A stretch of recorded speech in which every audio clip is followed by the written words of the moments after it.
Good morning, good morning, good morning, amazing Law Nerd and Replay crew. Good afternoon, good evening, good whatever time, whatever day it is, wherever you're finding me. It is Wednesday, June 10th, and we had a very long day yesterday. We've got a long day today. Buckle up. And if from the title, you are just like, oh my God, I know exactly what we're talking about. Emily, I've been waiting for you to talk about this. Yes, I have received probably more questions about this than almost anything in terms of a new topic. And if you're like, Emily, what in the world are you talking about? Don't worry, we're going to have some of a road so far. When I say it's a sum of a road so far, it's because there is so much in this case that it is not going to be inclusive of the entire universe that's going on with this case, but there is so much coverage of this case that it's going to be okay that it's not entirely everything. So for those of you that know this case, welcome. For those of you that don't, buckle up. Either way, it is a very long day ahead looking at how many documents I have pulled, because you know what Emily likes to do. We like to go to court. I just want to reiterate that one of the reasons I like to go to court is because there is an answer process. There is room for everything to be vetted. There is a procedure of a complaint, an answer. There are motions, there are oppositions. There is a process we can follow so we know how both sides are going to be heard. And that gives us at least a little bit of grounding in, okay, well, let's see what they say. And those of you that were on the end of stream last night saw that with the filing from the plaintiffs in the Karen Reed wrongful death case. We're like, give us the discovery. And then Karen Reed's side is like, you're joking, right? Because we already said we're giving that to you, and we already agreed to give it to you. And we're like in the process of giving it to you. And they're like, we don't have a date. And they're like, okay, but like, sure, bro, fine. Let's go to court then. So court gives us that opportunity. And today's topic has so many subparts. So in the overview, there are things that I know I am not going to touch on. There are things about this case that I'm sure I do not know at this point, though I have consumed quite a lot of information about this case. I know there are things I do not know, but I'm going to give you the road so far, the best I can for our purposes today. What are our purposes today? We are taking a look at the Reckless Ben Brixen Minifigs saga episode. And I will kind of back up to where this all started and get us forward to eventually Utah, give me two, where we are going to cover the civil litigation that is going on in Utah. Though there is like there is a sidecar of criminal prosecution as well. We're going to get into some of that a little bit, but not a ton for our purposes today. If we want to get into the criminal litigation more, we'll get into the criminal litigation more. But yes, we are talking about Lego. We are talking about Brixen Minifigs. We are talking about a series of events that, well, everybody could have made different decisions and it might have gone differently. But we are talking about a series of events that could be a very thorough, like, bar exam, because it touches on just about everything. So it would actually be a really interesting bar exam. And there are some points of this that I am so deeply, nerdily, legally curious about. And we're not going to get to some of those parts today. So I will tell you what I am curious about. We will come back to it another day, because I am trying to focus on the litigation that's going on now in Utah, to kind of curtail us into what is this temporary restraining order, and touch on Reckless Ben's latest video that we're going to watch together as well. So if you have no idea what I'm talking about, I got you. If you know what I'm talking about, we're going to court. I got you. And if you're just like, Emily, I'm just here to hear what you talk about on the law, this is one of the wildest TROs I've seen. I have not read the entire thing. I downloaded it and went, why the fuck is this 333 pages long? And started going through some of it. And I went, oh shit, Well, we're going to have to just talk about it together. We're going to just have to talk about it together. So let's roll the intro. We'll do a road so far. We'll fly to Utah. Let me know where you're coming on from, what you're drinking. I'm sure today's going to be spicy because, well, we're gonna touch on a lot of legal topics today, y'all. We're gonna talk about a lot of stuff. So let's go. Hey there, I'm lawyer and legal analyst Emily D. Baker, and this is your go-to destination for live court coverage. I break down the law, the strategy, and the evidence in real time so you know what's happening. No law degree required. So join the law nerds in the chat. They're here for the facts, not and let's get to court. All right, we're almost done with coffee. It's needed. We're on to the next episode on this one. Let's see if we can do an overview road so far. And I'm going to try to let you know what is inclusive and what is not included in my coverage today, because we could have been covering this day in and day out and still had much to talk about. However, just about everyone you watch on the internet and everyone that you don't has already done that. There is one gray hair that's just determined to be sticking up straight. It's going to make me crazy. This is why the hair normally just goes back. We'll see how long we get.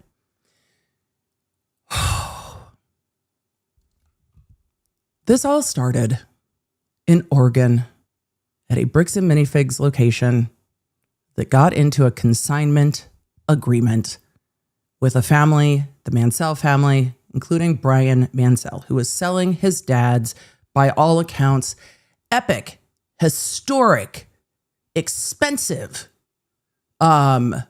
retro legacy Lego collection. Bricks and Minifigs. I've never been to a Bricks and Minifigs, but Bricks and Minifigs are resale location that help people buy and sell used Legos or discontinued Legos and the kind of legacy Lego sets that are sealed, unsealed, what have you. So they literally sell bricks and minifigs because they can't put Lego in the title, right? Because they are not affiliated with Lego, though what they do is sell Lego. And apparently this was one of the largest collections of Star Wars Lego that has ever existed. And it was advertised as a $200,000 Lego collection that was being sold. There were advertisements by Bricks and Minifig corporate, advertisements by the location in Oregon. And just keep in mind in all of this, this is a franchise company. There is a main, corporate company, and then independent owner operators pay for the licensing right to operate a Bricks and Minifig store in whatever their location is, which means they get the right to use the hiring policies, and they generally would have things like payment processing all go through corporate and manuals and policies and procedures and practices and all of the things that would come with a business, but they are not all operated by Bricks and Minifigs. They are independently owned. So independently owned and operated franchises. This particular franchise went through what I will mildly call a change of hands. I am so deeply invested and cannot wait to get my hands on all of the litigation going on in Oregon about this, because my nerdy brain loved business associations and all of my business organizations classes and how things work. However, that is not our purposes today. For our purposes today, the first franchise in Oregon under that owner got into a consignment agreement to sell this Lego set, meaning they took the Legos in and had the license essentially to sell the Legos and then split the proceeds per the agreement. They were not the owners of it. They did not buy it.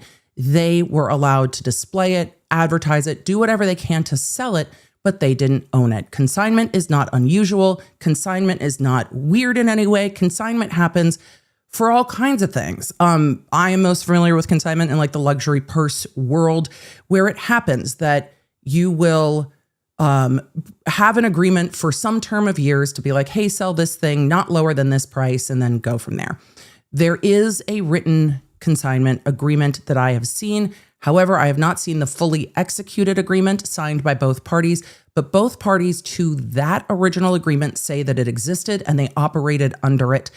So even though I don't see and haven't seen the fully executed signed version, I have seen that agreement. This is completely common. This is not an unusual thing. In the corporate changing of hands, the story diverges vastly about what happened in the changing of hands. I am not here to litigate that today. I am very curious how that litigation all goes. What is less contended is that after the store changed hands from the owner that entered into the agreement to the subsequent owner, and yes, the agreement says that this agreement is applicable to all future assigns. And normally if you buy a business, you buy the good, the bad, the ugly, you buy the outstanding credit owed and all the rest of it. But when the store changed hands, the new owners were not honoring the consignment agreement, which had a clause allowing the owner of the Legos to say, hey, give me back what's mine. And so you have a store that is saying that property's not yours anymore. You have the owner of the property saying that shit's ours. So can we have that back? And requested it back and did not get it back. That is the very broad, basic underlying of that. There are, at surface, it's your property, just give it back. When you get deeper into the legal, there are some actual legal questions about how this all changed hands. And there are some business structure questions that I still have, which may, in fact, change the legal standing of this. What does not change for me is what's the right thing to do here? You give it back, even if I think the new owners were not, and I'm not saying that this is true, even if, arguendo, the new owners were not aware of this consignment agreement, once they're made aware of it, I think that the proper course of action is to give back the property and then sue the people who sold it to you and go after them for it. However, there are a lot of nuances in law that make that not as cut and dry. There is also a lot of debate about how much of the Lego sets that were consigned were already sold, how much weren't. There are allegations that the prior owner of the store had multiple sets of books. It is a giant freaking mess in the changeover of the store. And there is still controversy over what, if any, Lego sets still exist. I think it's pretty clear to me that at least some Lego sets that were consigned were not sold and were still in the location. However, when we get into the legal, there might be some legal arguments that the new store owners have. I will just hasten that just because you can doesn't mean you should. So even if there might be a nuanced legal argument that you can leverage against someone and say, no, that shit's ours now, it doesn't necessarily mean that's what you should do, that's what's proper to do, and that's going to win at the end of the day. And so when we get into the backstory here, there is a backstory of underlying legal, very muddy legal grounds. For the owner of the property, that doesn't help, because what I think should have happened is if there's any controversy over this, you give it to the person who consigned it, and then you go after the previous owner. That's not what they chose to do. No, they chose to be like, that's ours now. I never signed a contract. That's not accurate, folks. It doesn't matter if you bought the business, and I have some questions about whether they bought the business or not. The things going on with the Oregon store are messy, are less than ideal, and are the tipping point for all of this. So then when the YouTube creator, Reckless Ben, gets involved in this, he has said in multiple interviews that after his last video, he had put out kind of a call. Hey, if you know any of these types of stories that people aren't getting the help that they need, email me. And this was something that came across as email from a friend of the owner who consigned the Legos. And he started going, that doesn't seem right. Because morality, legality. And that doesn't seem right. They should just give you back your shit. Right. They should just give you back your shit. It seems cut and dry. Lawyers, on the other hand, can make anything that seems cut and dry very gray and muddy, but it seems cut and dry, and I can understand from the outside why it seems cut and dry. And so Reckless Ben decided that he was going to make a video or a series of videos just going on a quest to get back these Legos. Because how much can go wrong on a quest to be like, hey man, give back the Legos? As it turns out, a lot, as it turns out. So with the changing over of ownership for the store in the state of Oregon, the new owners of the store and their corporation are from Utah. So Reckless Ben in his videos tracked from like, oh, they're in Utah. We'll go to Utah and be like, hey man, give back the Legos. Through a variety of ways that are going to land Reckless Ben into the hot water that we are going to be talking about today. So it starts with, just give back the Legos, man. And it ends with multiple arrests, 2 criminal cases, and a massive civil RICO lawsuit, which is where we pick this up today. So Reckless Ben goes to Utah and goes to find the 2 owners of the store and is like, give back the Legos. It goes beyond that, and we're going to see some of that in the civil litigation. There are allegations that it goes beyond that because it goes beyond that.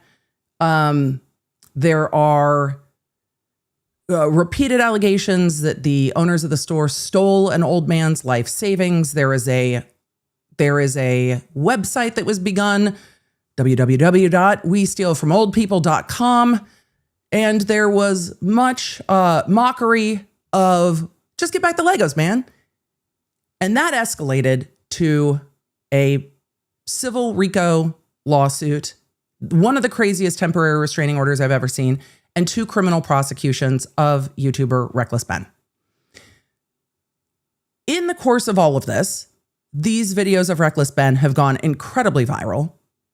The responses from the company have been inconsistent, to be generous, and have just been hey guys, stop punching yourself in the face. Corporate?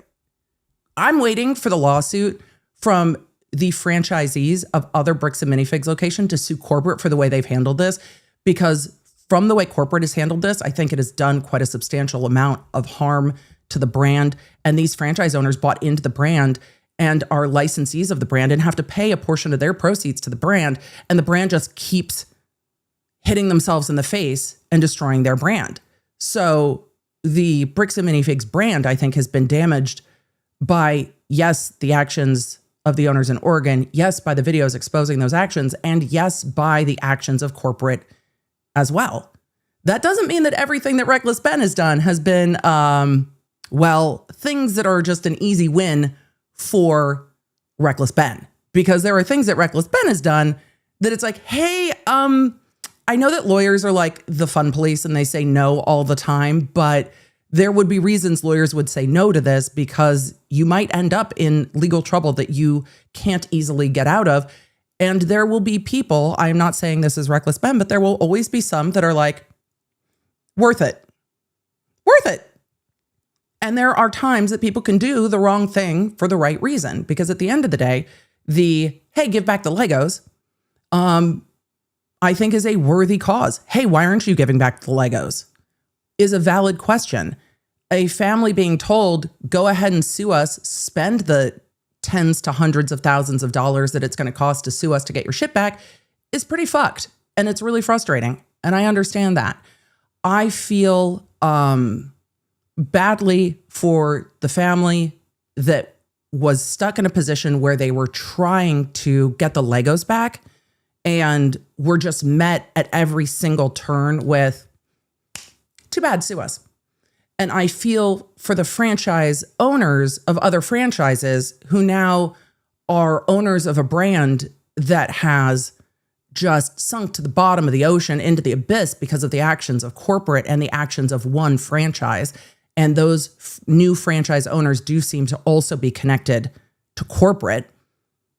And the side of that, when we get out of the bricks and minifigs of it all, is that the local police department has also been acting wild.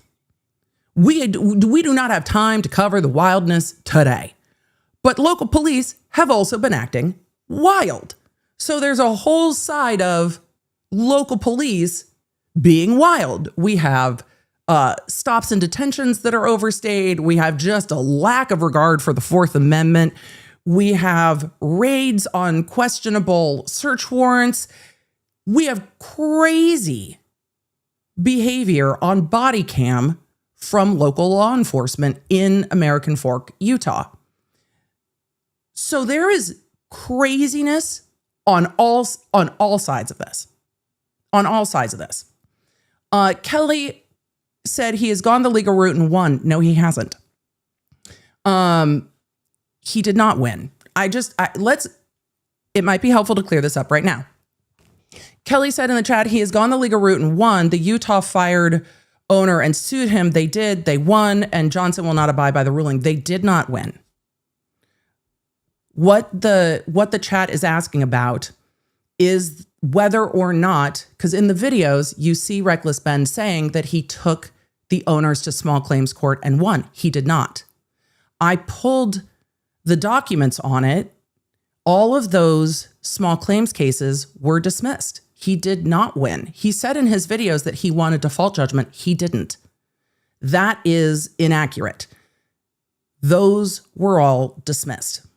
And so there is a new small claims action, and the new small claims action is a proceeding. It has gone to mediation, but no, he did not win. He thought he did, but he did not win by default judgment. His case got dismissed. So the assertions by him that we won default judgment was inaccurate. Chevy said dismissed because they closed the store. No, not dismissed because they closed the store. Dismissed because he sued the wrong LLC and they were never served. So dismissed through his own actions. Kelly said he thought he did. I don't know if he legitimately thought he did. I have questions and concerns about that. Because when you file for a default judgment, you don't necessarily get it. And there's reasons that you don't. And I don't see any evidence that he ever got the filing that said you won a default judgment, because he didn't. It was dismissed. So no, he was, I think, a bit reckless in stating, hey, we sued, we won, we're here to collect the money. He did not do it properly. He did not sue the right individuals. He did not serve anyone. So all the small claims cases were dismissed, even though he filed for a default, but not because the store was closed. Even if the location is closed, you can still sue an ongoing LLC. And in fact, he is now in a lawsuit with the store's LLCs. So no, he didn't. He stated in a video that was some kind of legal loophole. I take issue with that. It was not a loophole. He did the things improperly and then they got dismissed. That's the law working as it should. That's not a loophole. It's not anybody wiggling out of anything. And closing a store location hasn't closed the LLC, and it doesn't stop him from suing the store. And now he might be able to countersue the store because they're suing him. So he's still going to be in a lawsuit with it. But he did not win a default judgment. That was inaccurate on his part. And yes, Schwarzma, I think I got that right. So Ben was being reckless. I'll see myself out. There's lots of room in this where you're like, oh shit. Chemist said, thank you for clarifying ADB. A lot of his statements were confusing. there are things that Reckless Ben has said that are inaccurate. There are things the corporation has said that are inaccurate. There is a lot of inaccuracy in all of this, which makes it difficult. Simon said the corporation closed the franchise. I have some questions about that too, because while they might have closed that location, it seems to me that those franchise owners still own another franchise. So I don't know if they actually did close that location or if they are moving that location, but those owner operators also own a separate franchise. So closed, I think might be tenuous. I think closed might be PR. I don't think closed is necessarily accurate either.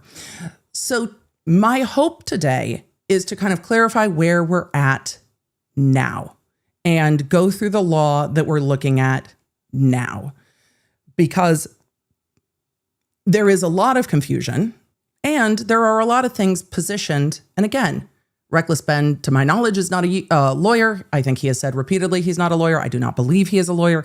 I do not believe he's done a lot of this under the consultation of a lawyer.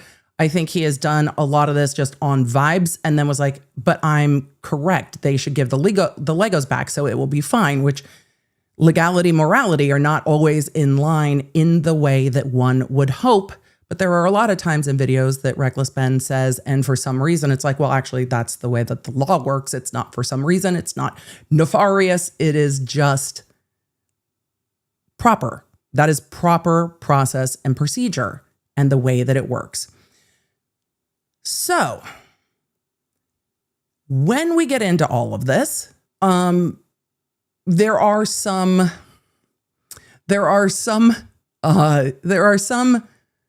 actions here that are going to continue to cause him problems. And we are going to go over those. I am going to hold as many questions in the chat as I can and go through that. Harlequin said, so rehomed the store? I suspect.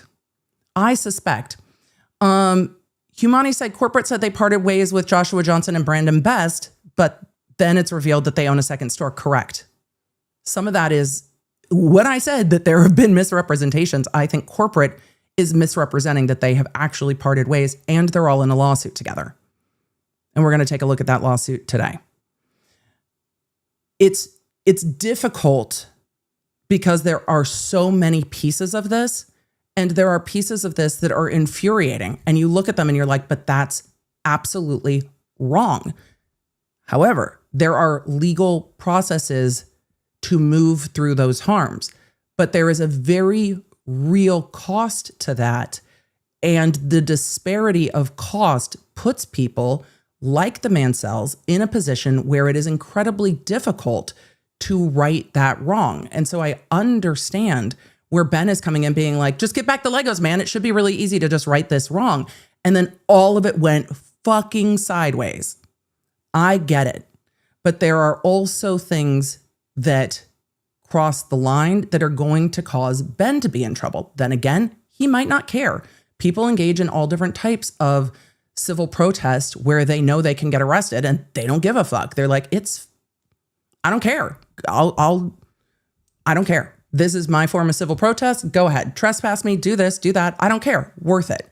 And so when we evaluate the legal side of it, it is not to say that that makes it okay. I just want to make sure we understand what's happening legally, even if where we get to the end of the day, Ben's like, worth it. Might be. I worry, though, that some of the actions taken by Ben, he was taking thinking this won't be a problem, and then found out later that, oh, this can actually be a crime, because then he's not in a position to actually make that cost-benefit analysis. And also, you have police fuckery going on to the side of all of this that muddies the waters even further, because it's like, is this even justified? And Does the fuckery going on with the police negate the things he's being prosecuted for? Maybe not at the moment, but could it down the road? Maybe. And so we have a corporation that is running themselves into the ground. We have a YouTuber that is just like, why can't we just give the Legos back? Just give the Legos back. And then engaged in a campaign to get the Legos back, or as the other side would say, a campaign of harassment and stalking. And then it all blows up into a civil RICO lawsuit and 2 criminal prosecutions, though both criminal prosecutions are misdemeanor criminal prosecutions. So take that for what it's worth. We are going to look at Ben's latest video from yesterday. Then we are going to take a look at what is going on in the civil case, and then we will pull in the criminal matters as they are relevant today. And we will go through what the legal process looks like here, what a temporary restraining order even means, because we saw that in the Taylor Frankie Paul case. We were just watching TRO hearings. We have talked about TROs quite a lot. And in Utah, I will use TRO and TPO synonymously. I just want to clarify that in Utah, they are not the same. The temporary protective order and temporary restraining orders are different. One is criminal, one is civil. When I talk about civil or criminal, I will try to denote if it's civil or criminal. But if I call the civil one a restraining order, technically that means criminal. But in my brain, they are conflated, and there is so much going on in this case, it's hard for me to make my brain untie the two. So I'm putting a note at the front. The civil restraining orders and criminal restraining orders are different. Utah has different names for them. And I might merge the two as we get into this. So with all of that, a lot of this starts with Reckless Ben going to Utah, saying that he had won the default judgment and saying, I'm going to go collect. I'm going to go collect this default judgment. And also, at the same time, trying to serve papers for the new action that he had filed for small claims because he did not win a default judgment. It was dismissed. So he was trying to, or said he was trying to serve papers. I think that he legitimately was trying to serve papers, but it wasn't papers to enforce the judgment. It was papers on the properly refiled small claims case that had been navigated. And that also might bear some legal scrutiny about how the small claims case came about, because there's much there too. We're not getting into it because either way, he had filed a case. He had the right to go serve it. The way it was represented on video is not incredibly accurate. However, service was still the thing that he said he was pursuing, where the other side said that they were being harassed. And that seems to be the beginning of where the in-person the allegations begin from the owners of, well, maybe former owners of the Oregon franchise, Josh Johnson and Brendan Best. So with all of that, before we fly to Utah, if you perhaps do not want people showing up at your house, I have some information for you. One of the best ways to keep people from showing up at your house is to make sure that they cannot find where you live. And guess what we are today? We're sponsored by Incogni. You know how much I love Incogni. You know that I love working with Incogni. We are sponsored by Incogni. So we're going to do that. Then we're going to fly to Utah, and then we're going to get into a fleet of litigation, because the complaint in this case is 333 pages long. And that's just the beginning. So thank you to today's sponsor, Incogni. Leonard, a huge thank you to today's stream sponsor, Incogni, not only for continuing to wrest my information off of the internet every time it wanders back out there, and for giving me a peace of mind every time I see a news story about a massive data breach. Did you see that shiny hunters are back? Yeah, at the beginning of June 2026, Charter Communications has now been hit with more than 5 lawsuits alleging that the hackers Shiny Hunter stole more than 40 million private records through a cyber attack. We've been here long enough to know you never click the link. But when there are these massive data breaches, you're also going to see all those subsequent phishing attacks. And the best way to limit those is for them to not have your information. And the only way you're going to have time to do that is with Incogni. Incogni is there to help you protect your privacy in literally just 3 steps. You create your account, you authorize Incogni to go get your information and take it off the internet, and then they start contacting data brokers and removing your information from the internet. They even have a custom removal feature, which means if you need a little bit more help with something specific, they've got your back. You're not just left hanging. Incogni is the first and only personal data removal service to be independently verified by Deloitte. Plus, they have a 30-day money-back guarantee. It's time to use code EmilyDBaker at incogni.com/EmilyDBaker to get an exclusive 60% off an annual plan. That's 60% off an annual plan when you use code EmilyDBaker at incogni.com/EmilyDBaker. And now, let's get back to the stream. All right. Don't forget to get Incogni. I see some of you are, well, those of you on iOS still don't have member emojis. It is a YouTube iOS issue. I do not know when it will be resolved. I know that they're aware of it. I know that it's not ideal. I know that it's frustrating, but it's not just you. When I say this complaint, and I have not gone through this entire complaint, we'll see how much of this complaint we get to, but I wanted to give you the foundation for why the temporary restraining order was being issued. For any of you that are new to my coverage, either now or on the replay crew, please hear me when I say lawsuits are what, everybody? Lawsuits are allegation and shade. Lawsuits are allegations and shade. I have not read through this lawsuit, but I am going to guess that as we start going through this lawsuit, you and me are going to go, that's not true. Right. We have not even gotten to the part of this case yet where we have the ability to sort out that's not true. So if we are reading through this, know that these allegations are allegations and shade. There, I'm sure, will be things where you're like, that's not how that's not how I remember that going. And because so much of this has played out in videos on social media, there are times where you're just like, I have seen some of the other side of this and I don't agree. Fair. But there is a process to go through the lawsuits and determine what is or is not true. But at the beginning of a lawsuit, and as we get into the motion for temporary restraining order, the allegations are taken as true. And if anyone being sued makes a motion to dismiss, then the court takes the allegations in the lawsuit as true in the light most favorable to the individual filing the lawsuit, and then says to the other side, prove that if these things aren't true, then the case gets dismissed. Because you have to take everything as true. We're not to the point yet where we're proving if something is true or not true. Okay. With that cleared up, there will be times where I will try to remember to say this, if true, impacts that.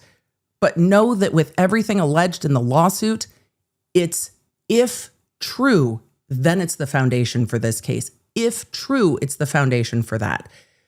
Because we don't know if any of these things are true, and we won't know what in this lawsuit is true or not true just yet.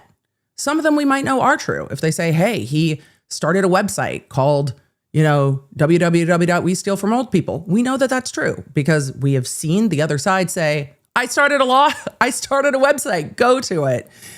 So there will be some things we will know. There will be some things we do not. All right. With that, we're going to fly to Utah and we are going to get into 333 pages of a civil complaint that includes RICO allegations. Ready, chat? Let's go.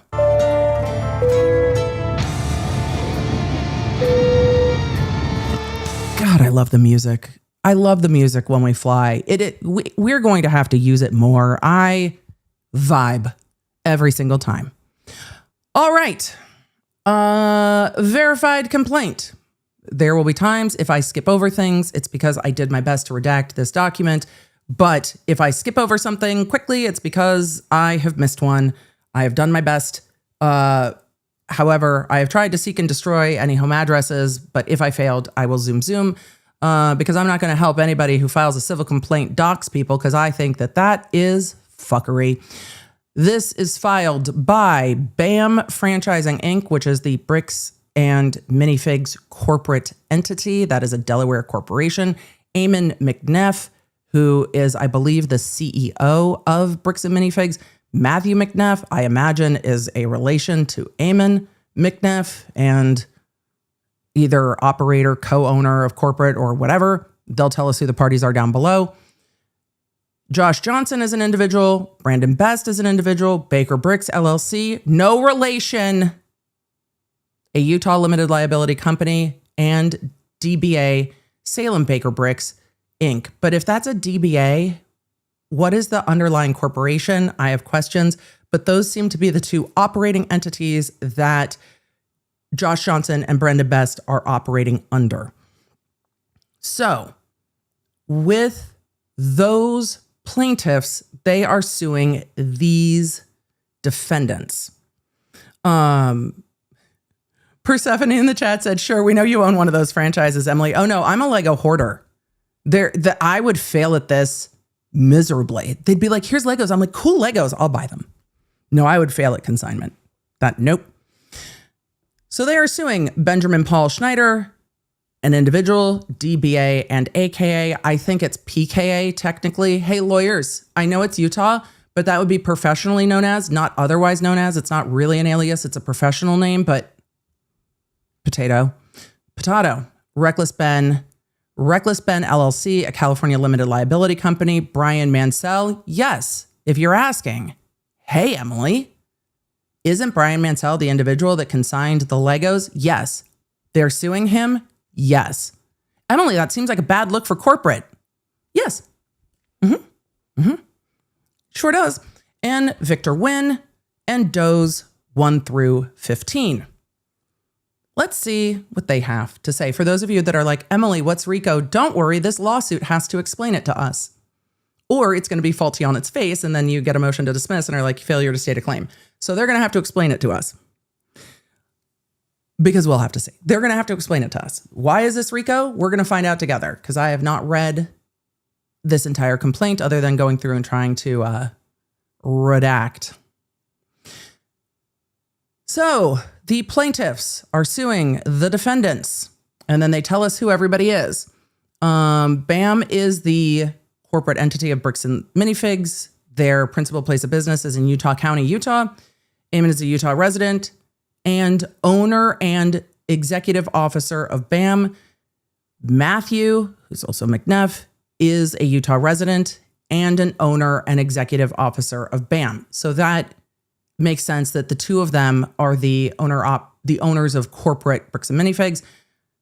They are referring to everybody by first name. Josh Johnson is a Utah resident residing in Utah and the owner and executive officer of Baker. God, can we do this not with just calling Baker Bricks LLC Baker? Fuck, I'm going to hate this. I'm already mad. Can we not? Baker is offended. Damn it. So Josh is the owner and executive officer of Baker Bricks. Can we just call them Bricks? Brandon Best is the owner executive of Baker Bricks. Baker Bricks is a Utah LLC organized on 5/2/24. And then they are DBA Salem Baker in Oregon, registered 11/15/24. And those are authorized franchises of BAM Corporate, engaged in business in Oregon and also doing business in Utah County, Utah, which says to me that they have multiple Bricks and Minifigs location, because they say they're also doing business in Utah. They say upon information and belief, Schneider is an individual who resides, and then they give address that I redacted, who operates under the DBA, PKA, and online persona of Reckless Ben. Oh, you said it was a persona and you didn't file it as professionally known as. Sure. Who operates under the DBA, aka Reckless Ben, as an online paid streaming content creator and publisher who does business throughout the United States and in Utah County. They say Reckless Ben LLC is a limited liability California corporation, or California LLC, that operated in Utah when it went to Utah to film videos. They say that Schneider and Reckless Ben engaged numerous contractors, associates, including Victor Wynn, who they say is affiliated, though they don't describe more what his role was. They go on to say that the participants in the enterprise note they are already using the word enterprise. Why? Because they are charging a racketeering civil claim, and there has to be an enterprise that is engaged in a pattern of criminal activity. This is a criminal enterprise. So that is why they are using the word enterprise here, to start to say that everyone working with Reckless Ben is part of this enterprise. They say that conspired together and with co-defendants and Chrystal Law and Benjamin Gorman. Chrystal Law and Benjamin Gorman are the prior owners of that Salem, Oregon Bricks and Minifigs location. Those are the prior owners. They are not co-defendants here, but they are, they say, co-conspirators. They say that all together they aided and abetted to create, participate in, and effectuate a scheme and enterprise of unlawful activities over a substantial time period throughout multiple distinct episodes. This is an episode.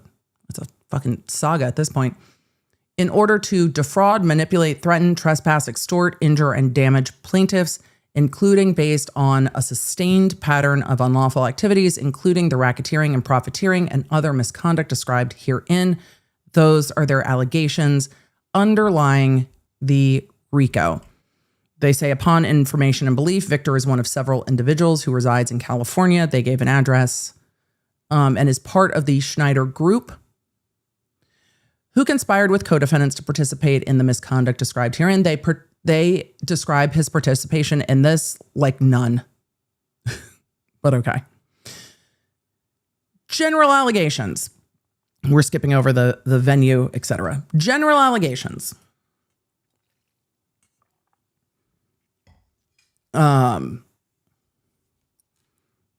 Good to see you. Nick Starro in the chat saying, I covered the Young Thug RICO for about 2.5 years. That wasn't a RICO. This isn't a RICO. The Young Thug RICO was a very, very, very big reach with a very poor organization. And there have been some RICO cases that have been legitimate RICO cases. I agree with you on Young Thug. I'm very interested to say what they say here. Civil RICO is a big stretch. However, spoilers, civil RICO comes with a pretty substantial hammer. And what people tend to do is when they look at civil RICO, they look at that big hammer and everything becomes a nail, because civil RICO comes with treble damages, meaning damages are automatically tripled by function of law, and you get all your attorney's fees. So there are some pretty big penalties when it comes to civil RICO. But in civil law, when you overreach, it can be easier to try to narrow it back down, because if it's not there, it's not there. But the potential damages are big, scary. And so you can see people use civil RICO to try to do the big, scary, right? Because it's a huge, huge hammer. But then once again, when your only tool is a hammer, everything looks like a nail, even if it's not. Sometimes that nail is a screw for you to screw yourself with, which will be interesting to see how that goes. Because again, there is always real possibilities in litigation that you can win in court, the court of law, and lose in the court of public opinion. And that second one costs you more. So they say that Bricks and Minifigs is a corporate franchisor I will try to limit the legal use of franchisor, franchisee, because it can get confusing. But yes, they are the ones who are granting the licenses for others to be owner-operators. BAM is the corporate franchisor of a national bricks and minifig franchise system, which grants private franchises to independent authorized operators of retail stores in the United States to purchase, sell, and trade Lego product, including new, used, and collectible sets and minifigures. I did not know they also sold new. That answers my question on that. I love a Lego store. I'm a fan of Lego. I enjoy Lego. My flowers back there are Lego. However, this is so ridiculous. Just give back the Star Wars Legos and we're not here, but I think it's too late for that. It's too late. It's too late to apologize. They say that Eamon and Matthew are the owners, executive officers, and principals of BAM Corporate. Upon information and belief, they say that Schneider and Reckless Ben LLC, I'm just going to refer to this as Reckless Ben, so do they. And they say the persona and including as a YouTuber, that's an odd sentence to me, and content creator with a substantial following on YouTube. I mean, more substantial because of this and related social media platforms, including paid streaming services through or on Patreon, Discord, TikTok, Reddit, and Instagram. Reddit? There's a payment aspect to Reddit? And never mind. Emily, we are going to digress. Lawyers don't understand the internet, apparently, and that's why we're all here. If these lawyers understood the internet, we wouldn't even be here. We wouldn't be here. They say that the Schneider Group, Reckless Ben et al., directly and indirectly participated in, supported, aided, and abetted or promoted Schneider's content creation, publications, and the alleged misconduct relating to plaintiffs. I don't know how you're going to prove that, but okay. Private dispute between Chrystal and Benjamin. Okay. Interesting. Chrystal was initially employed as a BAM-owned entity and corporate employee, store manager for BAM's then subsidiary corporate operated bricks and minifigs location in Salem, Oregon. During her tenure, she expressed interest in becoming a private franchisee and owner with her husband, Benjamin. Wait, there's two Bens? There's two Bens. Reckless Ben versus owner Ben. So they were employees first and then they became owners. We love that. Yay for them. She purchased the Salem, Oregon store that she managed. They agreed to her franchise affiliation. They became an official franchise February 6, 2023. They say that the asset purchase agreement closing date was February 2nd, 2023. And they talk about the franchise installment agreement. We are not going to get into this too deeply other than my summary earlier, because there is litigation going on over this as well. This is their recitation of how all this went down. This is heavily disputed. So they say that Bricks and Minifigs was granted a security interest, saying all accounts, chattel paper, possessions, general intangibles, inventory, and equipment of debtor. Here's where lawyer Emily is going to try not to argue with every sentence of this, but I think there is a very strong argument that if it is consigned, it is not in fact inventory, because if you have not purchased it and you only have a license to sell it, then it is not in fact inventory. I digress. But they say, and this is true in franchises, that if a franchisee defaults, they can go in and take your business accounts, your fixtures in the store that you have paid for. They can go and take your inventory and things. However, if you do not own the property, it's not inventory. So there is that. They also say that their agreement says that the buyer shall indemnify and hold harmless the seller from and against and pay or reimburse seller for any and all costs, expenses, losses, damages, etc. They are saying that the previous owner did not pay them appropriately. They are saying that they are not supposed to offer consignment.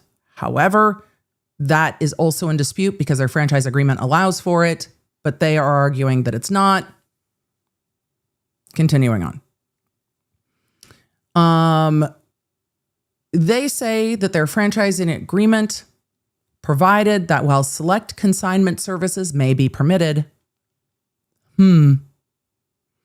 such were limited expressly by those approved by the corporation. So the corporation is saying we had to approve a consignment. However, it's my understanding that when this particular Star Wars Lego collection was going for sale, that corporate also advertised it. So, Shanna P said, definitely attempting to use finders v keepers. They really are trying to use finders v keepers and no takesies v backsies. Yeah, they are trying to say to the consignor, no takesies v backsies, though the consignment agreement says you can literally ask for your property back and we have to give it back to you. Because that's appropriate. But they go on to say that all consignment needs to be approved by corporate, they say. And needs to be in writing. They say, despite the foregoing plan requirements, the previous owners, Chrystal and Ben, not Ben, reckless Ben, materially breached their obligations under the agreement, and that royalty payments became delinquent, the lease and various accounts were never promptly transferred, and lease amounts were unpaid. Again, this is subject to litigation and in dispute. Crystal's outstanding contractual obligations mounted, eventually exceeding an estimated $175,000. That number keeps changing in the statements we've seen made by corporate Bricks and Minifigs, Amen. In early fall of 2024, Benjamin accepted work overseas. Chrystal advised corporate that they intended to close the store and abandon the franchise altogether. From what I know of this case, the other side says that they reached out to talk about either closing or selling. That's also in dispute. Based on the foregoing uncured breaches and anticipatory repudiation, BAM issued a written notice on 11/14/24 of intent to immediately terminate the franchising agreement. They go on to say that with the immediate termination of the franchise agreement, again, this is all in dispute, they pre-scheduled a repossession with Chrystal. So they say she was aware, she says she wasn't. They pre-scheduled a repossession and repossessed the store on November 14th, 2024. How can it be pre-scheduled if that's the day she gets the notice? Like, even whatever. They say that they assumed the lease as permitted, including any fixtures, inventory, and other assets, and credited an estimated $38,000 parity value thereof to offset the unpaid debt, according to them. Expecting only respecting the foregoing unpaid lease, BAM did so as a bona fide purchaser. This has legal meaning if true, but they are saying they're a bona fide purchaser. I have a lot of legal questions about whether when you are repossessing a store, you can be a bona fide purchaser, because it seems that you are a debtor and not a bona fide purchaser because of the repossession. However, that is something that would take more research than I have done at the moment, but it is a question mark for me. So I am noting it to you that I don't know that they are necessarily a bona fide purchaser, and I don't know that corporate can avail themselves of the benefits of being a bona fide purchaser, given that they are in fact a repossessor. So they say that they are a bona fide purchaser without notice of any third-party claims or liens of any kind. That is,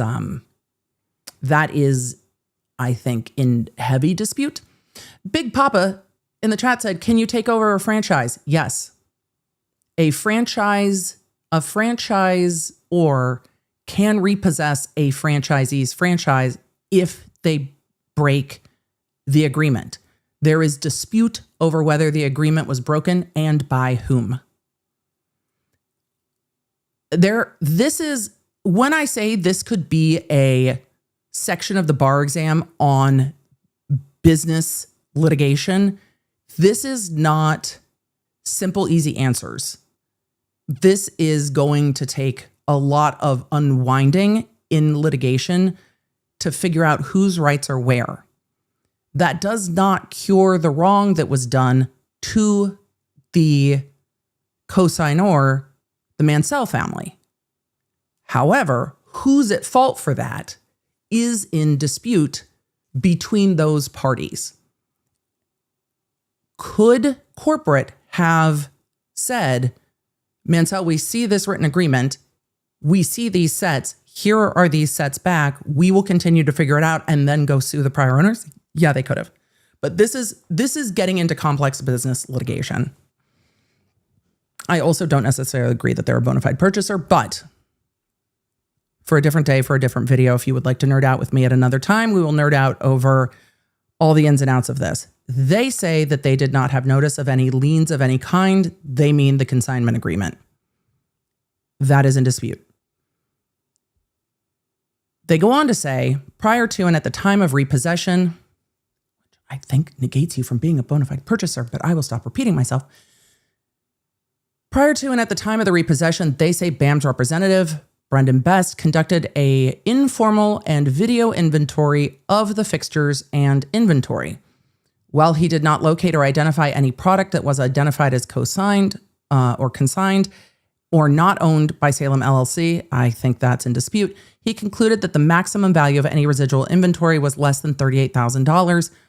I mean, when we are starting to talk about collectible goods, the price of collectible goods can vary minute by minute, hour by hour, and sale by sale. So there's also questions there. They say that there were less than $5,000 worth of Star Wars Lego product. I know from watching videos that, and reading articles about this, that the previous owners dispute that and took their own inventory the best that they could and had marked that inventory with stickers and such. They say that this was an undisclosed and unauthorized consignment agreement. That is heavily in dispute. Upon information and belief, during her tenure as a franchisee and on or about November 22nd, 2023, Chrystal entered into an undisclosed and unauthorized private consignment agreement with Brian Mansell or his aging father, Eric, allegedly related to an inventory of alleged Lego collectible sets. Y'all advertised it. What do you mean alleged Lego sets? Emily, you said you weren't going to argue with every sentence of this. I'm struggling to do so.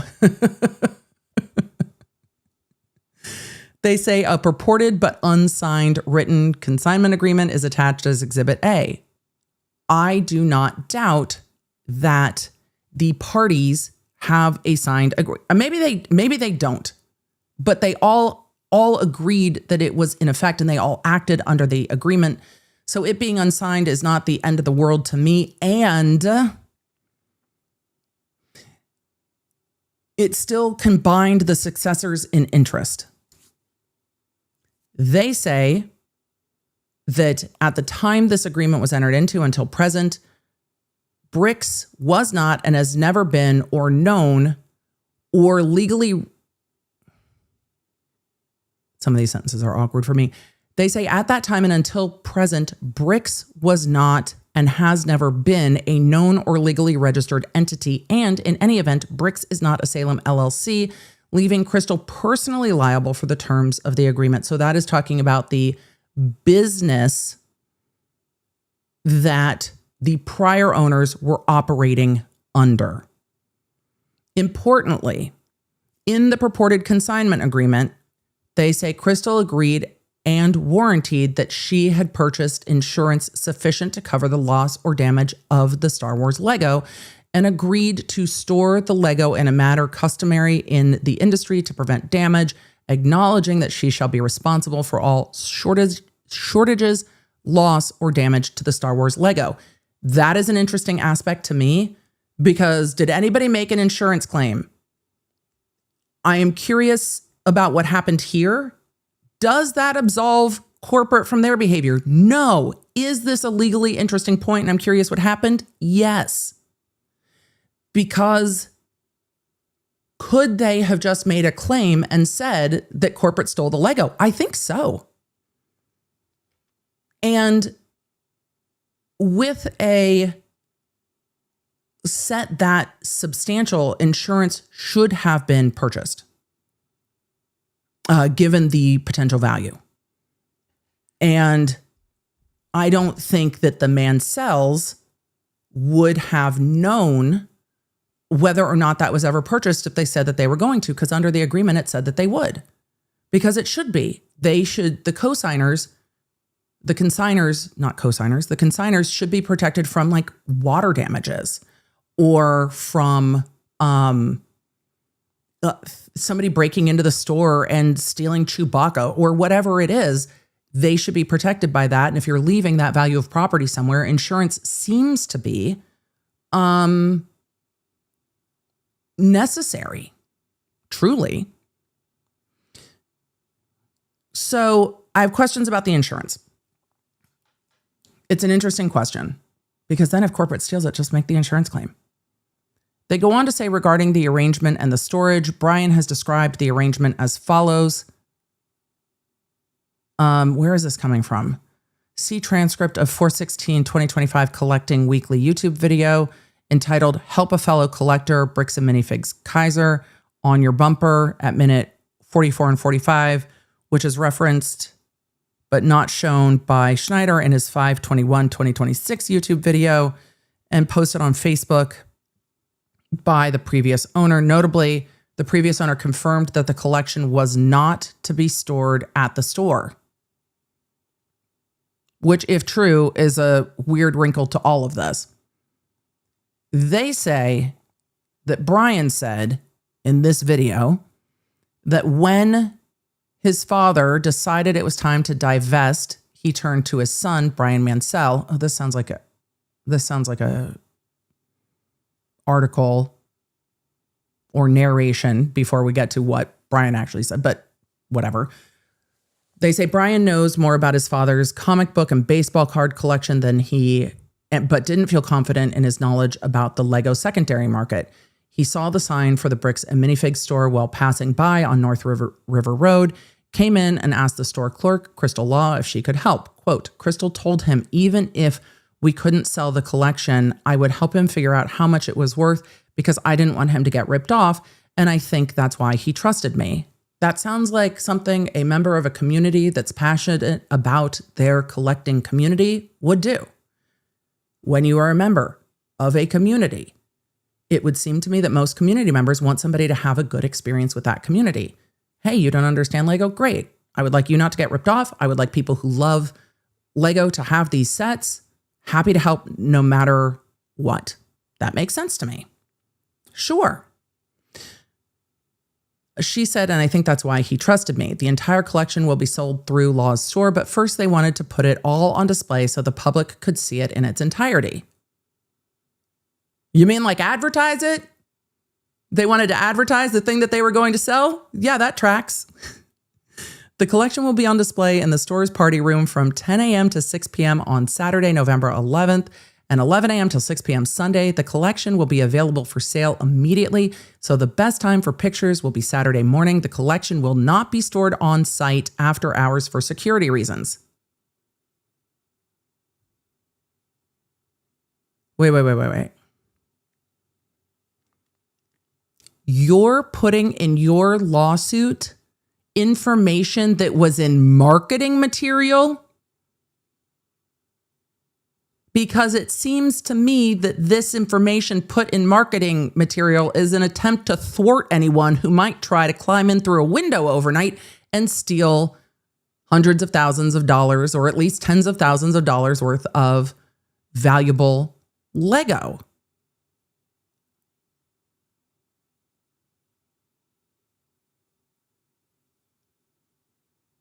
Okay. You know that people like put fake lawn signs up that say that they have security cameras when they don't, right? Like we do realize this is a, okay. Okay. Okay.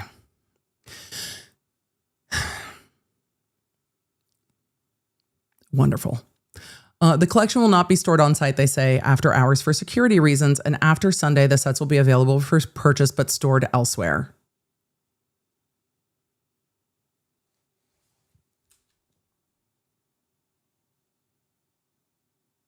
Okay.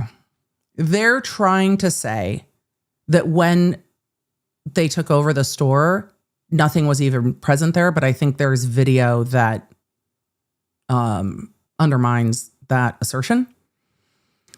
They say upon information and belief, the previous owners initially valued the consignment collection in the range of $80,000, which was later reduced by its cost value of $30,000 or less to $60,000. It's a collectible market. The collectible market shifts. They say, as noted above, the proposed consignment agreement, which was not expressly approved, we've heard, and is not permitted under the franchise standards. I disagree. And this private arrangement was entered into solely by Ben and Chrystal in an unauthorized capacity. They say it was not authorized on behalf of corporate or the subsequent owners, and there was no knowledge. They keep saying we're unintentionally. They go on to say that the prior owner failed and refused to pay Brian Mansell the monies that may have been due to him under the consignment agreement. That is also in dispute. They say, as noted above, on November 8th, 2024, Chrystal informed corporate leadership that her partner had accepted. Okay, we've heard this. All of this is underlying the organ store changing hands. That is going to take separate litigation to sort out. That is not going to be sorted out in this litigation. They go on to say that Best was engaged to conduct inventory. We've heard he was the inventory inspector. I don't know if I would trust the new owner to be the inventory inspector. It seems like there might be a conflict of interest there, but they say that Brandon Best was engaged as a contracted inventory inspector for corporate and was requested to inspect and inventory the store at the time of repossession. There seems to be a conflict there to me, and corporate hired him. So again, these new owners might not be bona fide owners if they are owners that are placed there by corporate, not owners that purchase this over the free market, but I have questions. They say that after the location was secured by Best,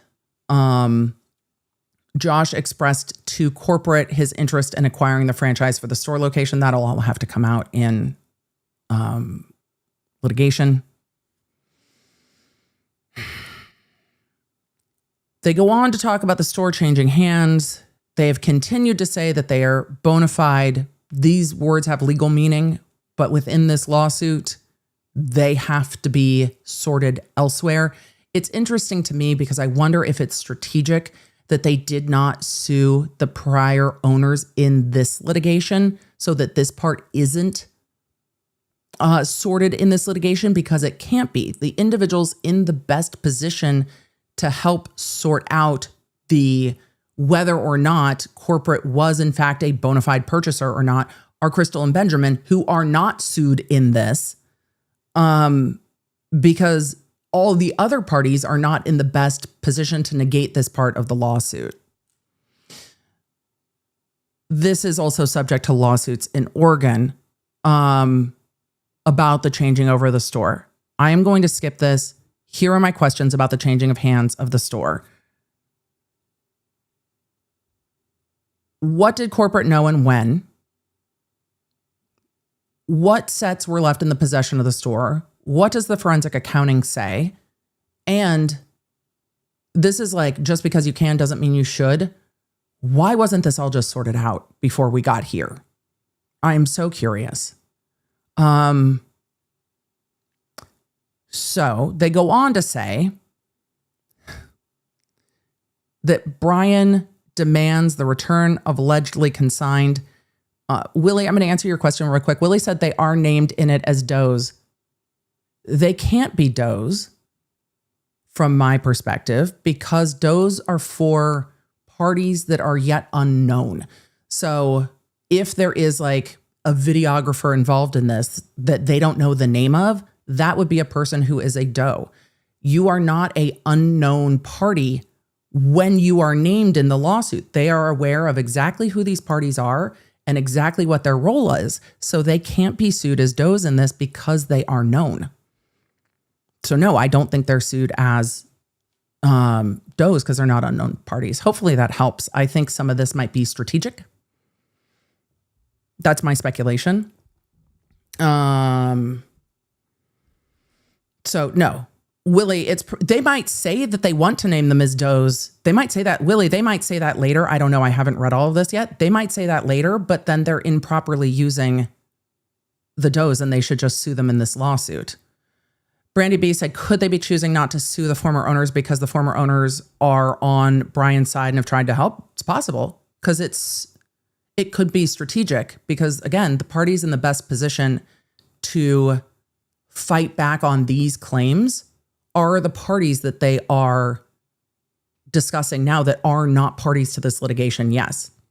But they could be improperly using them as does, and then the court would just be like, you can't do that. Or should be like, you can't do that. They say Brian, who is a party here, Brian Mansell, demands return of the allegedly consigned Lego product without evidence. They say within 24 to 48 hours following Chrystal's termination in late November 2024, Brian called the store and asked for Chrystal. Brendan answered and explained that Chrystal and Salem LLC had abandoned the store and were no longer involved. That's inaccurate. Like, that's inaccurate. Even based on your own lawsuit, what they didn't do was abandon the store. Huh? That's a weird framing for me because none of this lawsuit says that they abandoned the store. All of this lawsuit said that corporate repossessed it. Sure, Jan. They say that Brandon answered and told Ben that they abandoned the store and were no longer involved. Brian claimed he had a consignment of some sort with Chrystal and Salem LLC and stated she had not paid him monies that were due from sales. Josh and Brandon were skeptical, clearly. And Brandon explained they need evidence for any ownership claim he may have.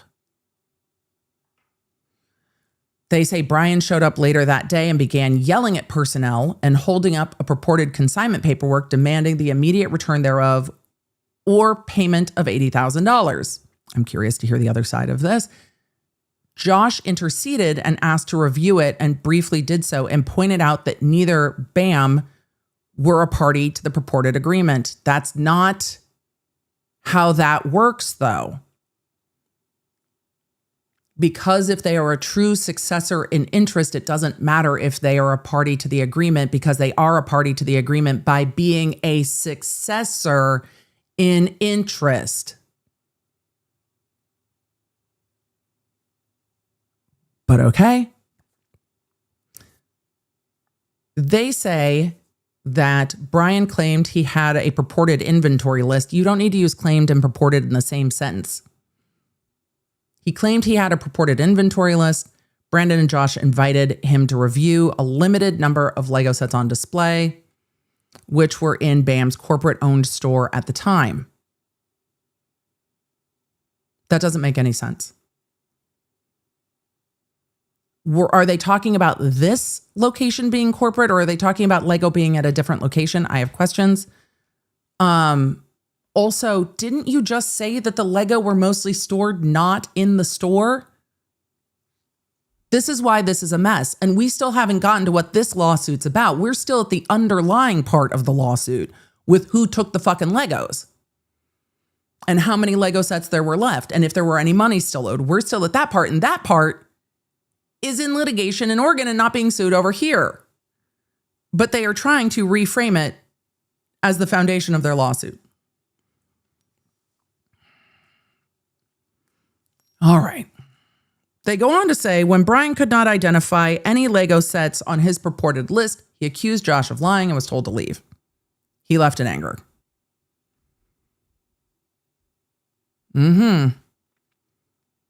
They say that Brian's purported inventory list, which he later provided in or after May 2025, was problematic and that it was not complete and did not have value data for every item listed.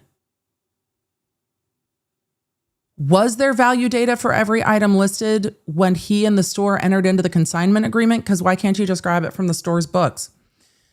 They go on to say, Brandon briefly investigated whether any consignment product might exist in boxes or in the back or elsewhere in the store and concluded none existed. We investigated ourselves and found no wrongdoing. They say that was confirmed by 2 staff personnel who had previously worked for Chrystal, which is an interesting question for me. This is why this all needs its separate litigation. They say that Brian returned later that evening with police and accused Josh and Brandon of theft, which they denied. Josh and Brandon informed the police that BAM had recently repossessed the store. Oh, so it wasn't abandoned, it was repossessed? And we're unaware of, and not parties to, any consignment agreement. Successor in interest means a thing. They say when Brian became belligerent, he was escorted off the premises by police, who concluded that this was a private civil matter. I don't know why private's underlined, but it is. A private civil matter, and Brian had insufficient evidence of ownership. They say thereafter, for a period of months, Brian directly and indirectly, they say, harassed Josh and Brandon and the personnel of the Baker Salem store, made threats of physical injury to their employees, including an in-person death threat to the store manager, lodged police complaints. I mean, what else are you supposed to do? Posted negative reviews. I consigned my Lego to the store and then I asked for them back and they didn't give them back. You're not allowed to post a negative review. And then they say, and incited others to negatively post online comments. Contacted a podcast, which later led to Schneider's involvement.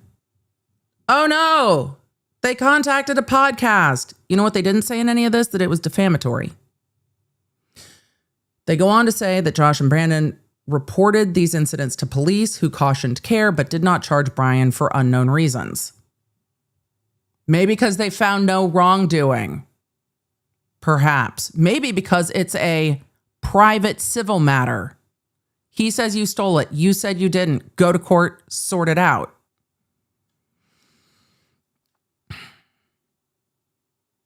They say, upon information and belief, Brian attempted to obtain payment from Salem LLC, Chrystal and Benjamin, but such was unsuccessful as Chrystal claimed she had no money to pay him for the sales of any allegedly consigned product. Many months later, in the fall of 2025, and only after Baker Salem entered into its March 27th, 2025. Wait, they didn't take over the new store until March 2025? Oh, I guess that's not that long. Was this changing hands in November? Hold on. I need to look back at the date.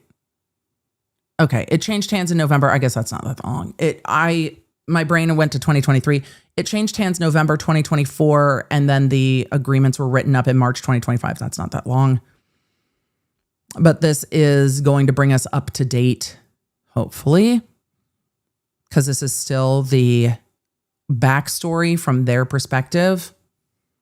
In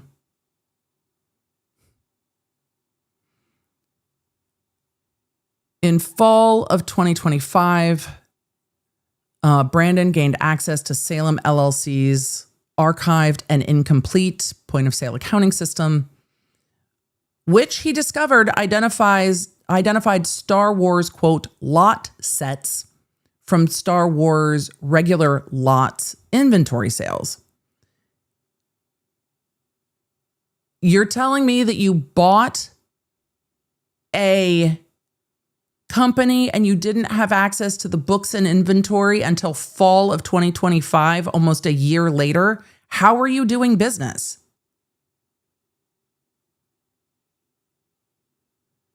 The inventory sale distinction was unclear.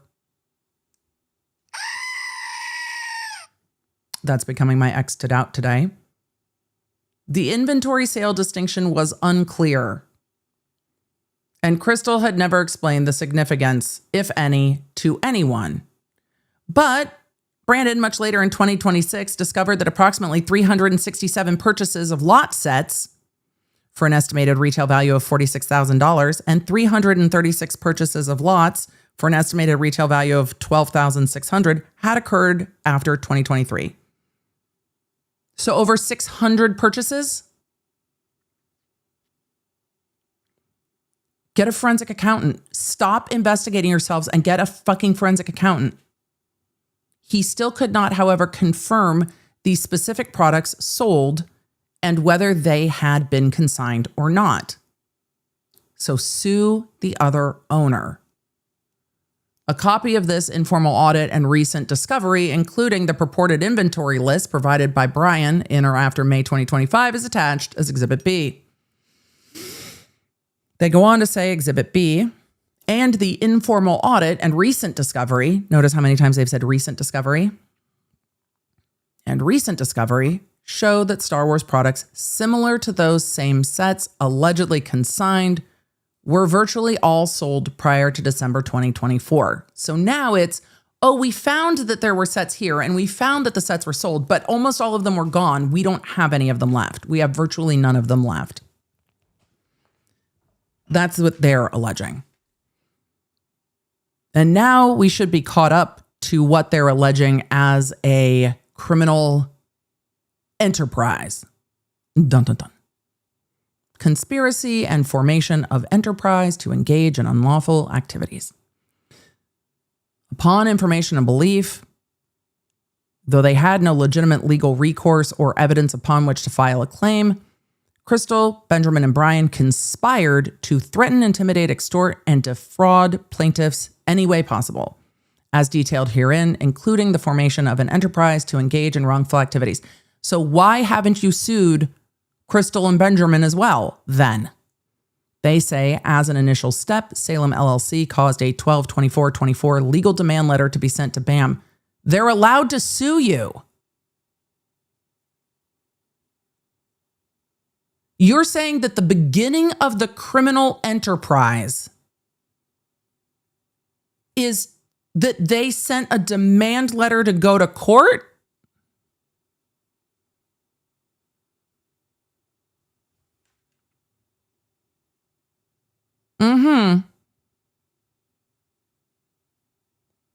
Did I read that properly? As an initial step, the LLC caused a 12/24/24 legal demand letter to be sent to the corporation, variously alleging that it had been damaged based on the termination of the franchise agreement, which was a private business matter.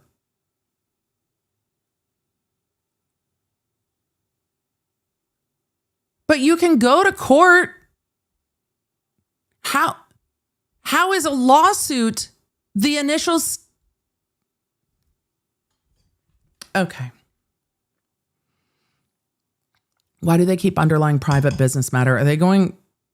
There's probably a defamation claim in this, right? Is that why they keep saying this is a private business matter? It's not private anymore, everybody.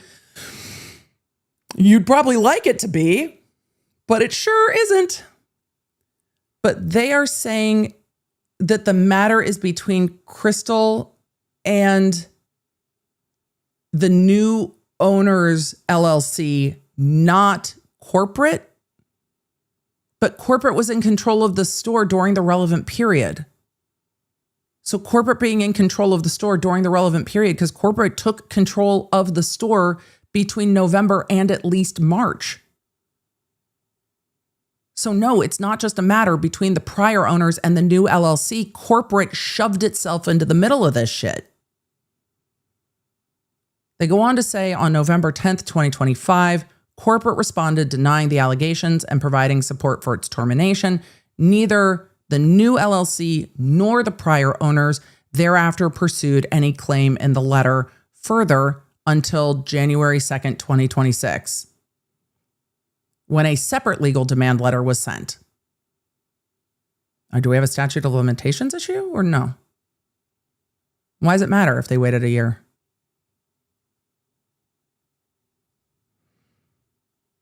They go on to say, instead, upon information and belief and in furtherance of such threats, the legal demand letter. We've seen this a couple times now where there are arguments that legal demand letters are extortion. I have not seen that succeed in court, but we have seen those allegations in other cases that we have not checked back in on in a minute, but we have seen those allegations in other cases. I told you we were going to be here for a while today. We're not even caught up in real time.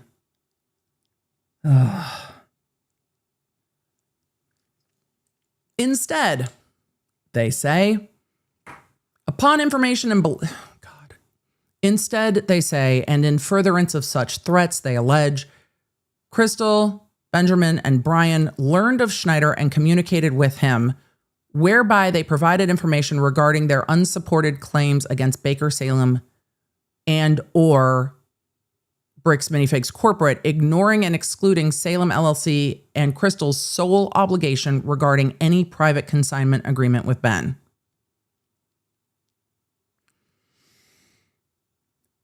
Okay. They say in connection therewith, together with others, i.e. does 1 through 15, which by the writing of this then excludes Chrystal and Benjamin, not Reckless Ben, from being does, because they said with others, that excludes them naturally in the writing of this. They say they conspired with others to intentionally, maliciously, fraudulently, and illegally threaten, extort, harass, profiteer, interfere with, and damage plaintiffs in furtherance of the enterprise, including based on the unlawful activities described herein. Are we going to get to that or no? Upon information and belief, they say Schneider and the Schneider Group. Well, why are we shifting? You said that this was all orchestrated by Chrystal, Benjamin, not Reckless Ben, and Brian. Why is it now all on Schneider's? Why is it now all on Reckless Ben? You say that the three of them conspired to contact him and bring him in. So then he's not the ringleader based on how you've written this complaint. There is a flaw in your storyboarding here, folks.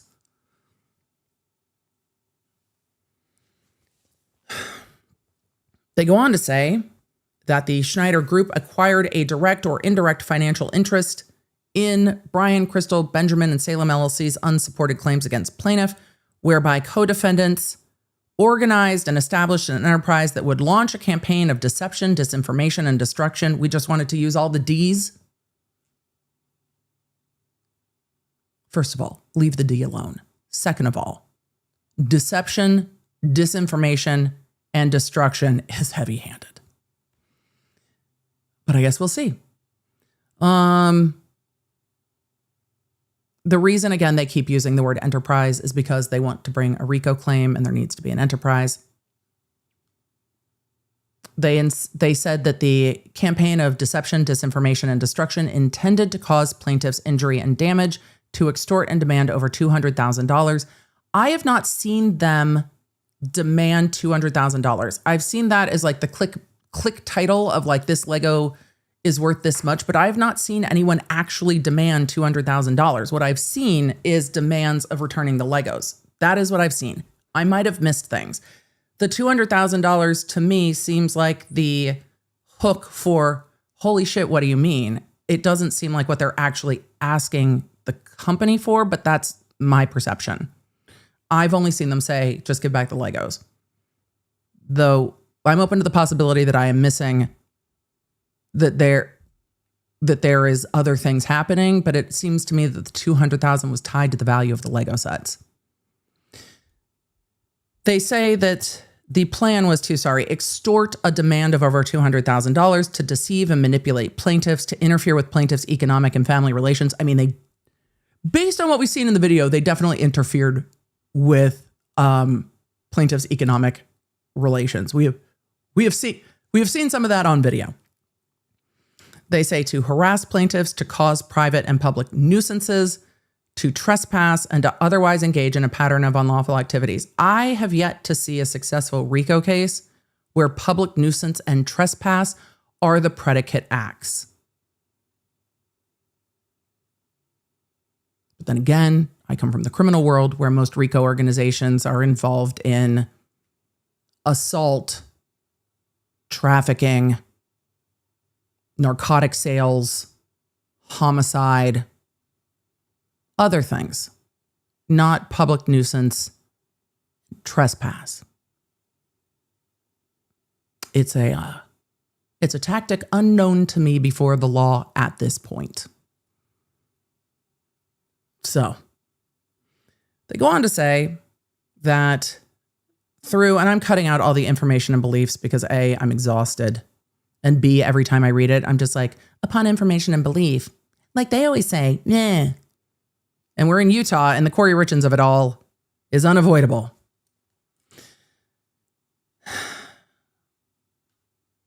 They go on to say that through the foregoing enterprise, Reckless Ben and others acquired not only a direct interest in the unsupported private claims, I think that's based on video where Reckless Ben said that he purchased for $10,000 some of the Lego sets and then the Lego sets weren't given to him. Though I will just make a note here real quickly. You are allowed to assign interest in litigation, in a harm to another person. You're allowed to do that. Have you ever had your student loans sold? Have you ever had your mortgage sold? Have you ever had your car note sold? People are allowed to assign an interest in a thing to others, and you don't even get asked. It's not like, oh, your auto loan's been sold from company A to company B. Did anyone ask you? No, they just did it because they assumed an interest in your debt and purchased your debt, and they can do that. It's not different here. People can purchase an interest in somebody else's legal rights. All of this can happen. This is not an unknown and nefarious thing. But they say that Reckless Ben has an interest in the, quote, unsupported private claims and an interest in compensation from paid online streaming platforms. Oh, the horror. The horror. Oh no. Oh no. Oh no. People are making money online. They have an interest in compensation from YouTube and Patreon. Oh no, the horror. Your Honor, they're making money. If they weren't making money, would you have any interest in suing them? No, that's what I thought. Oh, the horror. Your Honor, they make money on YouTube.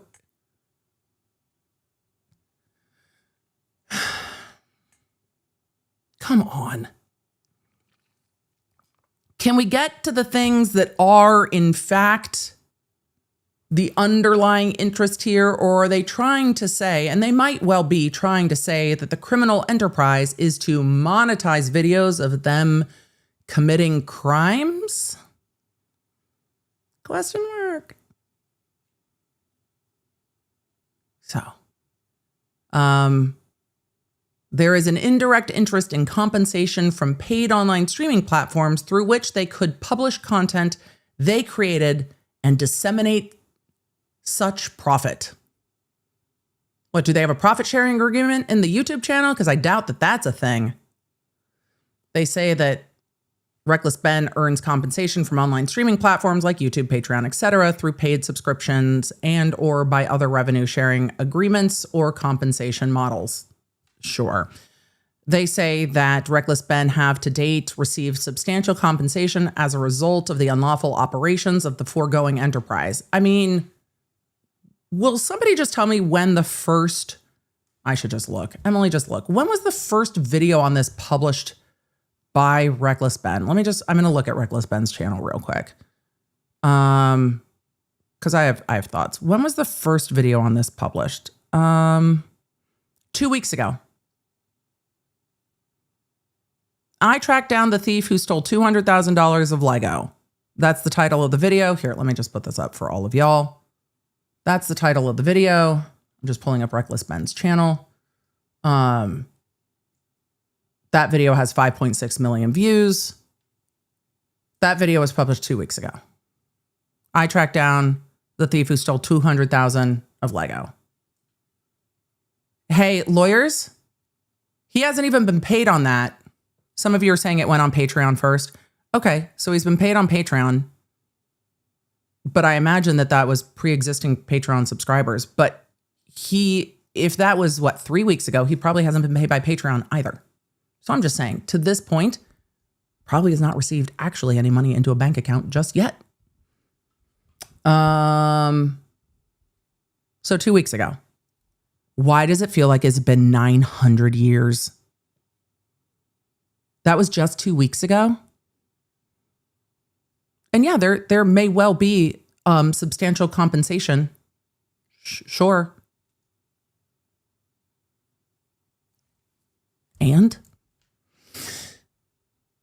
it goes on to say that co-defendants engaged in multiple episodes of unlawful activities per the enterprise. This is what I'm curious about. They say that commencing after Baker Salem began operations as a new franchisee and continuing to date, Reckless Ben waged a malicious and intentional campaign of extortion and destruction through independent episodes of unlawful activities against plaintiffs. Such included periodic harassment through phone calls, numerous disruptive store or office visits, repeated instances of trespass, deceptively staged events. Are we going to name the RICO predicates or no? Because, hold on, deceptively staged events I've been a lawyer for over 20 years. That one's new to me. Utah Civil RICO statute. Because there should be like a list of predicates in the Civil RICO statute. And I'm real curious. 7610 1601. Emily, we're jumping ahead. We are jumping ahead. I'm really curious. 7610 1601. Emily, what are we doing? We're going to the code. What did I say? 7610. Did I say 10? I say 7610. Where is 7610 of the Utah code? Wait, we're in the Utah code. Emily, what are we doing? Well, we're in the Utah code. Utah, give me two. We're in the Utah code looking for their Civil RICO statute under 7610. We're in 76. Why the fuck does 76 go 911, not 10? Where's 10? That's not fucking helpful. All right, we're going to dig a little deeper. Hold on, because I want to know what the predicate offenses are for Civil RICO. Let's see. Offenses concerning patterns of unlawful activity. Oh, they changed the numbering in 2025. Is that what you did? Fine. Emily, do we have time for legislative construction? Not today. Not today. But we can do some of it because now I'm invested and we're going to be here. Yeah, I told you to buckle up. It was going to be a long day. Where's my not today, Judge? Actually, this is better. Yeah. What are our predicates? It's RICO. We need predicate acts. Let's take a look at the definitions. This is Utah's code. It says at the top, Utah code. Effective 5/7/2025. It's after 5/7/2025. Thank you for making the RICO statute, live on my birthday. I love it. Thank you. 76-17-401. So this is the new number for the code. Offenses concerning patterns of unlawful activity. Enterprise means an individual, sole proprietorship, partnership, corporation, business, trust, association, or other legal entity and union group of individuals associated in fact, although not a legal entity. So associated in fact is probably accurate here.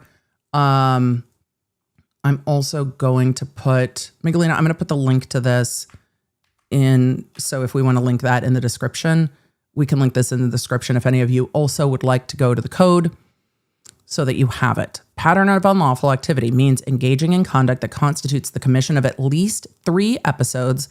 This is why they keep using the word episode. At least 3 episodes of unlawful activity. It seems like a small number. Which episodes are not isolated but have the same or similar purpose results, participants, victims, or methods. Taken together, the episodes shall demonstrate 3, the magic number shall be 3, continuing unlawful conduct. At least one of the episodes concerning the pattern shall have commenced after July 31st, 1981. I think we're there. Unlawful activity to means to engage in or to solicit, request, command, encourage, or intentionally aid another person in engaging conduct that would constitute an offense described by the following crimes or categories of crimes. Good.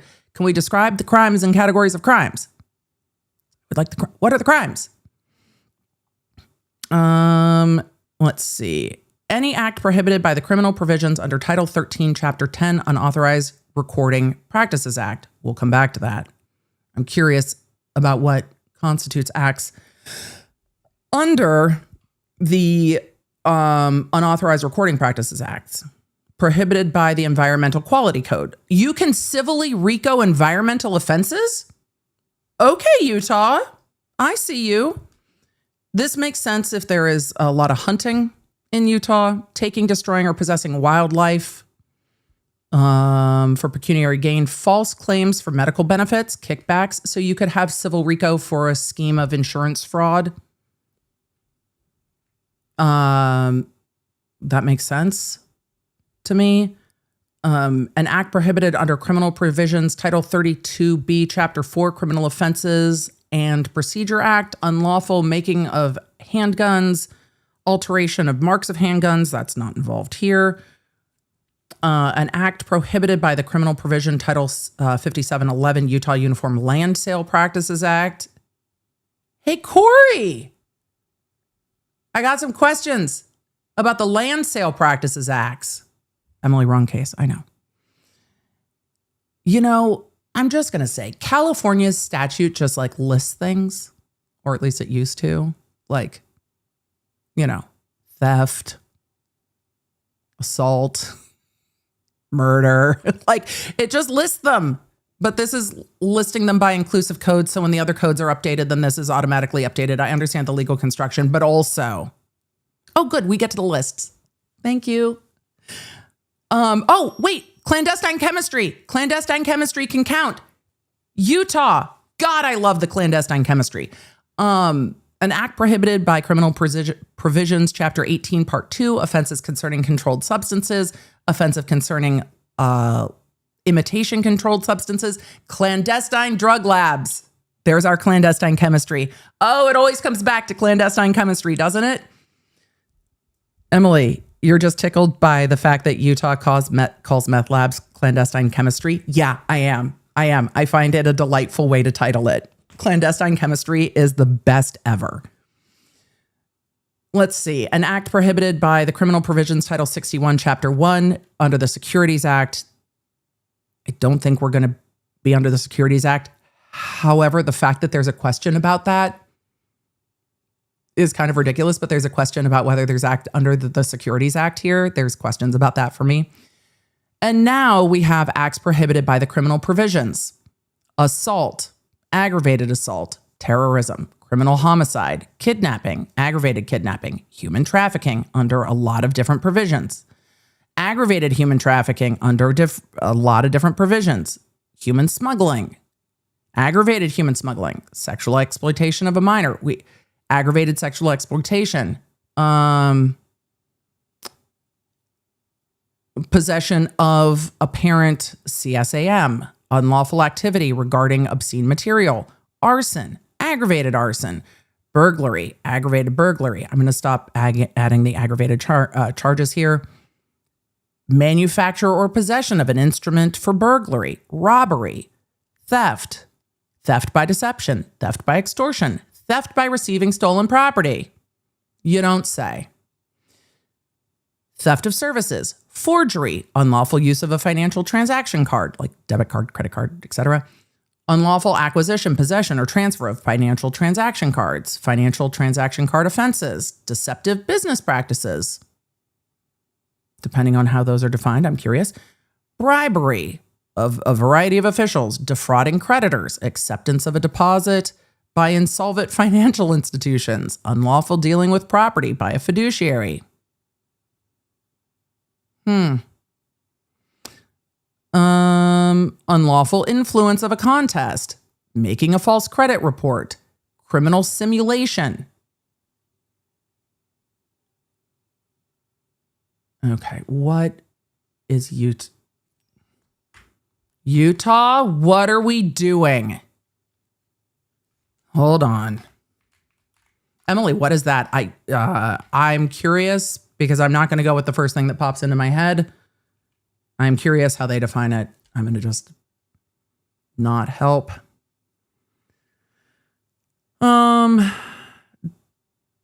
Make, alter, sell, possess, or certify a fake object so it appears to have value due to age, antiquity, rarity, source, or authorship. Okay. So literally like fake Pokemon cards, fake antiques, fake something that purports to be a value that is a forgery. So forgeries is criminal simulation. Criminal usury, insurance fraud, retail theft, unlawful computer technology access, intrusions, including DDoS attacks, identity fraud, mortgage fraud, sale of a child.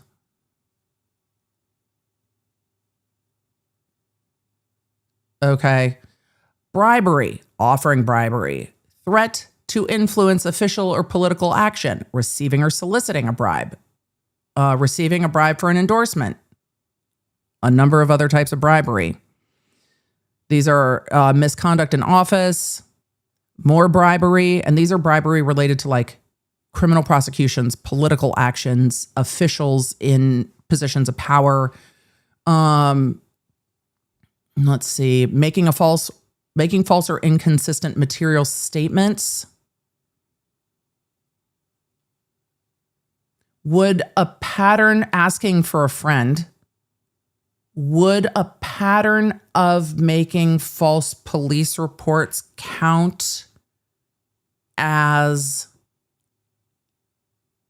a RICO offense if there's more than 3?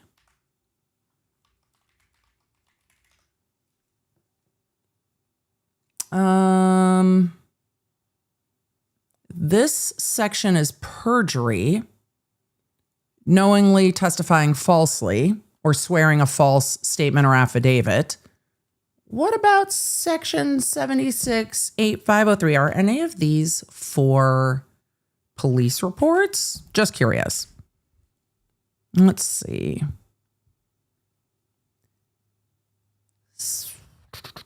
These are making false statements during official proceedings with the intent to mislead a public servant performing their official duties. What about the next one?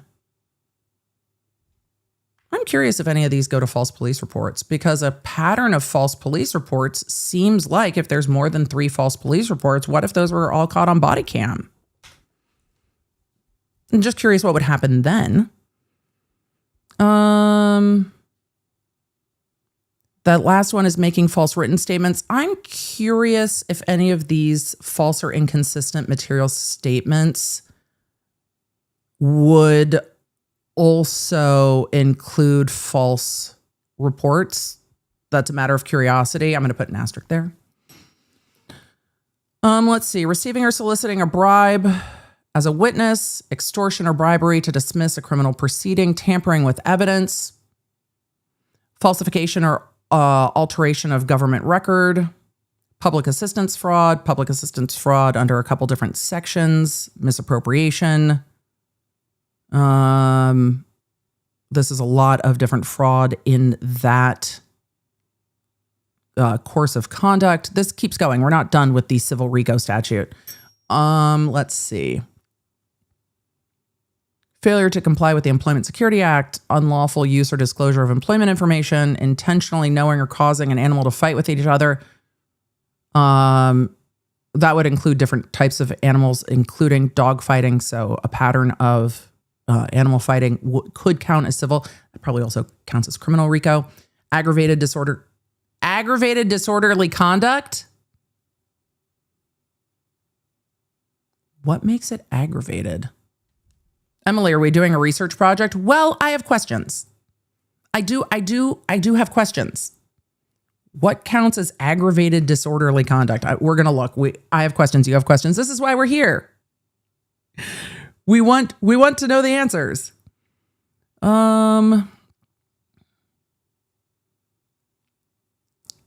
Let's see. Aggravated disorderly conduct on a street or highway. Knowingly, recklessly obstructing vehicle or pedestrian traffic on a highway that has a speed limit of 40 miles an hour or more. Interesting.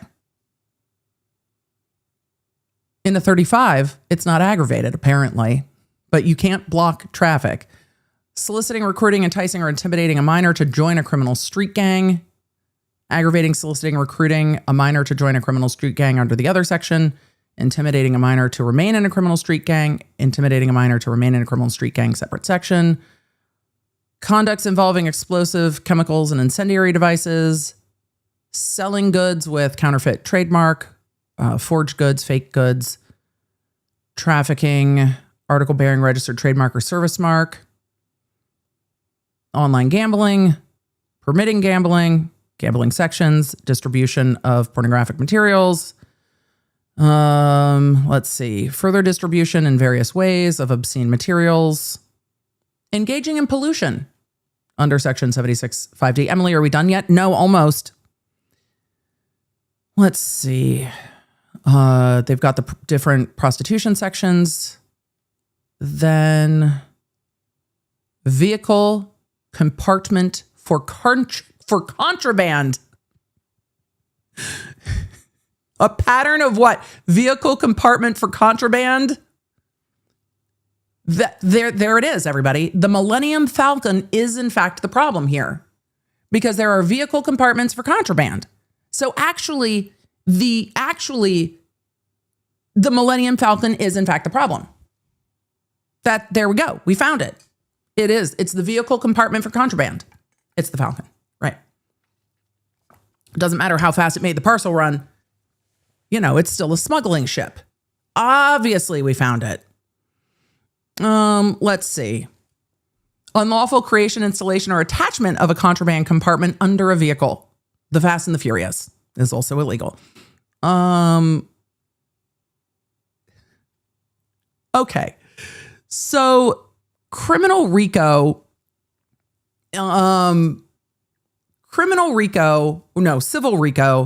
involves quite a lot of shit.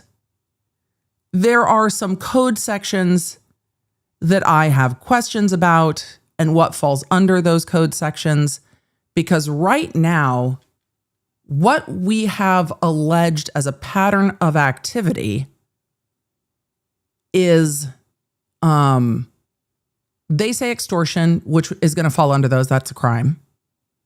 If can be proven. But they also are talking about trespass and public nuisance. And I don't know if trespass and public nuisance are going to fall under these statutes. So I'm curious. I'm curious if it falls under any of those other sections, which we can look at another time. I'm going to do a little bit more research on this and I'll answer that question for y'all in the app. What I intend to do is to go through these other broader code sections and find the answer because I'm curious, and lawyer Emily wants to go into research mode. Streamer Emily wants to continue so we get to this fucking TRO because it's wild. But I'll have an answer for you guys in the app at some point. I'll send it out as a message for all if you're in the Lawnerd app, because I'm very curious what it would fall under in some of these larger code sections. Anything that is a crime, the crime things are going to count. So extortion is a crime that will count. You can have things like harassment through phone calls that can fall under like digital harassment, and those things can also be crimes. I do not know if misdemeanor crimes will count for civil RICO, though. So I have questions about that too. Just know that we'll get there.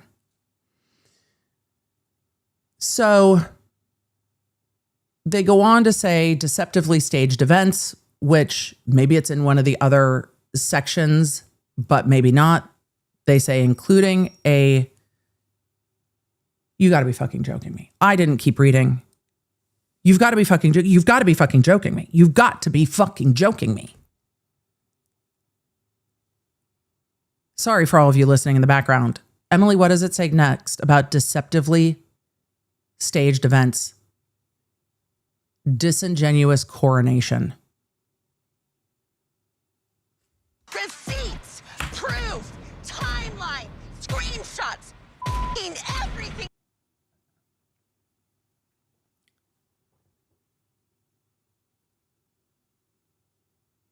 I actually don't know what to say. That the deceptively staged events, including a disingenuous coronation, is the first thing on the list. We have to go to the video. For all of you, I'm going to put up a poll. Emily, are we streaming forever today? Yeah, we're streaming forever today. Because I didn't. Can disingenuous coronation open for clandestine chemistry? I really wish I had a crown. How do I not have a crown in my office? Let me see. I need to put up a poll. I'm putting up a poll. Let me know if you've seen the videos by Reckless Ben. And I'm talking about the two parts about this. Because I think I need to pull this up. A lot of you have seen these videos, but I think I need to pull this up on video because I am stunned that this is where we're at, that they are titling a deceptive event as a disingenuous coronation. However, I fucking love the turn of phrase. I love the turn of phrase. This is referring to, I think, part 1 of Reckless Ben's video, where he asks an employee of the store to become a part of their cult of Lego, and they dub her the Lego Queen in something that seems just kind of ridiculous and meant to be silly. It's just it is really an employee that is like, oh yeah, I'll tell you who the owners of the store are. And then they decided to dub her the Lego Queen.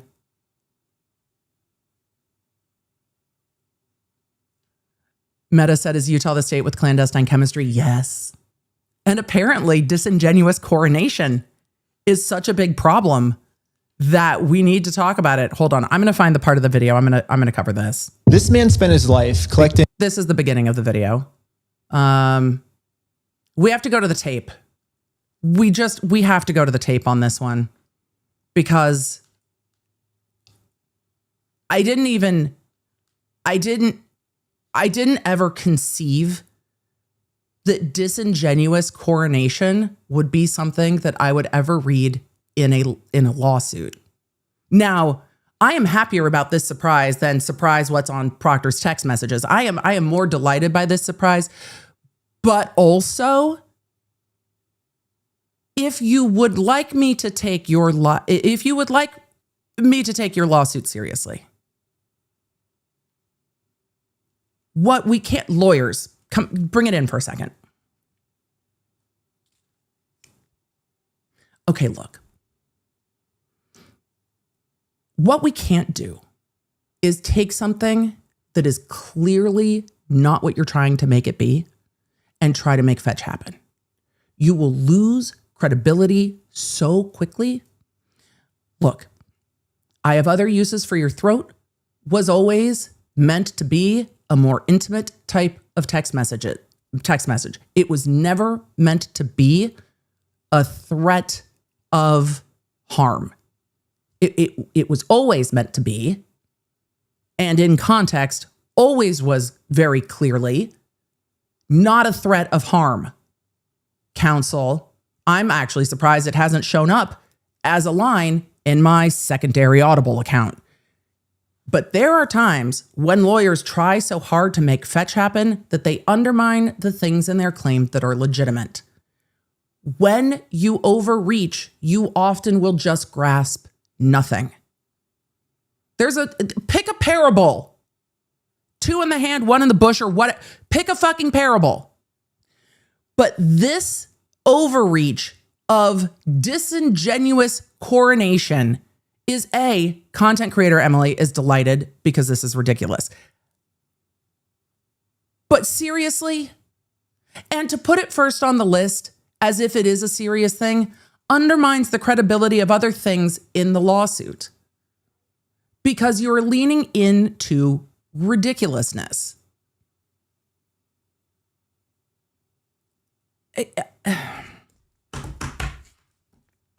But we're gonna just roll the tape. We haven't even gotten to the TRO yet. Let's see. I'm going to try to give this a little bit of context in the video because in part 1, in part 1 of Ben's series, one of the things they were talking about was that they went to the store and the store's like, it's a problem with corporate. And they went to corporate and corporate was like, it's the problem with the store. And they were stuck round and round and round and round and round with, it's part of this, it's part of that, it's part of this. But in that, they were trying to find contact information for the owner of the store because corporate said, talk to the store, and the store said, talk to corporate. Becky, thank you. That's the other one I was thinking about was Nestor and the sexting. Oh, and the open relationship. The Nestor and the open relationship trying to make fetch happen when they were joking with one another. Right. Okay. So we're going to part 1 of this video in trying to figure out who the Lego Queen is, and I do not remember what they are engaging in to get there. So I'm trying to back up for context of how they decided to do this because I truly do not remember. All right. They decided to start like a Lego club. This is where I think the allegations of disingenuous coronation come from. Like, how is that a thing? On it. My friend Victor is going to be the cult recruiter. I dressed him up to look like a famous YouTuber so he would look powerful, and the employees here will have to listen to him. My name's Victor. We're going to Bricks and Minifigs. I guess we now know why Victor's part of the lawsuit. They think he's a big deal YouTuber because the jacket fooled them as well. Let's go. All right, guys, we are heading into the store right now. He was doing amazing, but we had to make sure that these employees know that Victor is the real deal.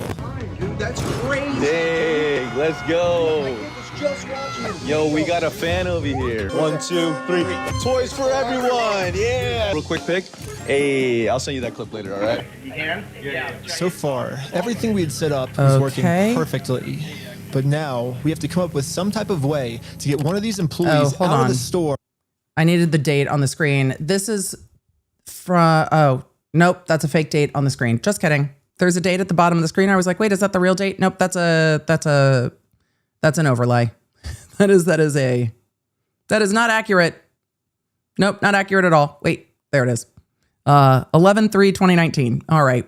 Darn it. I'm used to watching court. I am so used to watching court that I assumed that it would actually be a timestamp. Silly me. I was incorrect. Continuing on. But now we have to come up with some type of way to get one of these employees out of the store so we can brainwash them. Hey, what's going on? So we're filming a quick video. Maybe you and her want to do like some kind of challenge for like $100.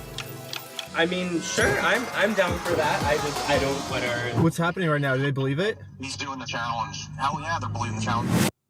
I mean, 3, did they 2, run a challenge? 1. Yellow, go, go, It looks like they're running a challenge. Started their YouTube challenge. And yeah, I'm just going to fast forward to this part. I'm not going to torture you guys with all this.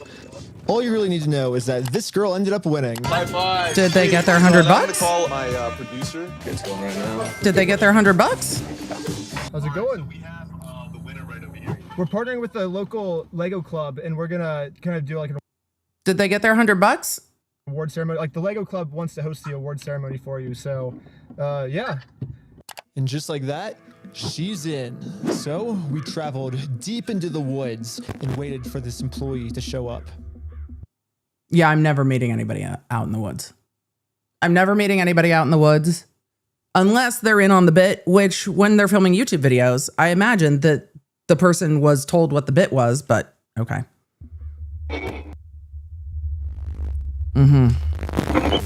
Because again, the person would also need to sign a release. But yeah, I'm not going to the woods with fucking anybody. That's not happening. Nope. Just because people are saying they're filming a YouTube video doesn't mean going into the woods is a good idea. But continuing on.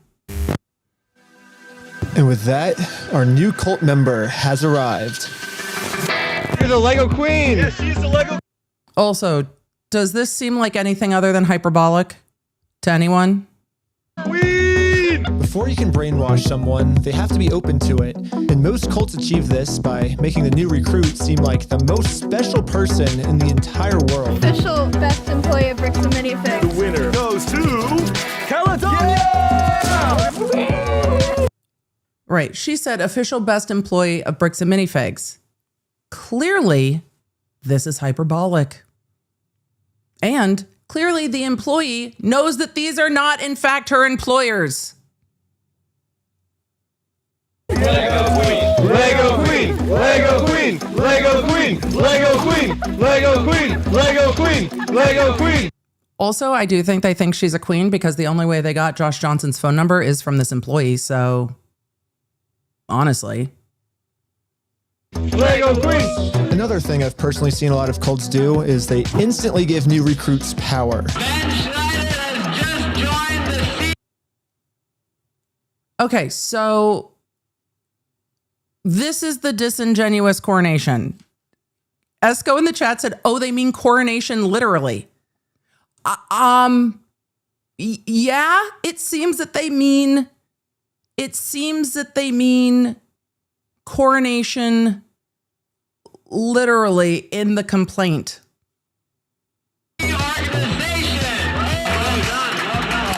Apparently, Ben at some point joined Scientology and then started a spin-off religion called Scientology Sucks. That's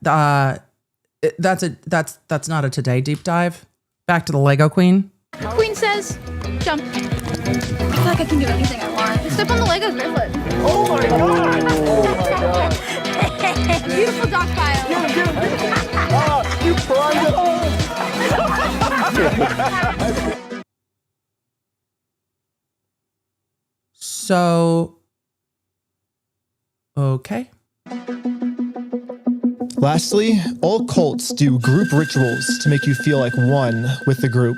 So now we have to become one with this Bricks and Minifigs employee. Wait, they make like Lego birthday candles? I didn't know that. Brick by brick, brick by brick, brick by brick, brick by brick, brick by brick, brick by brick, brick by brick, brick by. Well, chat. We are reading a civil RICO lawsuit, and we have gotten to disingenuous coronation. At least we've watched the coronation ceremony, and the Lego Queen got a candy Lego necklace. 10. And now the employee is fully brainwashed. Okay, maybe not fully brainwashed, but we definitely did I'm sorry for all of those, all of you who are employed. I understand. a much better job at brainwashing her than corporate bricks and minifigs did. So hopefully now I'm finally safe to bring up these Star Wars Lego sets. We heard something about like some like Star Wars sets. Yeah. Do you know anything about that or? I know some of it. They were gonna reimburse him for everything, and then I think they did, and he's still upset about everything, which I get. They reimbursed him for everything? Yeah. Yeah, we don't have any of his stuff on the shelves. Really? Yeah, we don't have any of it. But just like every other cult member out there, these employees have been told a lie and are now willing to pretty much die to defend Okay, I mean, that's excessively hyperbolic, but that's what the employee's belief is. this lie. But good thing now she's been brainwashed even harder by our cult, and our cult is now going to give her the freedom to finally be able to think logically about this situation. So we think they've been lying to you. So these were all the sets in the store, and they're all Okay, so they are going to go through and tell her, and then they ask her to give the owner's phone number, and she does. Okay. Fantastic. data timestamped. Wait, we do have these ones. Yeah, those are all his. No, some of them I think we do still have. Yeah, I know you guys do. You showed me one of them when I asked. Did I? Yeah. Wait. I thought the cops called on you? Yeah, all I did was. Oh my god. Wait, you're the guy that got trespassed, right? You know what's really funny is after you left, I got a call from my boss, and it was like, how do we get them arrested? How do we Dang. get them arrested? Now that we have a bricks and minifigs employee on our side, Okay. it's time to finally complete. And they show her the video, and she's like, we still have some of those Legos. Is it ridiculous and hyperbolic? Sure. Did the employee agree to participate in a video, a coronation, and then give the information that they asked for? Sure. Is that probably what they're mad about in the lawsuit, that she gave the cell phone number of her boss? I would imagine.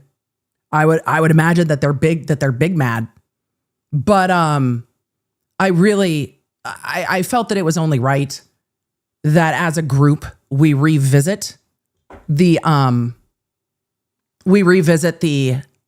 disingenuous coronation, because I've never seen that before in a lawsuit. Look, we love learning new things. And there's the disingenuous coronation. So,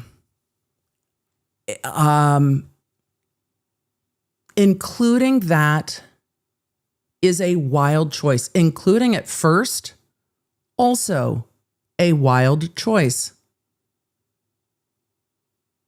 So, deceptively staged events. Disingenuous coronation, rally, raffle, storefront table promotion. I mean, the storefront table promotion is actually a problem, because I think they were trying to dissuade people from going into the store, which can be tortious interference. That one's probably a problem. A fictitious Lego Club rally. See, when you take the ones that are problems, which I think the tortious interference with business can be a problem in a civil lawsuit, and then you add disingenuous coronation to it, it kind of undermines your argument. They go on to say fictitious Lego Club rally, manufactured and frivolous complaints to police. Excuse me, pot? Kettle? Is that you? Private and public nuisances, threatening phone calls, numerous deceptive live and telephonic impersonations. That can be a problem if true. Threatening phone calls can be a problem if true and if proven. In-person and remote threats and via proxies, which can be a problem if true. They say frivolous sham lawsuit splitting. I don't know if Civil RICO is going to fly with that. However, when you have things that actually, if true, could be a problem, why add the other shit? unless you just can't get out of your own way on this. It's just odd. Though, content creator EDB is delighted by disingenuous coronation. I think that we need to work that into our regular parlance chat. I'm delighted. They go on to say issuing the publications of defamatory and disparaging images and content, all in furtherance of the enterprise. Defamation can also be a problem. I don't know if defamation is going to count as a predicate act for RICO. They go on to say, in a YouTube video with the false and defamatory byline, I tracked down the thief who stole $200,000 of Lego, posted on 5/21/26, with over 1.34 million views to date. Hold on, where are we at now?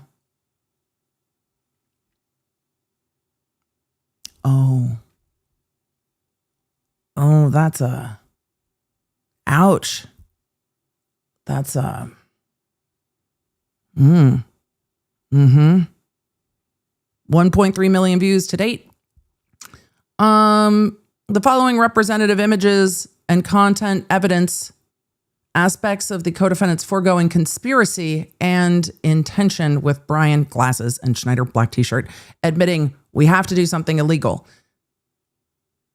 Going to be a problem because I do think there are things that Schneider engages in that are in fact illegal. I imagine the flip side argument on that is going to be this was hyperbolic. However, he then did engage in things that were illegal, and that is a problem too.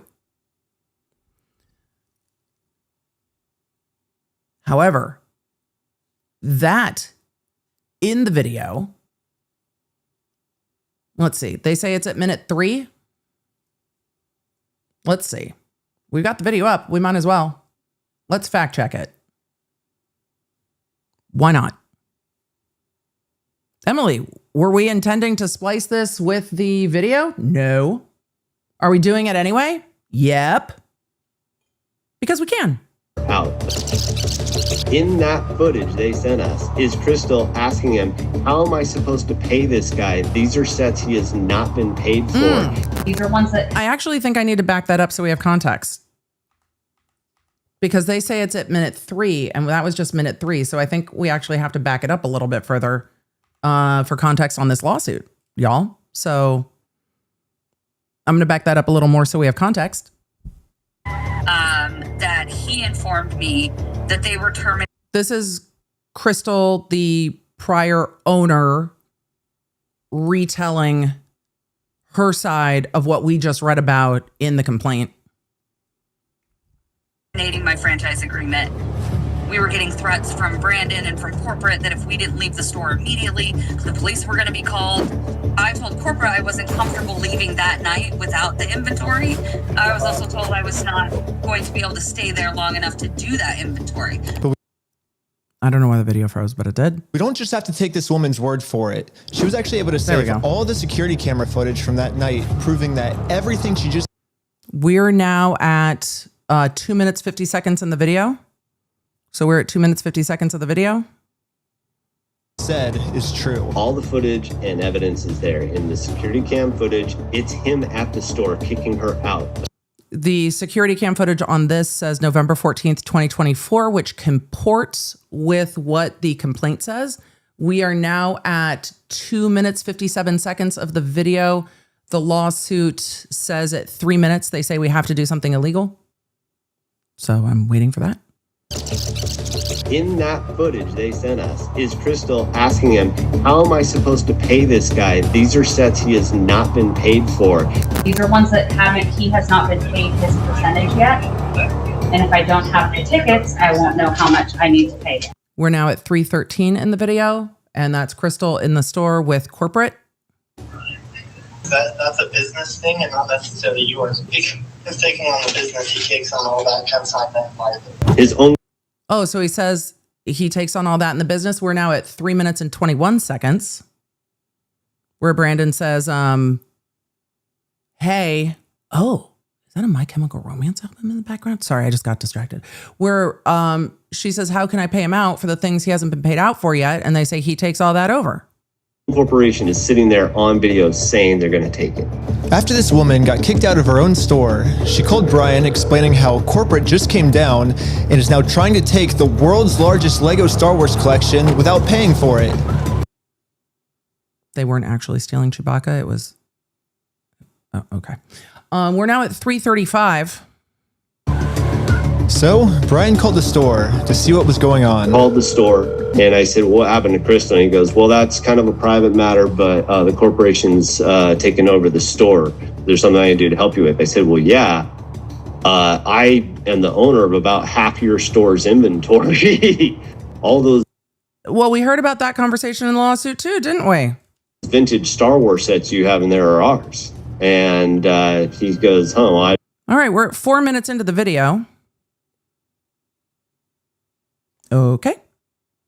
So I'm going to go back to the lawsuit. And that's not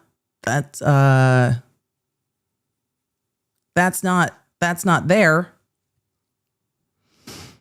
In the YouTube video with the false and defamatory, it's not a byline, it's a title. I tracked down the thief who stole 200,000 of Lego, posted on 5/21/26 with over 1.3, well now 5 point whatever million views. The following representative images of the content have Brian and Schneider admitting, quote, we have to do something illegal. YouTube video minute 3, YouTube video minute 16:12. Keep reading, Emily. YouTube video minute 26.08. We have to do something illegal. Okay, now I'm curious.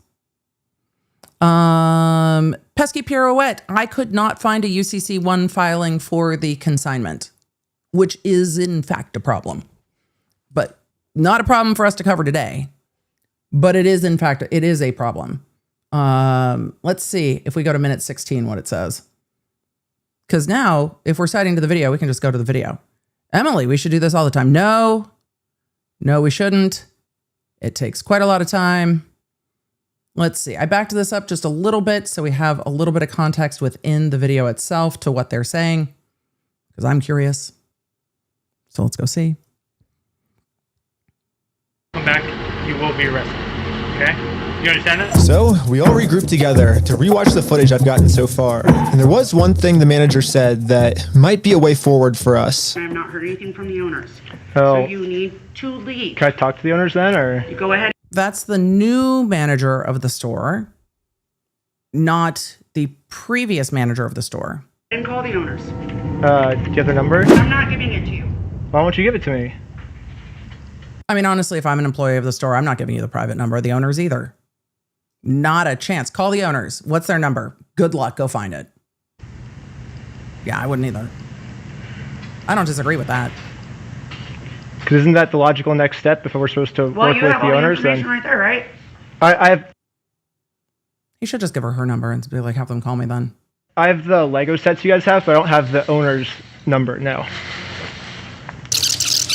So yeah, if you give me if that's what you want me to do, then you can give me the number and I can. No, I want you to leave. Call them. Basically, she's putting. We're at 15:46, and this is how he gets trespassed. Been asked to leave, isn't leaving.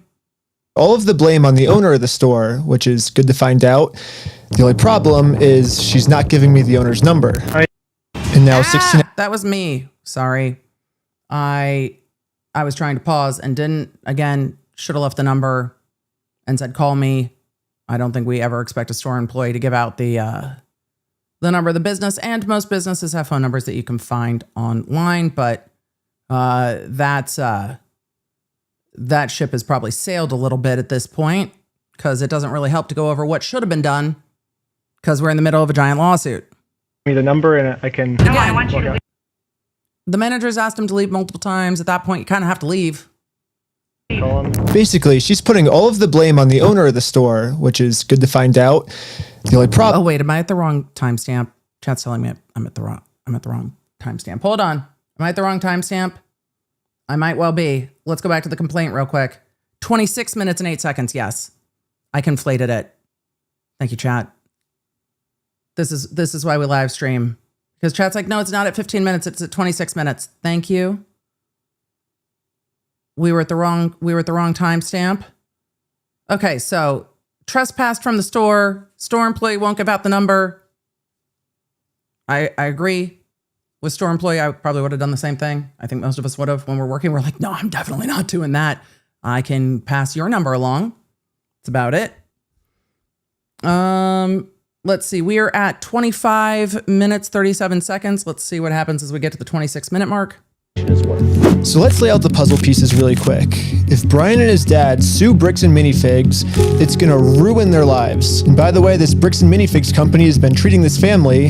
I only think it's fair if they're the ones that get their lives ruined. In order to make things right, it looks like we gotta do... Which again, this is going to be a fight of the stated purpose of like, we need to get their lives ruined, especially because there are harassment criminal cases here. This stated purpose is going to be a problem in court because they are going to then say this is not hyperbolic. This is them actually stating our goal is to ruin their lives. Yeah, that's going to be a problem. It's going to be a problem. But we haven't gotten through the RICO yet. Oh no, don't worry. Book Dragon said, I don't see the RICO yet. We're definitely not there. But no, this will be used in civil litigation. He will argue it's hyperbolic. The company will argue that it's not, but that will absolutely do this. That will absolutely be used by lawyers. It's ruined. In order to make things right, it looks like we gotta do this. Now, Bricks and Minifigs has their life ruined, and you can see Brian and us, we are the ones now doing the illegal activity. So I told my group the plan. We have to do something illegal. Right. And there's an argument that this is hyperbolic, saying they're the ones doing it illegal and we're going to switch places with them. But again, that at some point is going to be on a jury to decide. Well, you said you didn't want to do anything illegal. Right. Well, but the thing is, they're getting screwed because of it, because they would have to upfront the cost, and then have to take us to court. Then yeah, okay, I'm down for the illegal stuff. Yeah, no, lawsuits don't work in the Uno reverse world. Right? Lawsuits do not work in Uno reverse with, hey, if we can get them to sue us, then we can countersue. This is a terrible idea. Terrible idea. And the group is in. So now it's time to do an illegal business move against Bricks and Minifigs. Let's just hope that they take the bait and sue us. All right, so for all of you asking, how did we get here? Well, now we're here. They have sued. Mission accomplished, I suppose. They wanted to be sued. We are there. We are there. Plan has been executed. You've now been sued. Thinking is, what's the easiest way to get them to sue us? We steal their name. That's good. Oh, man. Perfect. First, I went to Google Maps and took a screenshot of the sign outside their store. I got rid of their... And then the argument will be, hey, we thought it was illegal to sue their name. Not illegal. Dan said, yeah, but they didn't really do anything illegal. Oh, no, they did. There are things that are illegal. This, not the thing, but there are things that are illegal. Tagline, because it's boring. And I changed it to, we steal from old people. Probably and now the defamatory. tagline's actually accurate. Probably defamatory, if not true, but also not illegal. Also added a cute little company logo. And this is my plan of how I'm going to make it into court with Bricks and Minifigs for free.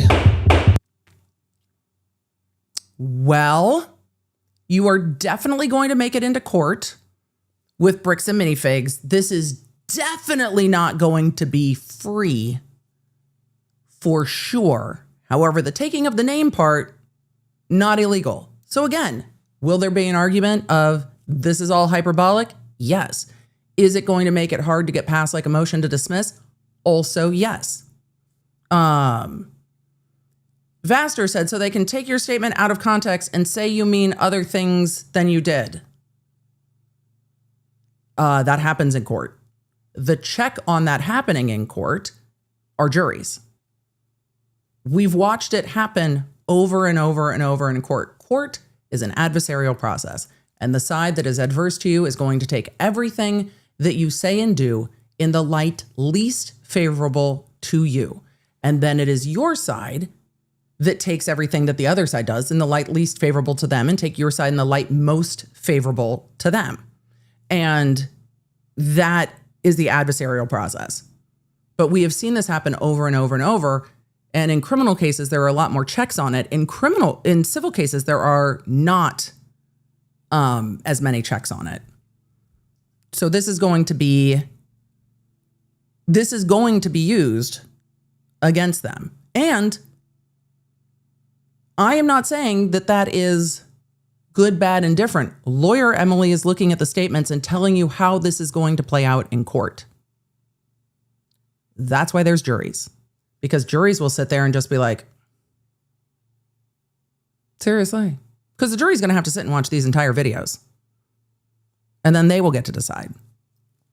All right. So they decide that to change position from the parties, to take the Mansells from having their lives ruined and the corporation from doing something illegal, to taking the Mansells doing something illegal to the corporation having their lives ruined. They have decided that stealing their name is going to be the scheme that is the thing. I mean, that scheme is not illegal.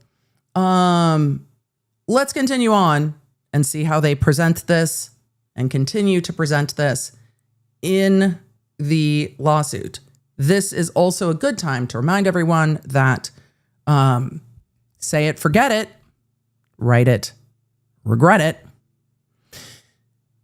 So they say in their complaint that the enterprise is saying we have to do something illegal.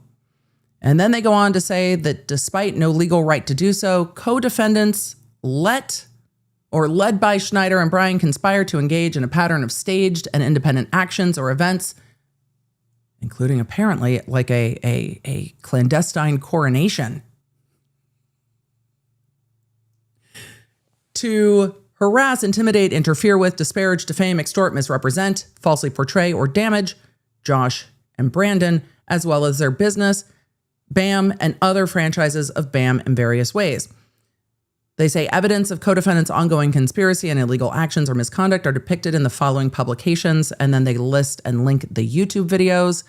This is why this is 300 pages long then. Transcripts of the videos are also attached. A Patreon video with transcripts of the Patreon video. Let's see. Which they've downloaded and provided to the court.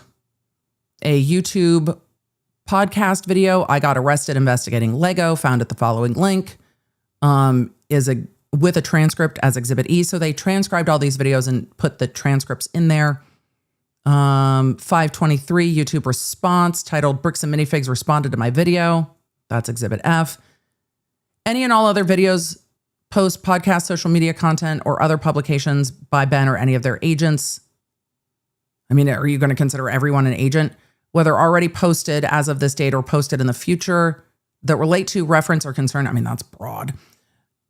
The McNeffs, Josh, Brandon, Baker Salem, BAM, or any BAM franchises, whether or not specifically identified. They've literally just said everything. They go on to say, as evidenced in the 5/21/26 YouTube video, as evidence in the 5/21/2026 YouTube video and publications, beginning in early 2025 and continuing to the date hereof, and with the direct or indirect support and encouragement of Bryan, Chrystal, and Benjamin, Reckless Ben and the group began targeting the Baker Salem store to unlawfully shake them down and extort monies demanded. They say these targeted activities were directed at plaintiffs and included the following reported distinct actions. So they are now laying out what they think the pattern of behavior that would fall into the RICO is. God, it's so much more helpful when they list them out by what the actual like predicate act is in format. In peering in person and confronting harassing staff, engaging third parties to harass employees, facilitating threats towards staff, obtaining signatures under false pretenses, deceptively distributing counterfeit quote unquote raffle gift certificates and attempting to collect, repeatedly trespassing, staging protests. Seriously.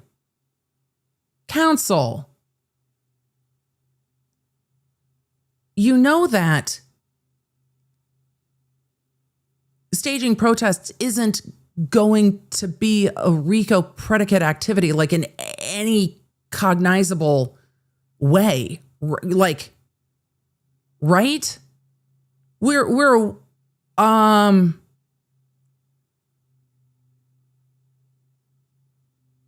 okay.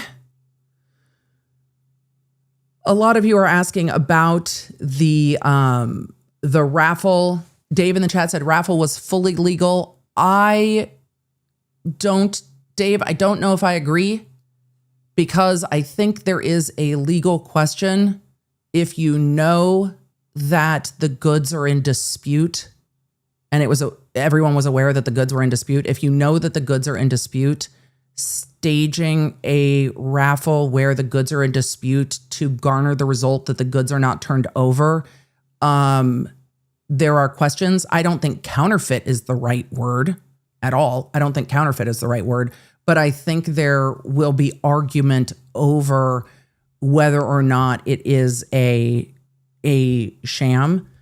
But do I think it is their strongest point? No. And the winner, it's my understanding, the winner did get paid out, but there are, I think there are some questions around that will have to be litigated. So yeah, I think there's some questions, because the reason the raffle was being held was to garner a particular result. So I think there's argument for that, but I don't think it's counterfeit, because it was registered, or at least Ben said it was registered. I didn't go check it. I would want to fact check it, because also he said that he won default judgments that he didn't win, or that he didn't win. So there are parts of that I would also like to fact check. Do I think that it is counterfeit? Not necessarily. Repeatedly trespassing, defacing property will be a problem. Yes, hanging signs on property can be defacing property. Defaming and disparaging plaintiffs, I don't know if that's going to count as RICO. Harassment might. Threatening might. Defaming, I don't think will count here. Injury and damage to plaintiffs, issuing and circulating dozens to hundreds of fraudulent certificates. I don't know what that's referencing. Placing plaintiffs in a false light. I don't know if that goes to RICO. Publishing defamatory statements goes to a defamation action, and among other episodes of unlawful activity, they say. Following the 5/21/26 video and publications, they say that corporate responded by posting, quote, a note to our community about the Bricks and Minifigs Salem or store. That's attached. They clarify the underlying dispute related to a private consignment agreement. 2 days later, on 5/23, Schneider released a YouTube response in which he recklessly, they say, dismissed Bricks and Minifigs clarification. I mean, he doesn't have to believe you. Hidden Insight said when he released the video, the default filing hadn't been dismissed. Okay, but it also hadn't been granted. So there was no default judgment. So there was still no default judgment, because there was no default judgment. Let's see. Evan said, but he disbelieved them recklessly. He is not obligated to believe them.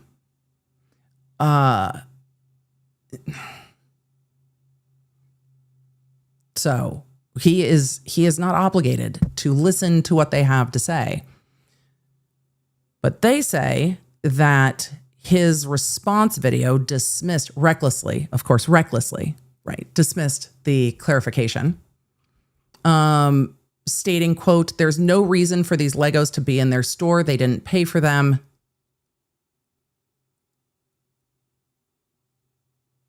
This is what we're quoting? Because I also think that's in dispute. They say that the statement demonstrates Reckless Ben's willful disregard for the legal realities explained in the response. I don't know if your response is completely accurate either. And they say that Bricks and Minifigs acquired the store's asset as a bona fide purchaser, and I don't think that's settled either. I do not think that is settled. So,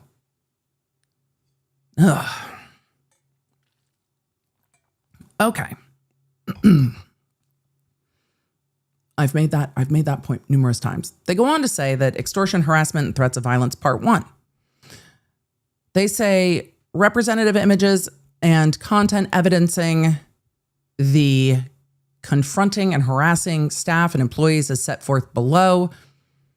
The 521 YouTube video, minute 1246 through 1446, they say Schneider attempted extortion and directly threatened Eamon by stating that, quote, this is one of the executives and owners of the company, quote, "If you just want to give it back now, it's going to be a lot easier for you guys. You know, I think you guys would prefer the easy way, or, quote, the hard way. I don't think you guys are really going to like it." They say an implied depiction of the threatened violence associated with the hard way is an explosion at BAM's corporate headquarters in the video. Did he use an explosion of the headquarters while saying this is going to be the hard way? I guess we'll see. They go on to say that the YouTube video, minute 1822, Victor and a member of the crew, each acting, all of you are saying no. Okay. No, it was a video transition. That makes more sense. They are saying that Victor and a member of the group each acting individually as agents pretending to be a celebrity and a member of a fake Lego club in order to trick an employee into unlawfully disclosing Josh's contact. I think in the order that we watched it, and again, videos can be edited, things can be out of order. This will all be sorted in depositions. But in the context as we watched it, I think the employee was aware that they were the people that were trespassed, what their purpose was, what their side of the story was, and then disclosed the contact information. But I was correct that they were mad about disclosing the contact information. All of you are saying, is that illegal? No, they are going to say that it is a pattern of harassing and that they used trickery to get the phone number to harass. That's how they're going to argue it. They say the YouTube video, minute 117:52, impersonating Guinness World Records personnel and delivering a disparaging, misleading, and fake award for, quote, most Legos stolen.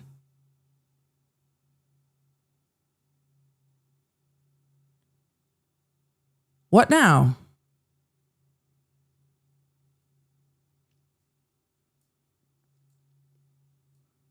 It looks like a paper printout in a frame with the logo of the Guinness World Records. I mean, so there's a copyright claim? The most Legos stolen by a single franchise was achieved by this. Achieved by the store. Bricks and Minifigs stole for $200,000 or whatever is what the sign says. Okay. So they gave an employee of the store a fake Guinness World Record. I guess they were going to say that that's part of the harassment. By having, he had already been trespassed from the store. And so by sending agents into the store, I guess that's what they're going to argue. They go on to say fraud, deceit, impersonation, and forgery through false document scheme. They say that Reckless Ben admitted disguising a document as a delivery signature, then claiming it as a quote unquote get out of jail free card, and that an employee owes $5,000 each time she calls police. They say the document was obtained by deception and was not knowingly signed as a contract and is unenforceable. Obviously. It's obviously unenforceable. Did they legitimately try to enforce it other than saying on video that it was that existed? Obviously, it's unenforceable. They go on to say that the document was obtained by deception. Yes, the signature requests made under false pretense echo the fraudulently obtained signatures on fictitious contract documents previously used in Salem, suggesting an intent to fabricate legal documents or evidence for extortion and harassment purposes.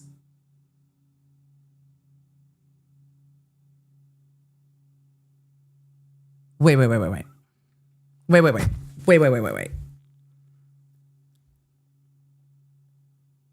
They're alleging that the signature requests clearly suggest an intent to fabricate legal claims or to be used as evidence for extortion and harassment purposes. They say representative images and contents evidencing the foregoing are set forth below.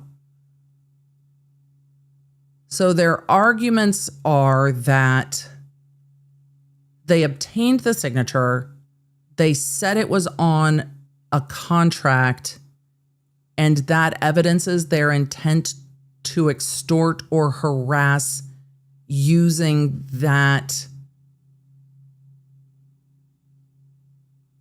Did they use it in any way other than saying, oh, you can't call the police on us anymore or you owe us $5,000? I have questions. However,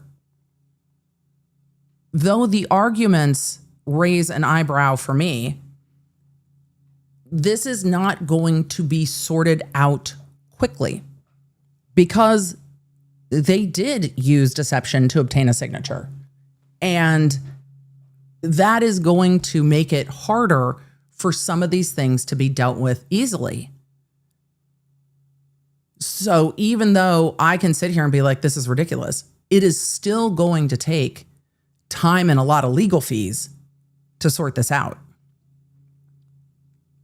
They go on to say that there was a purported absolutely no trespass covenant fraudulently obtained by the store manager by posing as a federal government employee / USPS or UPS delivery personnel. That is not accurate based on what I have seen. I did not see anyone posing as a federal government employee or a member of the Postal Service. UPS maybe, but that's a private company. This is a stretch. There continue to be a lot of stretches in this. They go on to say that Reckless Ben later unlawfully threatened and demanded payment of $40,000 for alleged violations of the forged agreement accompanied by threats. Do you have the text of the threats?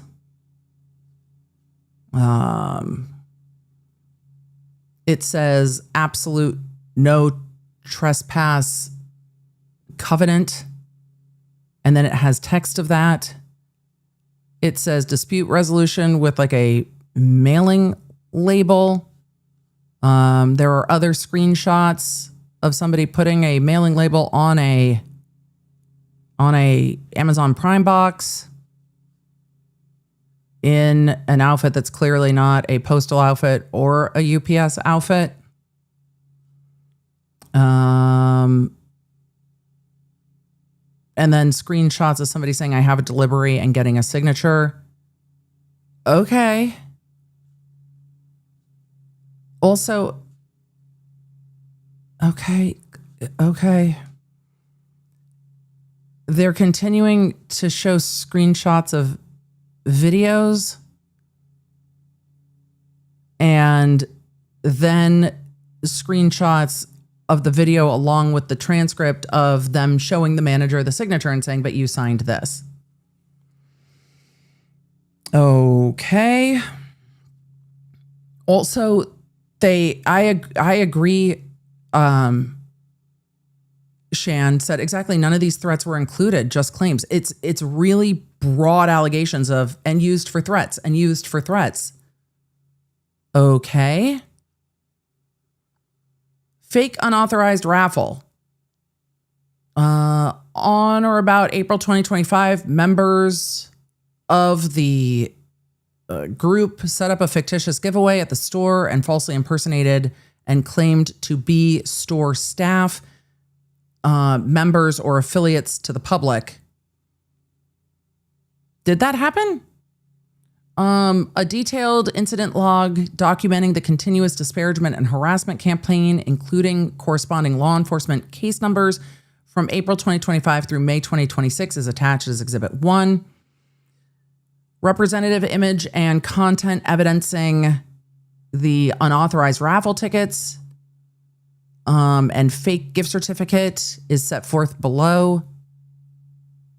Okay. And then they go through the raffle scheme, saying that the raffle scheme is, I don't know how they're tying this all in.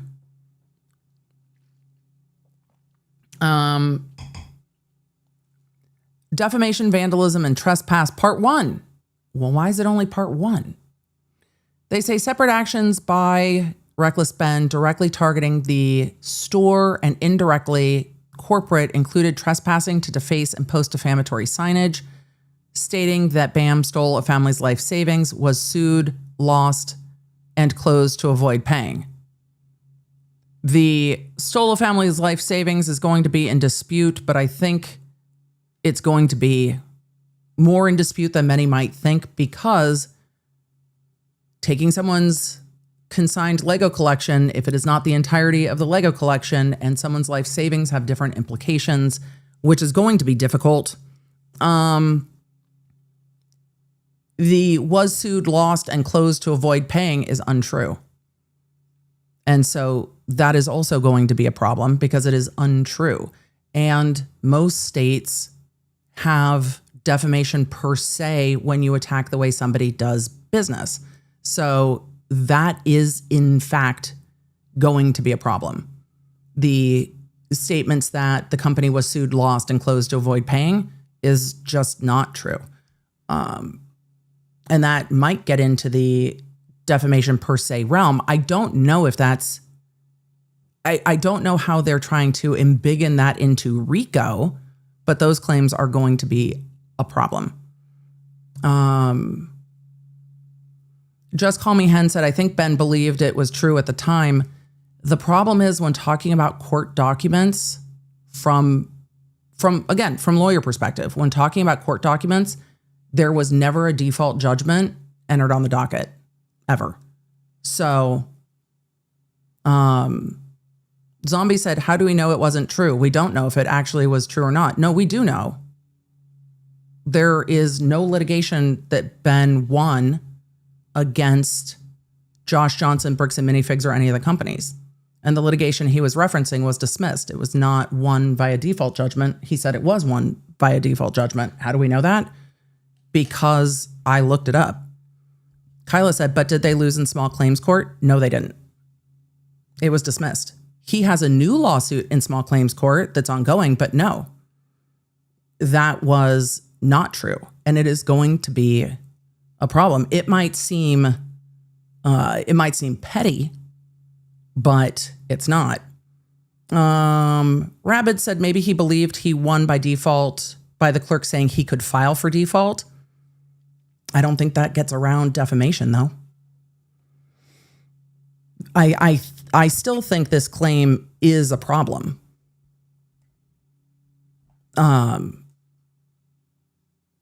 Velo said he kept saying they didn't show up. That's why I was confused. No, it's fair enough. It's confusing. That's fair enough. They didn't show up because they were never sued and they were never served. So the court lady in the video said he won. No, she didn't, Sinister Sally. The court lady in the video said, if they don't respond, you can file a request for default. And you can file a request for default. It doesn't mean it will be granted. And it wasn't. So he didn't. So he, I think it's a problem. And I think it's a problem. I think it is a problem on defamation. Big Crunch said, isn't the statute you have to know it to be true? He did not have any evidence that I can see that he had won a default judgment. So I think there's going to be a fight over whether or not this is a matter of public concern when he was doing these things. I actually think there's an argument that this does not meet public figure defamation based on the things that were happening before this happened. So Becky, I understand. Becky said public figure needs actual malice. I don't think they're public figures before the videos dropped, and this happened before the videos dropped. So I think there's an argument that they're not public figures. When I'm looking at the law side of this, then that's what I see. Shan said if the parties were not served, they will dismiss the case if no default filed. He filed a request for default and then they dismissed it. They did.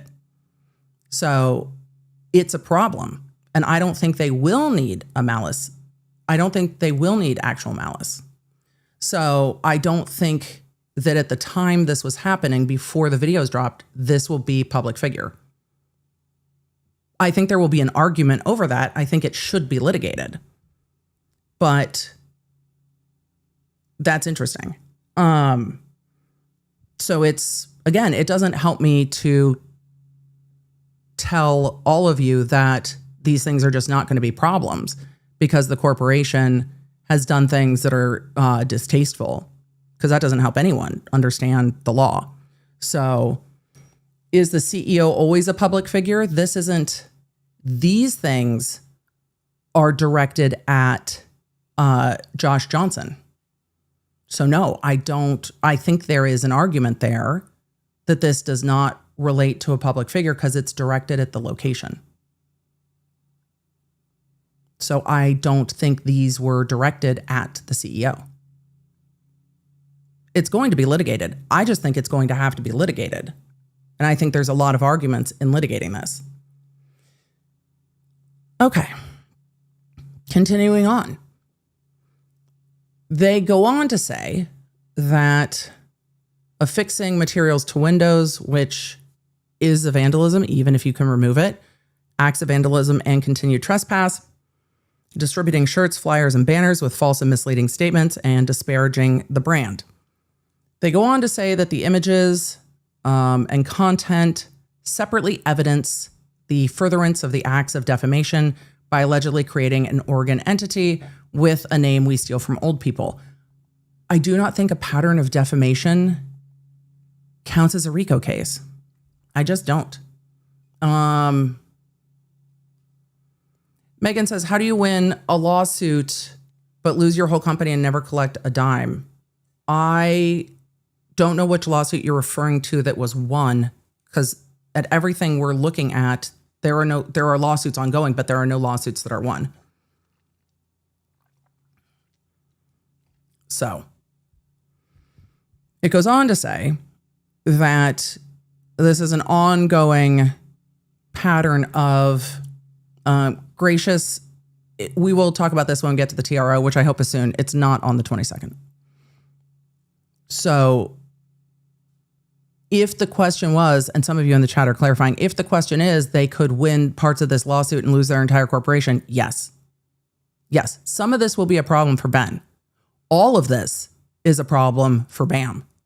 They could very realistically win in court and lose in the court of public opinion very easily, very easily. Bishop Cruz says, was the case dismissed when he put up the sign? It doesn't matter because it wasn't won when he put up the sign. When it was dismissed is irrelevant.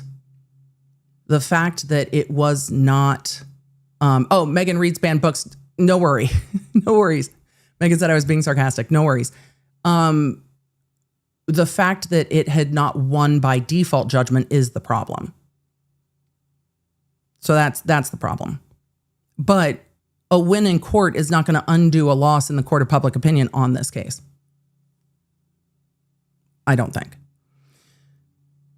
So they are saying that this is ongoing defamation. I do not think a pattern of defamation is going to count as RICO as we get into this.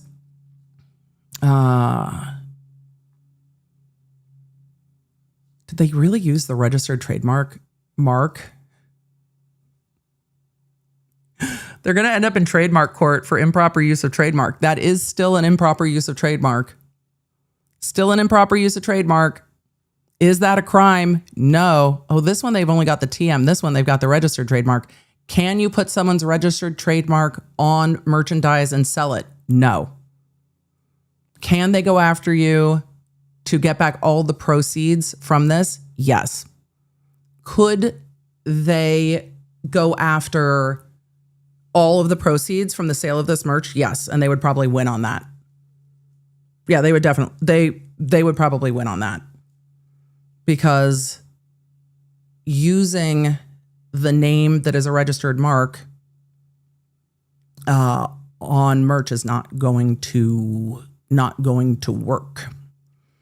Pamela the Camel said, it's satire. Does not matter when we're selling merch with somebody else's registered mark.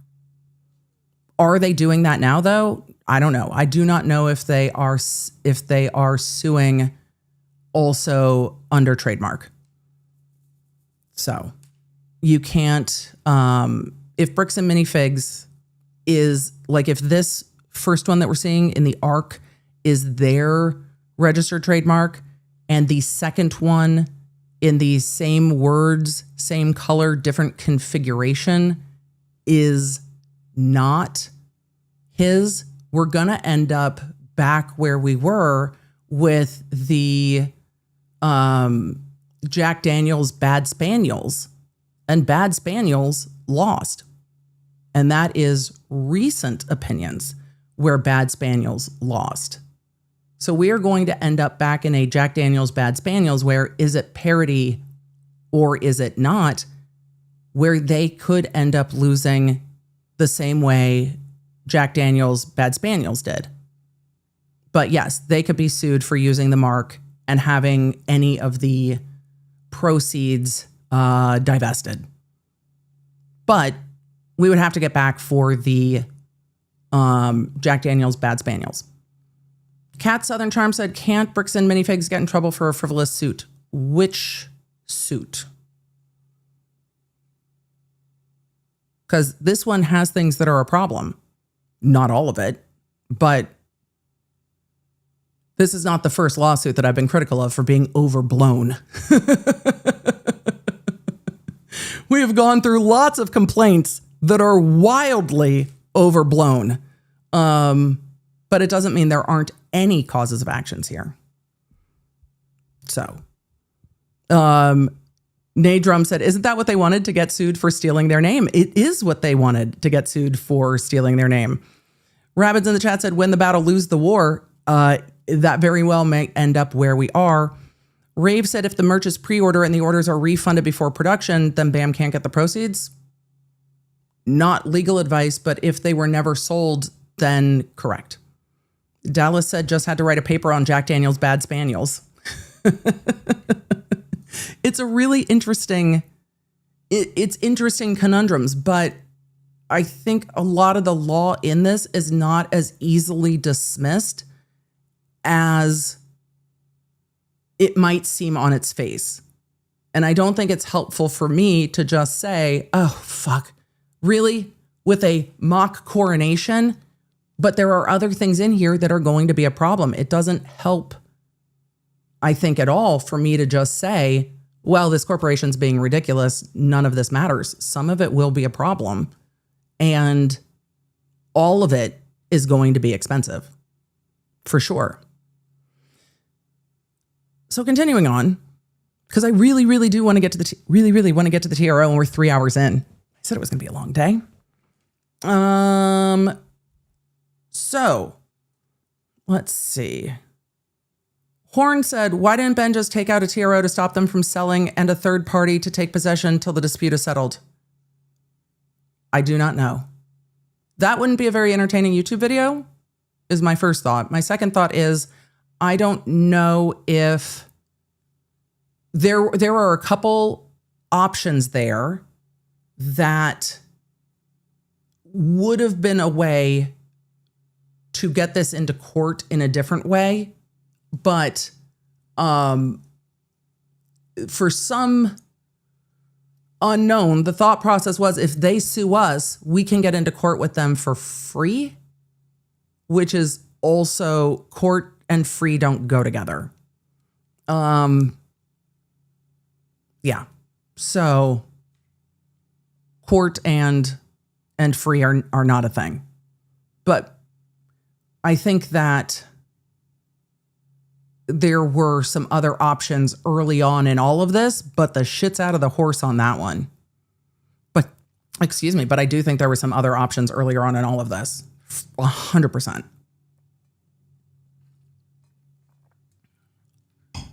Let's see. They go on to talk about the images relating to vandalism, creation of the website entitled WeStealFromOldPeople.com. I don't know if, trespass upon and defacing the property using false, disparaging, defamatory statements are set forth below. And then they go through timestamps in the videos with photos attached with the sign put on the building. Yes, even if it is not like spray paint, putting a non-permanent thing on a building can in fact be vandalism. How that gets dealt with, civil versus criminal versus this versus that, depends on all the facts and the location. But yes, that can be vandalism.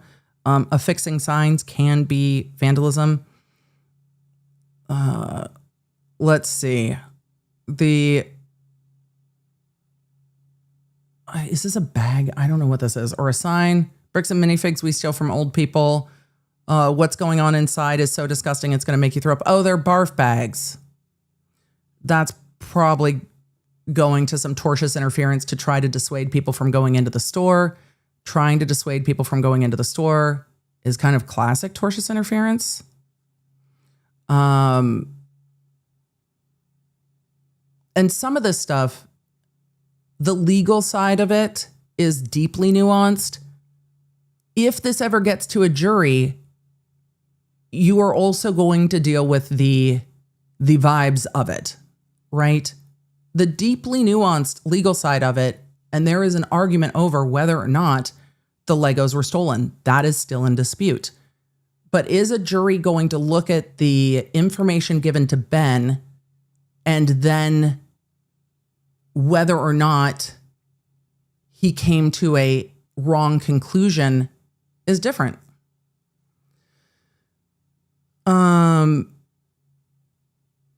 The turn and go home sign also going to be in there with some tortious interference in business. I think the tortious interference, I don't know how much damage there would be for that, but I think the tortious interference is going to also be difficult to get around. A lot of it's on video. Tax said, were any of the lawsuits filed by the OG owners won by default? I could not find a single one that was won. No. Couldn't find one. In all of the looking, I could not find one that was won. They say that a sign was put on the store saying permanently closed. We stole a family's life savings. They sued. We lost. The they sued, we lost is not accurate, as we've discussed. But we've discussed it. That is a fairly large sign. Again, a non-permanent sign being affixed can in fact be defacing. Obstruction of justice. I'm curious where we're at with obstruction of justice. They say, while engaging in their ongoing trespass, Schneider employed deceptive tactics to evade police investigation and to obstruct justice. Representative images and content evidencing the acts of deceptive tactics are set forth below. They say upon police arriving at the scene in the 521 YouTube video, Reckless Ben obstructed the investigation by directing a colleague, also named Ben, to wear identical clothing to take Schneider's place, thereby evading identification by law enforcement and avoiding being arrested for trespass. Is that the... Okay. Profiting off of counterfeit merchandise. I think that's going to have to go into... Well, they might be able to bring it within this lawsuit because counterfeit merchandise squarely falls. Counterfeit merchandise squarely falls under some of the codes that we looked at. Counterfeit merchandise might count.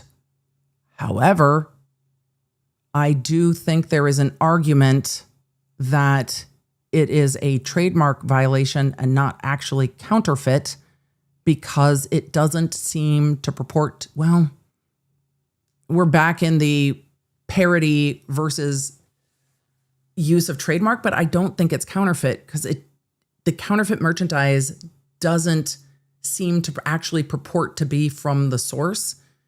It might be an improper use of trademark, but I don't think it actually falls under counterfeit. But again, this is their lawsuit and they're going to frame everything in the light most favorable to them. I have questions about the counterfeit. So Max said the merch did not make a profit. I appreciate the information. Not super relevant for the purpose of whether there's counterfeit merchandise or not. So I know that they've titled it profiting, but counterfeiting can in fact be illegal. I don't know if we're going to run into that situation here because I don't know if the items are actually purporting to be from a Bricks and Minifigs location. There's argument to be made there, but there's argument to be made there. Kraft asked, could the raffle be considered illegal gambling based off the statute? I did not pull the statute in Oregon because that took place in Oregon. And I did not pull the statute in Oregon because they are trying to take actions that happened in Oregon and actions that happened in Utah and combine them, which also is going to be a problem. Because now we are now, I mean, if this was in federal court, it might be less of a problem, but they chose to file it locally in Utah, not in federal court. And I guess there could be an argument for removal to federal court, but they are trying to combine actions in Oregon that I don't know if the court in Utah has control over, because so far everything we're looking at are actions that are taking place out of state, but they are the pattern of conduct that's being complained of in Utah. So they are trying to reach over state lines and pull in conduct that happened in Oregon versus actions that happened in Utah. I don't think we've even gotten to any actions yet that have happened in Utah. All in all, in all, in all, in all. So, it says rejected settlement proposal. Okay. In late 2025, and based on co-defendant's ongoing harassment, Brandon and Josh further investigated the store inventory. Although,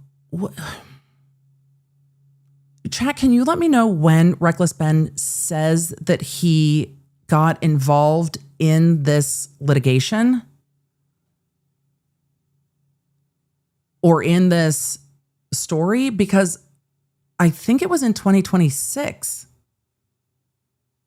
All of you are saying March this year. Right. So this is behavior they're complaining of. The framing is interesting. And here's why I'm picking at the framing of this. They're framing this as kind of reckless Ben's being the linchpin in all of this. But then they are reaching back in time with they say co-defendants. However, only one individual that is a co-defendant, because they keep bringing in the previous store owners who aren't co-defendants. And they are complaining of behavior happening in 2025 before Ben ever gets involved, but then they are framing this as Ben's ongoing scheme, even though they're saying that this is happening well before. So the framing of it is internally inconsistent, and they keep referring to co-defendants, but those co-defendants they're referring to aren't sued in here, so they're not co-defendants. They're it is internally inconsistent. And it is annoying because this is from the stuff going on previously, but the only person involved in that is Ben Mansell, and there's no co-defendant to him because the others aren't sued in this. Anyway, they say that because of the ongoing harassment. So did the harassment predate reckless Ben getting involved? They seem to be saying yes. Based on co-defendants' ongoing harassment, Brandon and Josh further investigated the inventory, and though they could still not reliably identify any product that appeared to belong to Brian, they located a few, approximately 20, they say, Star Wars Lego sets in the back office lockable cupboard, on which they noticed stickers not previously recognized.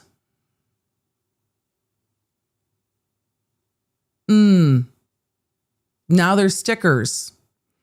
As a precaution only, so they're saying we're not admitting liability or fault. As a precaution only and still without knowledge that Brian in fact had any right thereto, they directed that such not be sold from the store inventory and remain locked up pending completion of their ongoing investigation and receipt of reliable evidence of ownership and other conditions. What other conditions? Aren't there inventories? On or about December 3rd, 2025, in text exchange between Josh Johnson and Brian, they say deceptively orchestrated by Schneider,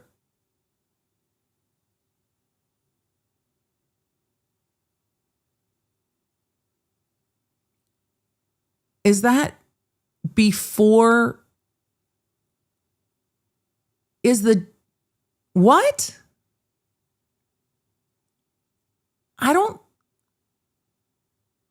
think Schneider was involved at this point, though. So that doesn't even make sense. Chat, you're confused. I'm confused.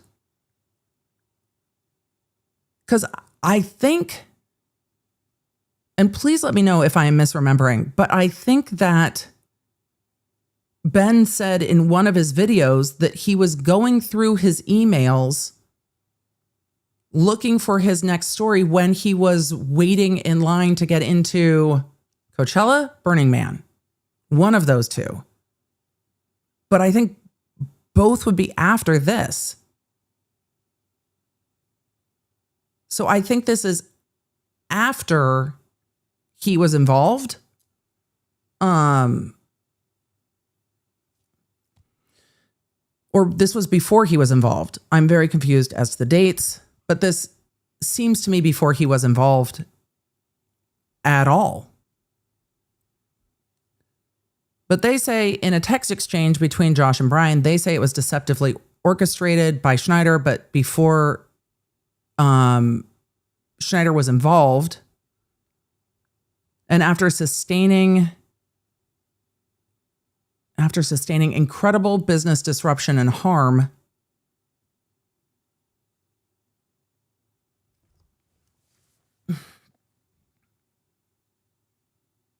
So before, though, because I think that this was before.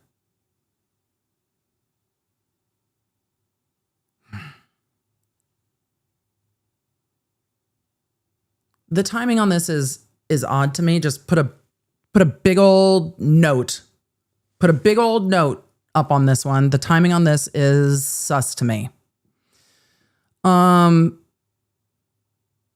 They're saying back in December 2025 that the business was sustaining incredible business disruption and harm. I really have a lot of questions about that. Yeah, I have a lot of questions about that, but okay.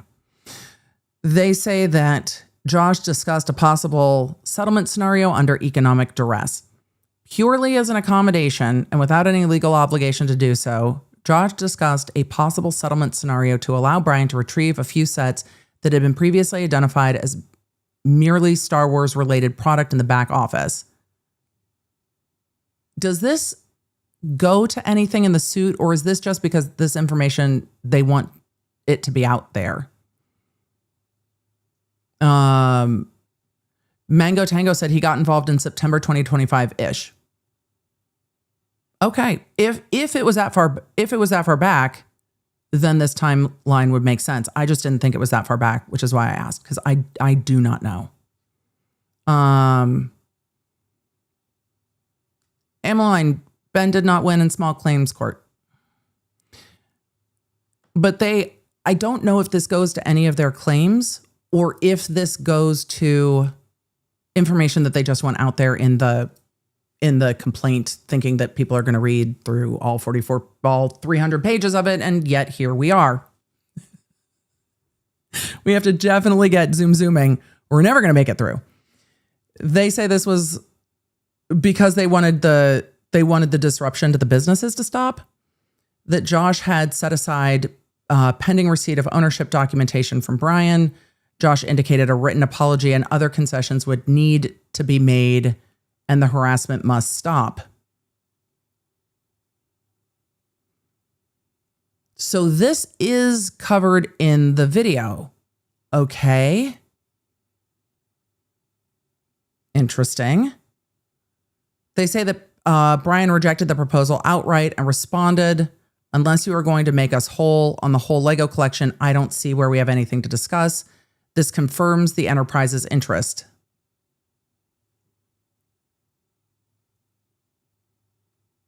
The enterprise's interest in being made whole on the collection? They say, referring to the sets he had identified, Josh replied, "We can give you what's left. We can't and aren't responsible for what she sold for the 2 years y'all were working together. If you want what she left, let me know." Brian refused the offer. This exchange further evidence Brian's objectives were not about recovering a Lego collection, but rather about extorting payment for the enterprise beyond any legitimate claim. The framing on that is interesting. I just have to wonder if what was offered and what Brian's understanding of what was left in inventory were not the same. Because accepting an offer of partial payment can negate any further claims. And negating, and that is a problem. So accepting a partial payment to settle a claim can eliminate your right to seek further being made whole. And so if you've ever, in the context of like a vehicle collision, if you've ever been in a vehicle collision and they're like, insurance is like, "Oh, hey, we'll pay you $3,000, but your damages are more than that," and you take the $3,000, it can be a full settlement of all claims. And then there's nothing more you can do and you are done. So taking a partial, and if that's the case, taking a partial offer would put an end to all of this. So I can understand why he didn't want to do that if it was not the complete set. I don't think it is, in fact, evidence that the enterprise is interested in extorting. I think that goes, I think that's a really big reach because there's legitimate legal reasons why a partial settlement wouldn't be taken.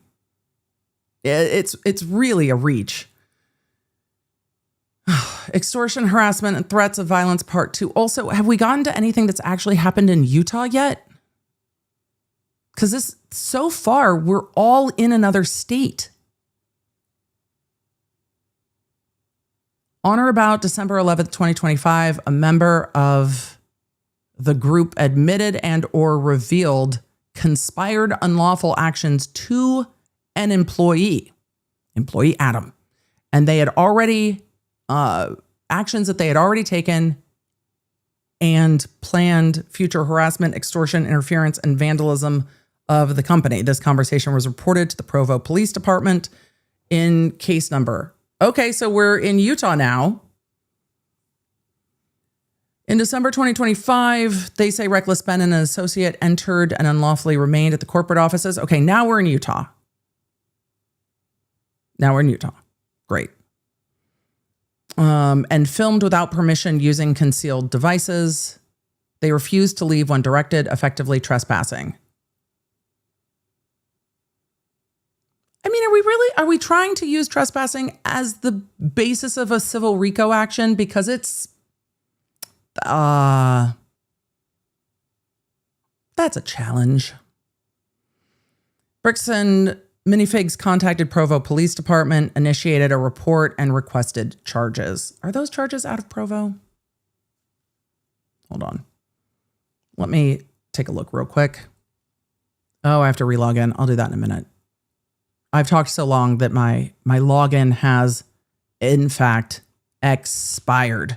And we have not even gotten to the thing I wanted to get to the most. But I think that hopefully the background is helpful. Let me try to grab that real quick because I am curious if those are in Provo. Yes, in fact, in Provo. Both are in Provo. Okay, that makes sense. Well, there we go. Both of the criminal cases are in Provo. And then this one is also in Provo. So all three of the cases we're talking about are in Provo. So now we're talking about what? Trespassing and more trespassing. During the December 2025 encounter at the corporate offices, they say that Reckless Ben demanded $200,000, stating a failure to pay would result in reputational harm and that matters would become very bad. Bricks and Minifigs corporate reported this attempted criminal and civil coercion and extortion to authorities. The incident is incorporated as part of the police department case. Keeping in mind that those cases cover... Hold on, let me just, as I said, we would weave in the criminal as it pertained. The criminal cases involve misdemeanors only. One case is 1 count of disorderly conduct, 1 count of criminal trespassing after notice. The other case is, let me pull it up real quick. The other case is 1 count of misdemeanor stalking, 1 count of targeted picketing. So those are the 4 criminal counts. None of them are extortion. Trespassing, targeted residential picketing, stalking under misdemeanor. So misdemeanor stalking. And what was the other one I said? There was one more, but that. Where's the other one? I already forgot. Disorderly conduct. Misdemeanor disorderly conduct for refusing to comply with an order to leave. That might actually merge with the trespassing. Okay. So they say that the case number, the investigation remains open. I mean, they've charged him. So yes, and he's been charged. They say after the December visit to the corporate office, Chrystal, the previous owner, initiated a second legal demand after waiting 13 months. Okay. Did the statute of limitations expire? That's the only thing I'm worried about in waiting 13 months. And Cedar Snack said, I didn't think picketing was illegal. The type of picketing you're thinking of and the way that it's defined under the law in Utah are different.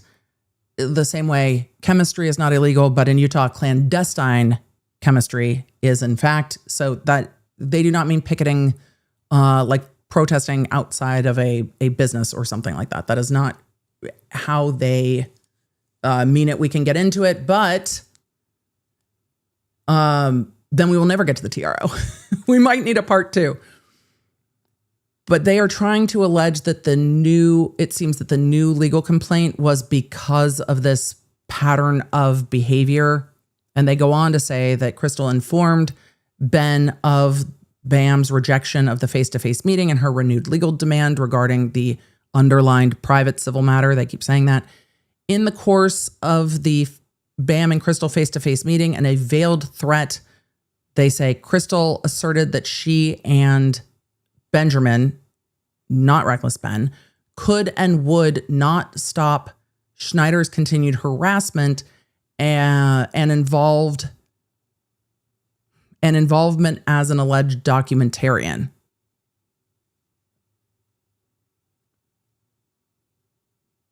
I'm interested to see how everybody relays how this meeting went down, but they're saying that, well, then why don't you sue them in this? Why aren't they sued here then? If you say that Chrystal and Benjamin are using Reckless Ben and his YouTube channel as like an attack dog, why aren't they sued here then? Because it would seem that then they would be the ones that are pulling the strings or holding the leash, if it were. Because that seems to be the allegation. So why are we not suing them here as co-defendants? Is it because it would pull you into court in Oregon? Maybe. Cheeseburger Beefcake said Chrystal and Ben could slot into doe 1 through 15.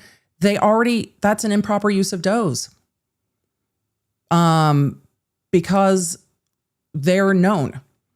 Casey Cat, the police said they charged Ben with at least 1 felony.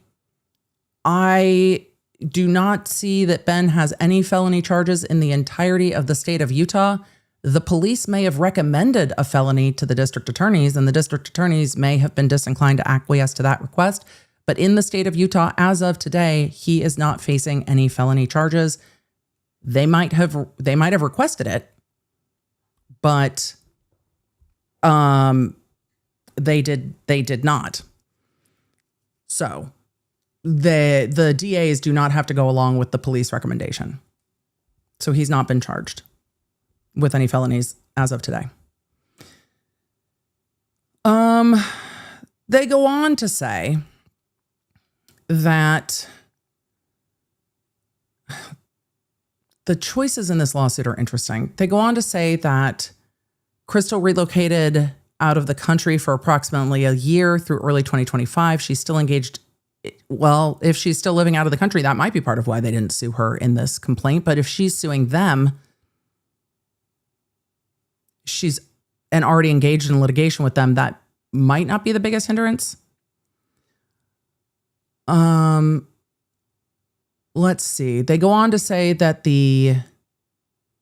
she's still engaged indirectly with the enterprise and in support of the unlawful activities described, and the police have informed Bricks and Minifigs that she has returned to the United States and has been interviewed.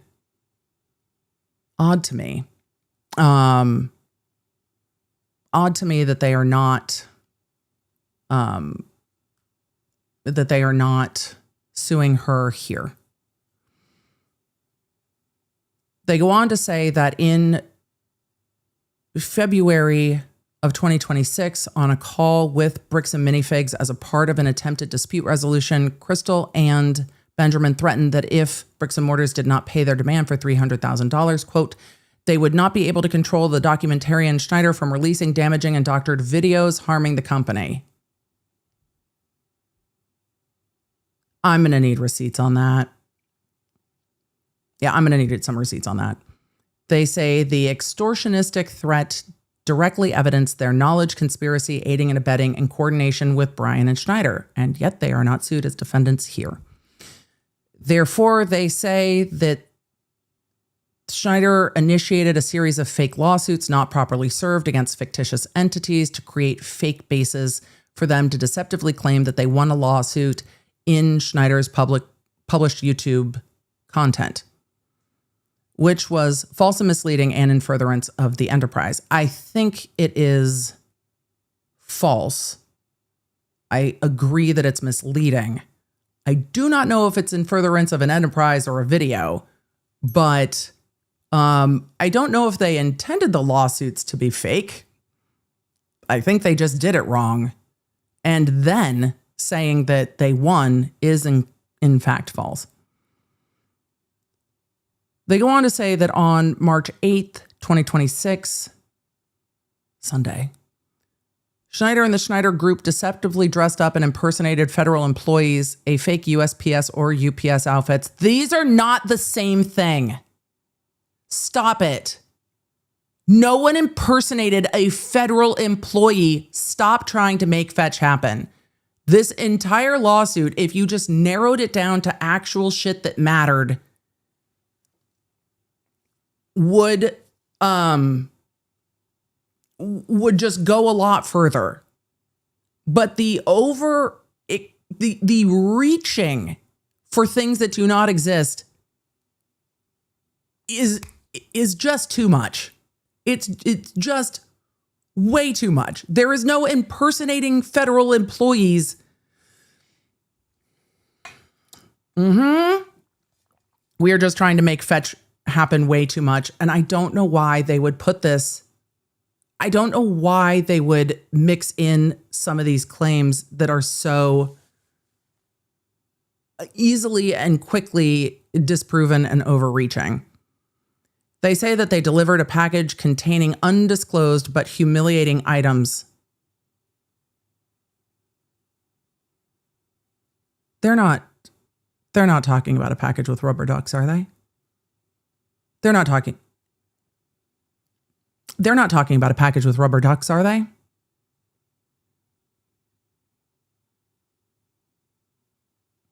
Because I think that they're talking about a package with rubber ducks. Were they rubber dildos instead? Like,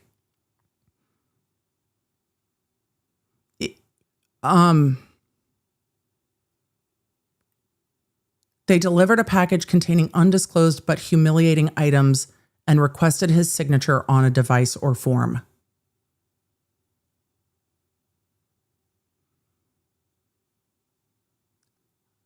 Oh, okay.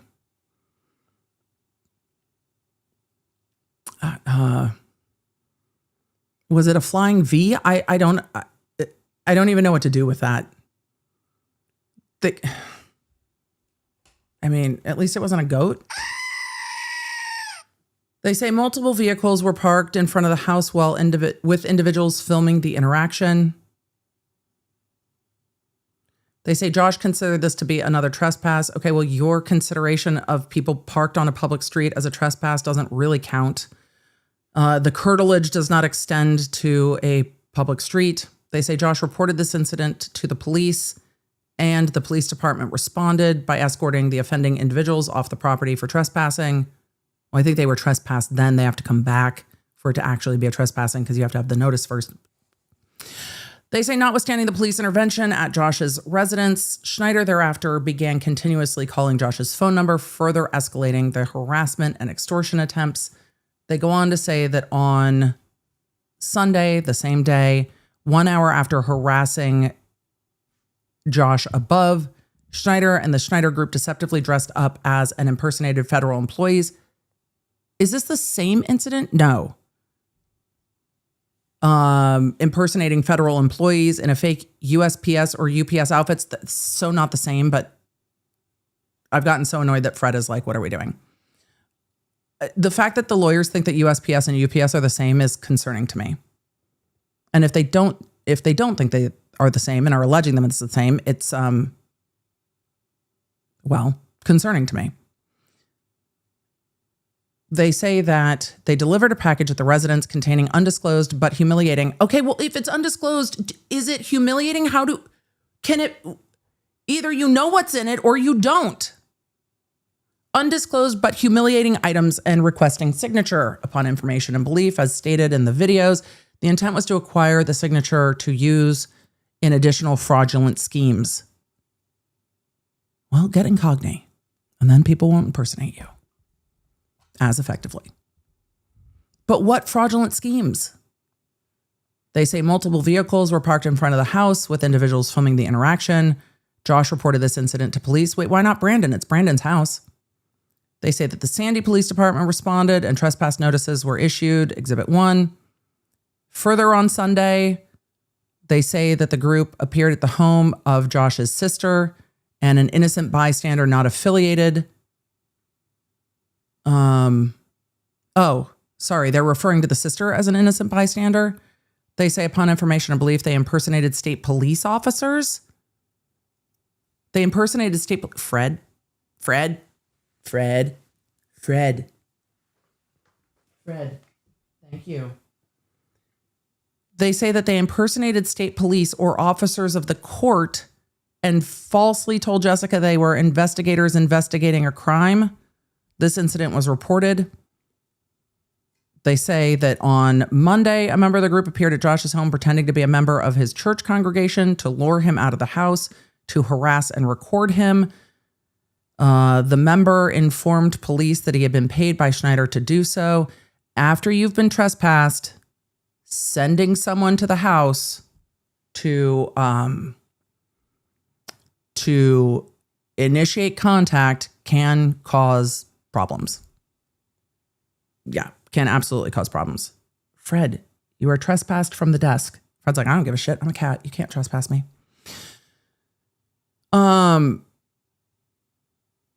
Okay. But if you've already been trespassed by a location, sending someone in your stead to the location is going to cause problems. They go on to say that on the 10th that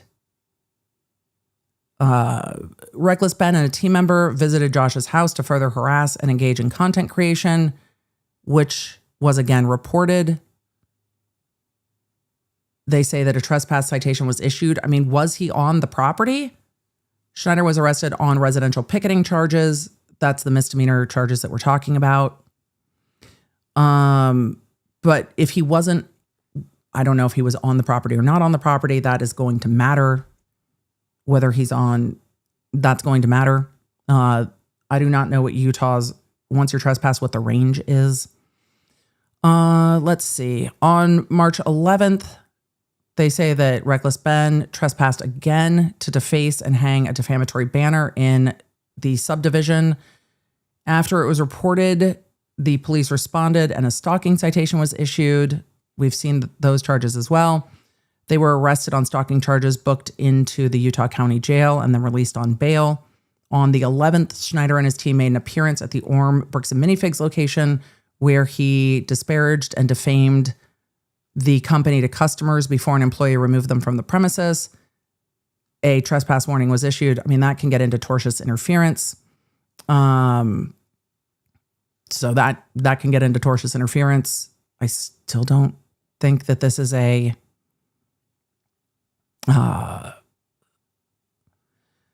I can see where they are going to argue harassment. I don't see how they are going to tie this in. I guess we'll keep reading. They go on to say that on March 13th, now that we've gotten into the stuff happening in Utah in March, that Schneider and his crew appeared at the Bricks and Minifigs store in South Jordan and began filming people and demanding statements and explanations from owners and employees. This was reported to the South Jordan Police Department. I mean, I think that goes to the corporate plaintiff. Notably, on or about March 13th, corporate issued Reckless Ben a formal written notice of trespass, harassment, and prohibition respecting any and all franchise locations. Despite this notice, co-defendants were they given the notice? They said issued. They did not say served.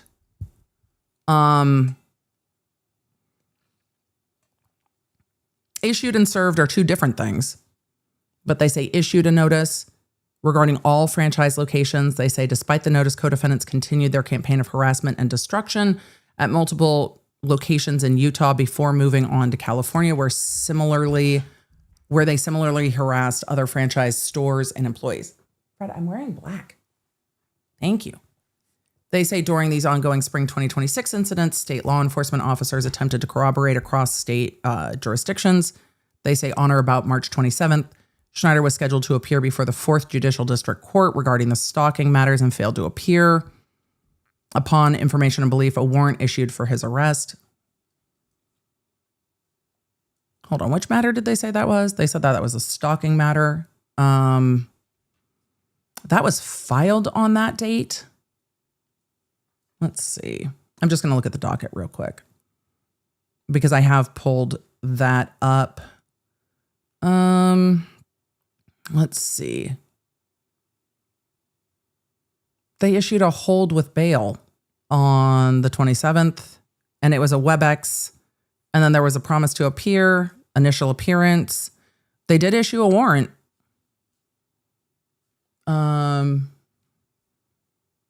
We're looking at the docket real quick, but I have to do it that way.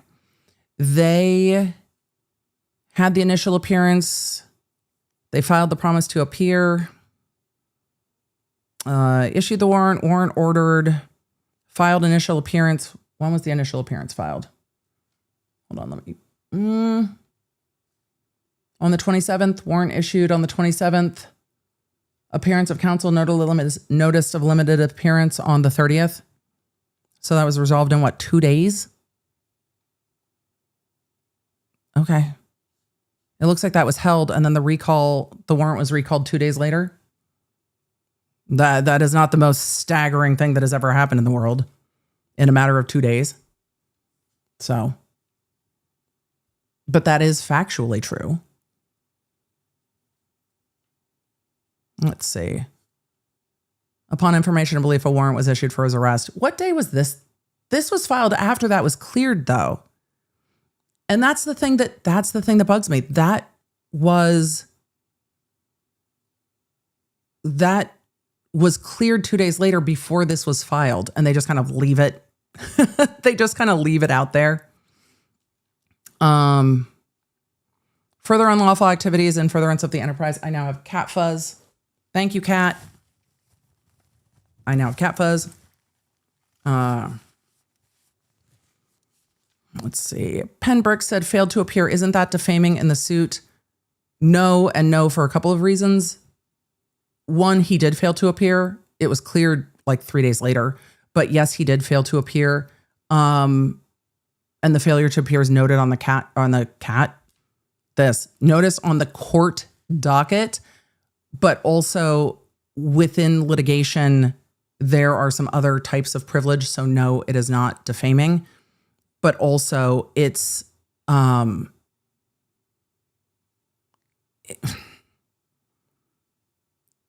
me, it's just kind of like okay. He failed to appear and then appeared 2 days later.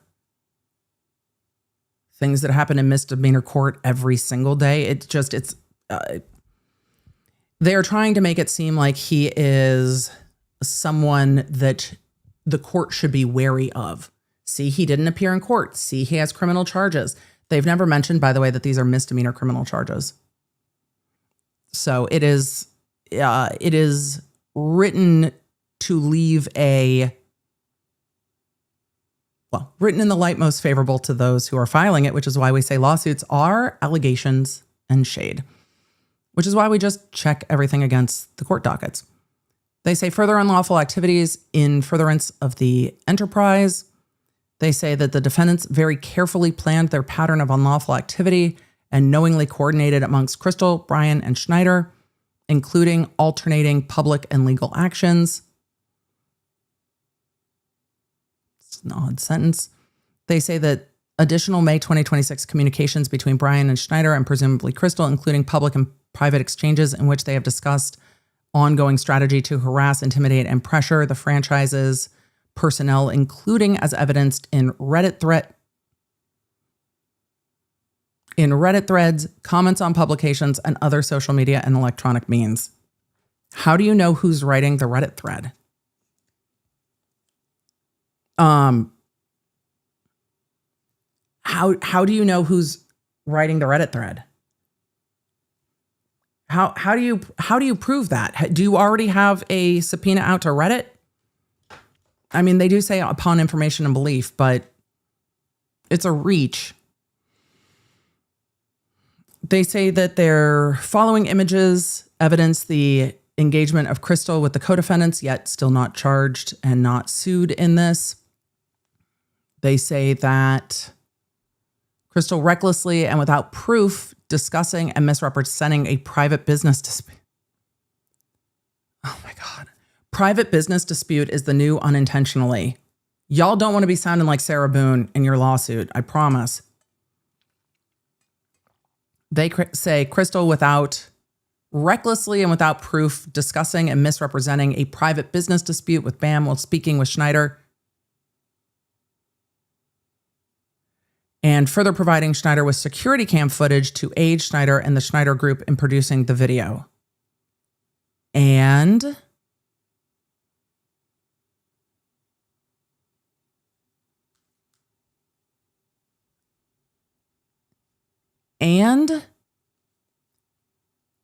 GoFundMe solicitation. Okay. Thank you. Thank you, Fred. Thank you. Fred. No, you are trying to hold on. Thank you. GoFundMe solicitation. As recently as this past week, Chrystal set up a GoFundMe account as confirmed in her Instagram post using the now viral hashtag #RecklessBen, among others, and stating that, quote, "So my face has gone a little bit viral." Titled, "They took our Lego store and life savings, help us fight back." And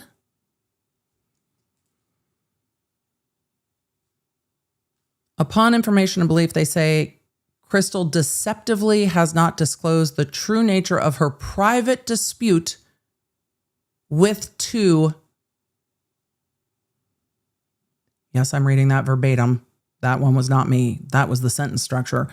With two unwitting GoFundMe participants as detailed herein. She's not a party to the lawsuit.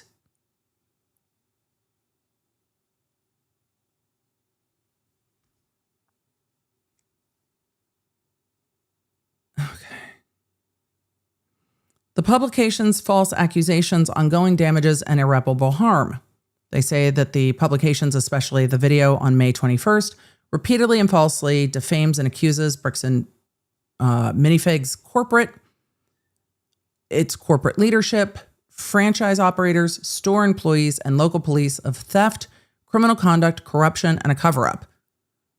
They say that the video opens by stating that a Lego collection worth approximately $200,000 was stolen and that the thief is Bricks and Minifigs. The video further falsely states that police are actively working with the thieves to cover up the matter. Sounds like you're alleging defamation. They say these keep reading, Emily. These accusations are defamatory, false, misleading, and unsupported, as the matter mischaracterized in the publications concerns a private dispute. Unintentionally. It's a private business dispute. Not anymore. It is now a very public business dispute. They say that this concerns a private disputed store-level consignment inventory issue involving specific local parties and an independently owned and operated franchise location, not an adjudicated corporate theft by Bricks and Minifigs. Bricks and Minifigs is the one that took over the store, though. Like, corporate Bricks and Minifigs took over the store until a new buyer was in place. Did you not? That's what you said earlier in the lawsuit. I know it's been a few hours. There's a lot in here, but you took over the store.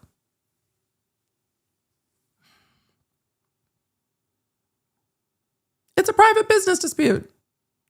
I mean, they think the business disputes with you, which is why they're also suing you. I don't know why you're not also suing them. That's what I find confounding.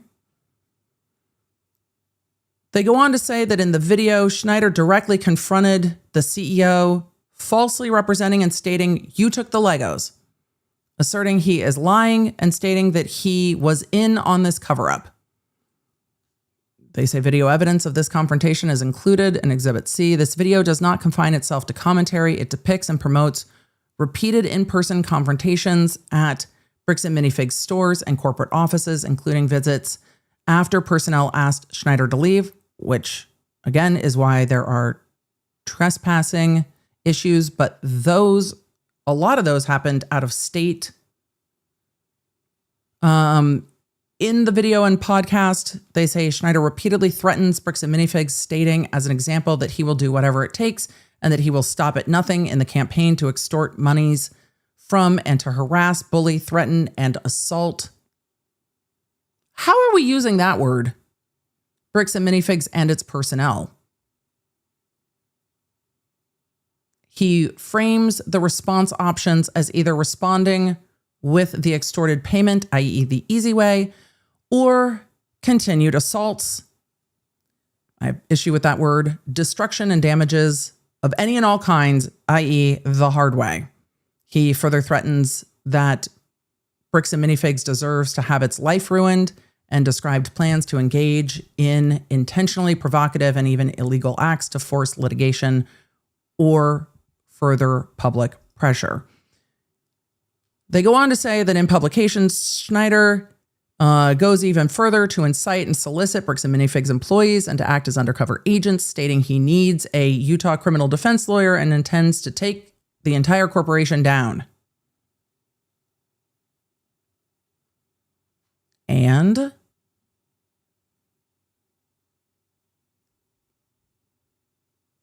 okay. They say that these incitements and solicitations have created and continue to create a substantial risk of unlawful harm, injury, damage, disparagement, defamation, public and private nuisance, harassment, intimidation, unauthorized access, employee manipulation and abuse, and business interference and disruption. They say, though unsupported by court records, Schneider publishes the false and defamatory claims that Bricks and Minifigs lost in court. It's true. That's not true. That's going to be a problem. That Bricks and Minifigs lost in court and that a default judgment proves liability, stating we win by default. They did not win by default. However,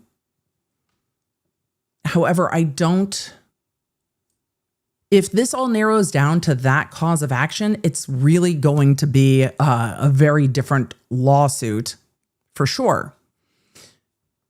They go on to say that he may somehow seek a default is not a final default judgment, enforceable judgment, or an adjudication of theft. Further, after Schneider made those public claims, Bricks and Minifigs discovered multiple fraudulently filed Marion County, Oregon, small claim filings against Josh, citing erroneous entities and filed by false or unrelated parties. All of those filings made in January 2026 were dismissed by Marion County, and a county sheriff's report was filed regarding the fraudulent filings. I think they were... Fred, no, you can't stand on the keyboard. I think the filings were in error, and I think that the statements that they won a lawsuit are in fact false. I I don't think they are fraudulent filings. But Fred is not going to be dissuaded this afternoon. But that's how I see it. They go on to say that an additional Marion County filing was made by Schneider in March 2026 and is currently pending dismissal. It's not currently pending dismissal. That's also not accurate. It just had mediation on it. Also not accurate. They say incitement and solicitation of additional and or third-party death threats. Don't do that. On or about May 21st, 2026, in furtherance of the conspiracy and following publication and online amplification of the false accusations, the co-defendants directly or indirectly solicited, incited, and or caused Bricks and Minifigs and its associated franchises and personnel to receive death and bomb threats. Wait.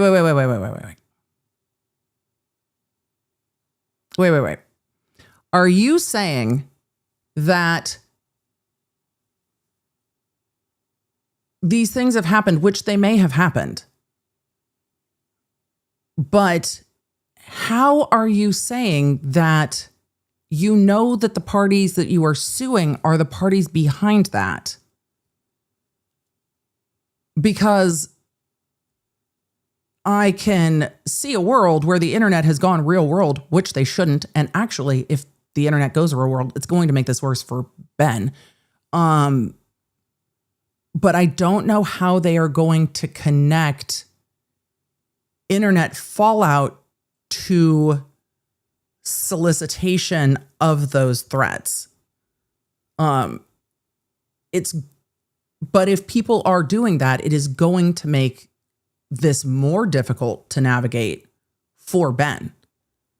So all of this is don't go real world with people.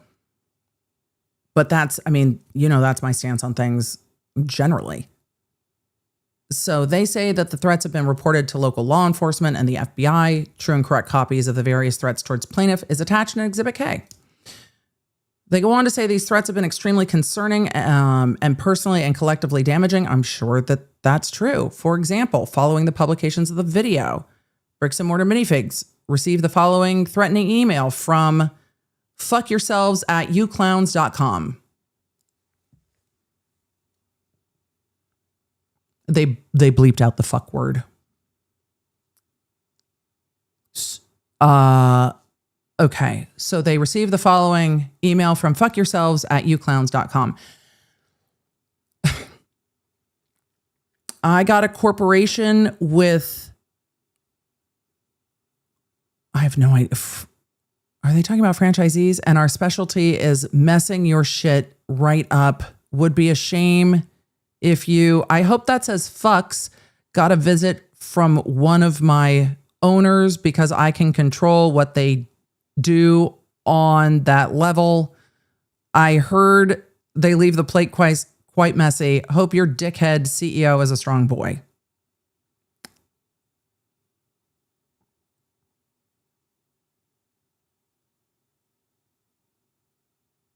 Okay. Immediately following the publications, they received another threatening email from clown@fuckyourselves.com.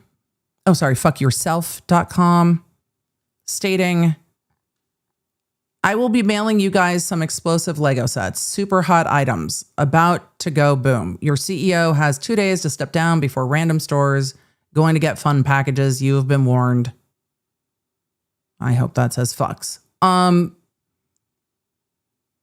So that should just be forwarded to the FBI, and then they should find who is making threats and go after them and see if they're connected. I don't know how they could connect that back to, I don't see how in this complaint they can connect that back to Ben. I don't think they're going to be able to. I think what they're trying to say is that the videos have caused the internet to internet at them, but I don't think that that's I don't think that they're going to be able to tie that back. But yeah, should that be investigated? Yeah. Should people be sending these emails? No, they shouldn't.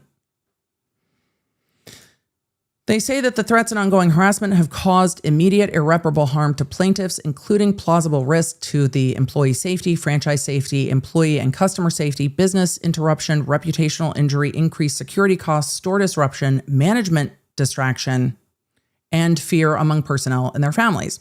They say that the company continues to experience ongoing serious adverse impacts, including damage from continued defamatory statements online, threatening communications, media inquiries. Not the media inquiries.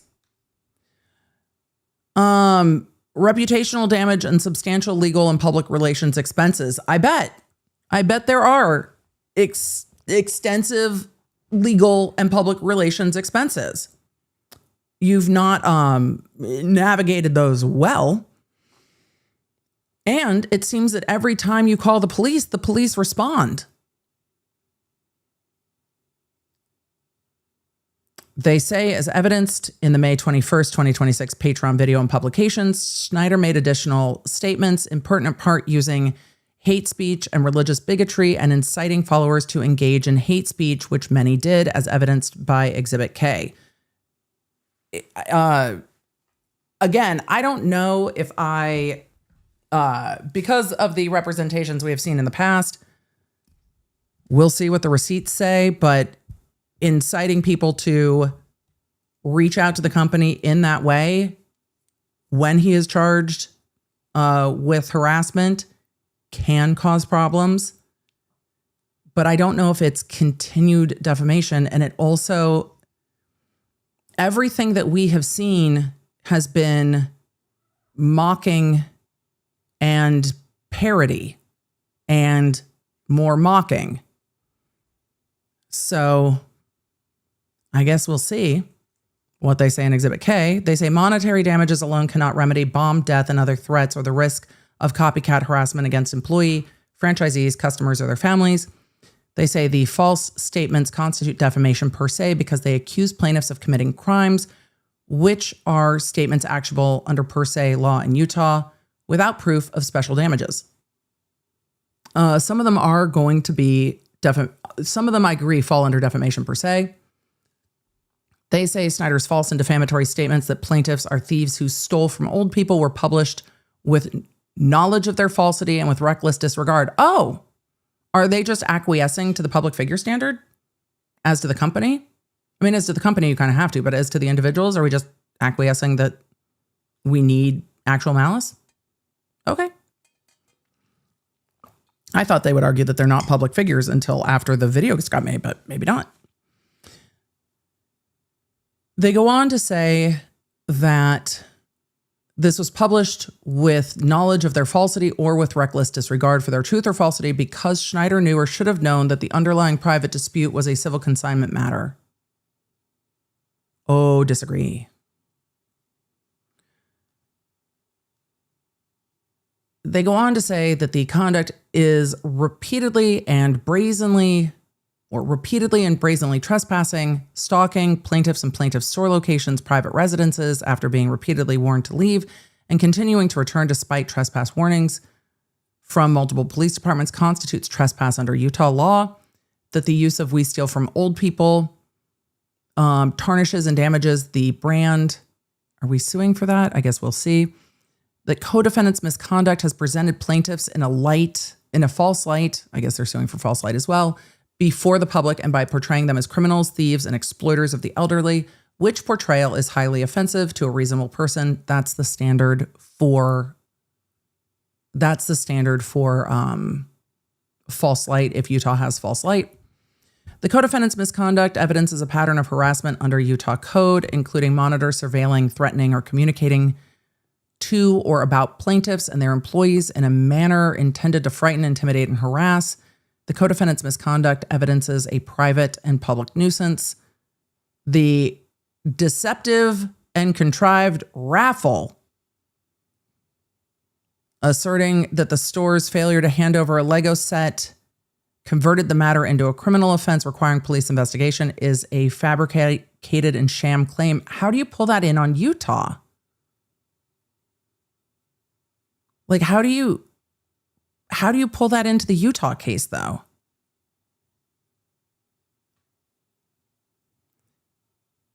They say that this manufactured confrontation was deceptively designed to create false content and images for online viewers to generate profits and falsely justify misleading criminal accusations to wrongly invite police responses for additional content creation purposes. They go on to say that the plaintiffs have demanded co-defendants preserve all evidence, including specifically in the possession, custody, control. I mean, I imagine that the raw footage is something that you don't have to worry about. I mean, it's in here, duty to not delete your shit. But I imagine that the first thing they're going to want to do is make sure they have all the raw footage to say that, hey, this is what's in the raw footage. I imagine that is the first thing that they are going to go to, is this is what is in the footage. All of it. Some of this is overbroad because they are talking about, I mean, I guess between co-defendants, but they're not going to have to preserve every text message, email. It should be narrowed to things limited to this, but we'll get there. First cause of action, Utah RICO. They say that this is a criminal enterprise with a pattern of intentional acts that are malicious and with a reckless disregard for the law that include racketeering, profiteering, disparagement, defamation, interference. I still have questions if a pattern of defamation is sufficient for civil RICO. Like I got big questions about that. They say that the co-defendants engaged in theft by deception by creating, distributing, and honoring counterfeit raffle tickets and issuing gift certificates impersonating the company. Fred will not be dissuaded. Impersonating UPS personnel. Oh, now we agree that it's UPS personnel? Now we agree that it's UPS personnel? The whole time you say they were like impersonating federal employees. And now we agree that it's UPS. Great. I don't know how they get to the theft by deception. They say that the co-defendants engaged in theft by extortion by creating, by threatening to release damaging and doctored videos. Are they putting "and doctored" in parentheses or in parentheses, not parentheses, in my brain has just stopped. But are they putting damaging and doctored in there because they have no proof that it's doctored? Threatening to release damaging and doctored videos, harming the business unless the business paid $300,000 by demanding $200,000 from the company. Threatening that matters would become very bad if they did not pay, by framing the response options as either paying extorted sums or the easy way, or continued assaults, damage, and utter destruction the hard way. They said that they would stop at nothing, that the company have its life ruined. I mean, I guess that's taking corporate personhood to a further extent by the company having its life ruined, but I understand what they meant. They go on to say that they go on to talk about what the fraud is. As they see it, co-defendants engaged in communications fraud by publishing false statements. I have some questions about whether or not an argument over whether statements are defamatory is going to actually fall under communications fraud. They say an actor commits criminal simulation. No, that's different. With an intent to defraud, if the actor makes or alters an object in whole or in part so it appears to have value. These are not the same thing. Yeah, I don't know if that's going to count. I don't know if that's going to count as communications fraud. I don't think you have criminal simulation. They say that co-defendants engaged in criminal simulation by creating, distributing, and honoring fake and unauthorized raffle tickets and issuing gift certificates, which they designed to appear to be legitimate bricks and minifigs promotional materials. Pixar, it didn't happen. Pixar, it didn't happen. A criminal simulation means that you are selling like a fake shiny Charizard card for $1 million or whatever. Criminal simulation means that you are making something look like an antique that's not an antique. We went over that. Okay. I have a lot of questions about the criminal simulation. They are trying to say that the Guinness World Record falls under the criminal simulation. It's clear that that's fake, though. It's not simulating a valuable Guinness Book of World record. It's very clearly parody and mocking. You're losing me on the criminal simulation here. That under what we have been reading here. Oh, Lyndon, a perfect example. Lyndon said, Warhol copies on eBay, for instance. Exactly this. Back to Walsh. Fake art is a fantastic example of criminal simulation that does not exist when they are putting up a sign that may be trespassing and may be defamatory, but it's also not a criminal simulation promoting itself to be a thing of value. But they say that the sign saying permanently closed, we stole a family's life savings, they sued, we lost. By closing the store, we got out of having to pay the family what we owe them.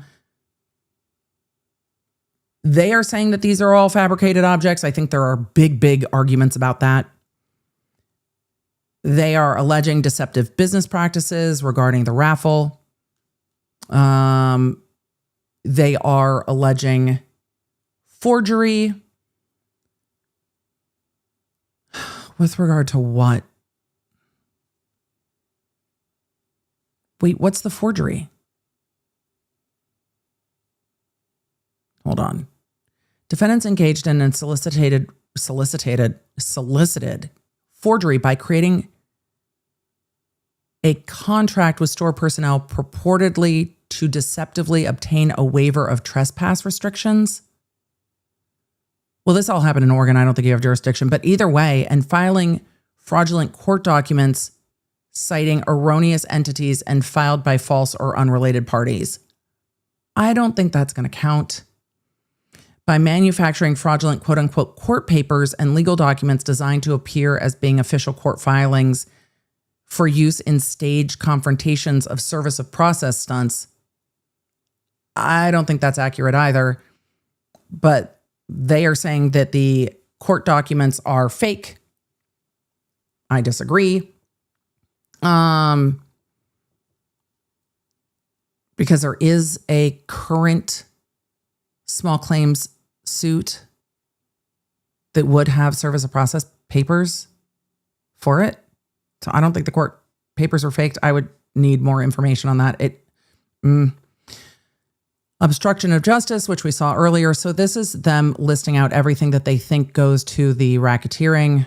Do we have any other causes of action? Second cause of action, defamation per se. This might all boil down to a defamation.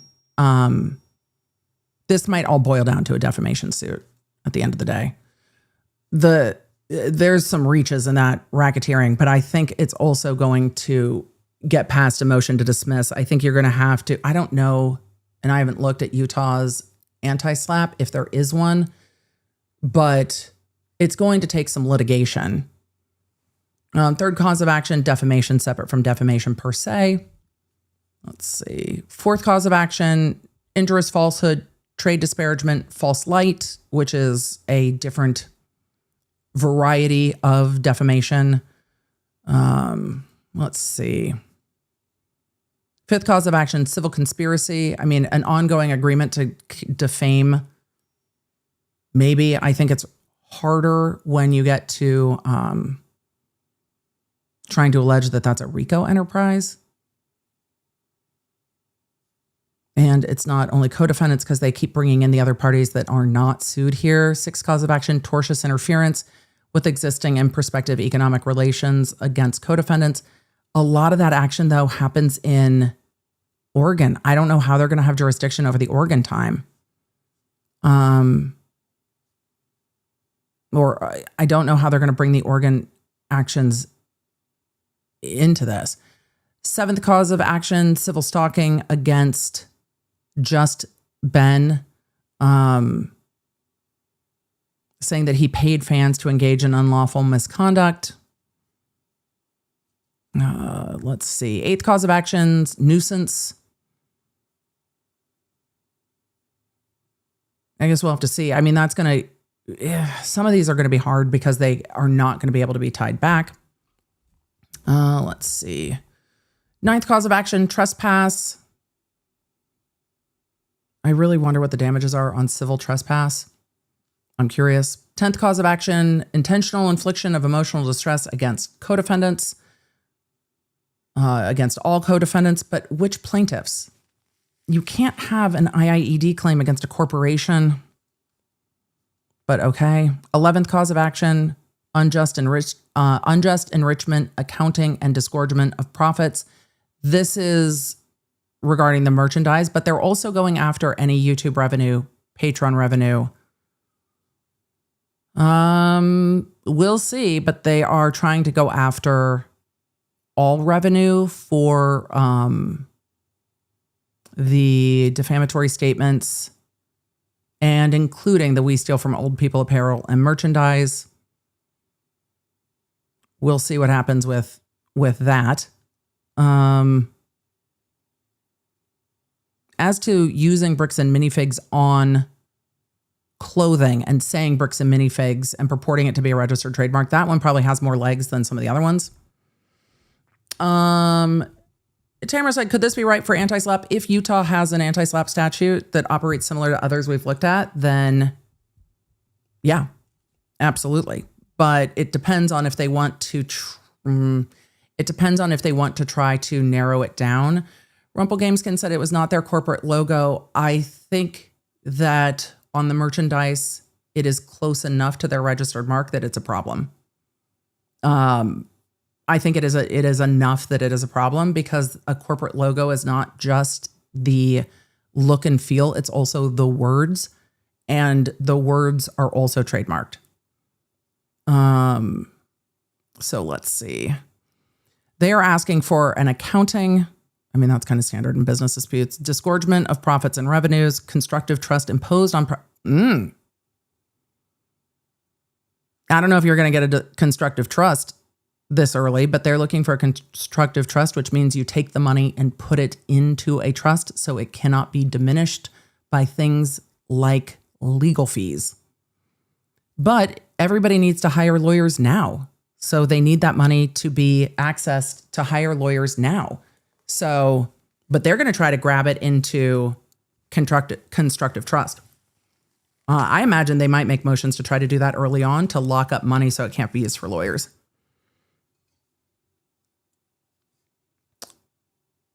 Interesting. However,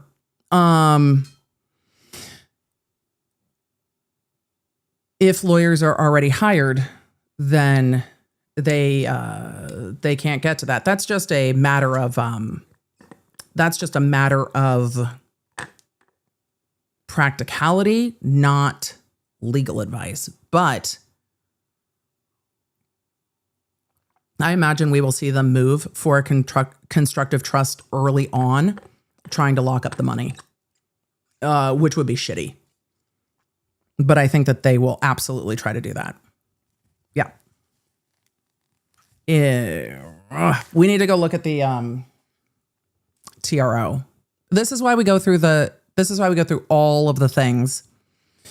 But let's see. 12th cause of action, declaratory relief. 13th cause of action, injunctive relief. This is going to dovetail into what we're talking about now. Plaintiffs incorporate the foregoing allegations. Yes. They They say co-defendants' ongoing and threatened conduct constitutes a continuing course of misconduct, harassment, and trespass that will continue to do so and irreparably harm the plaintiffs.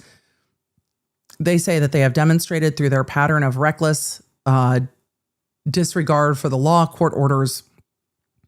What court orders? There aren't any court orders. Oh,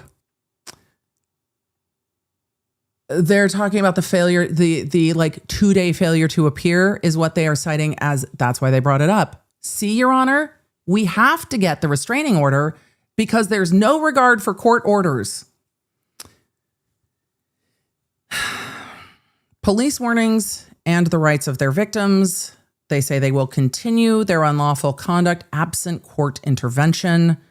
Monetary damages alone cannot remedy threats and harassment and copycat harassment. They've said all this earlier. They say that plaintiffs are entitled to immediate temporary restraining order and preliminary and permanent injunctive relief against co-defendants, their affiliates, employees, contractors, agents, representatives, prohibiting them or anyone acting in concert with them directly or indirectly, that's broad, in person, remotely, or online from, listen to this, making, transmitting, soliciting, encouraging, or facilitating death, bomb, or other threats of physical harm. How are you going to narrow down what might be the fuck around versus find out of corporate's own actions and statements versus what anyone who is a co-defendant has any control over? Because I worry that these plaintiffs are going to say that anyone that exists with an internet connection is acting in concert with Reckless Ben. And the broadness of this is a problem, and can be a problem for Reckless Ben. But again, we're going to get to the TRO part, but this is, that's really broad. Really, really broad.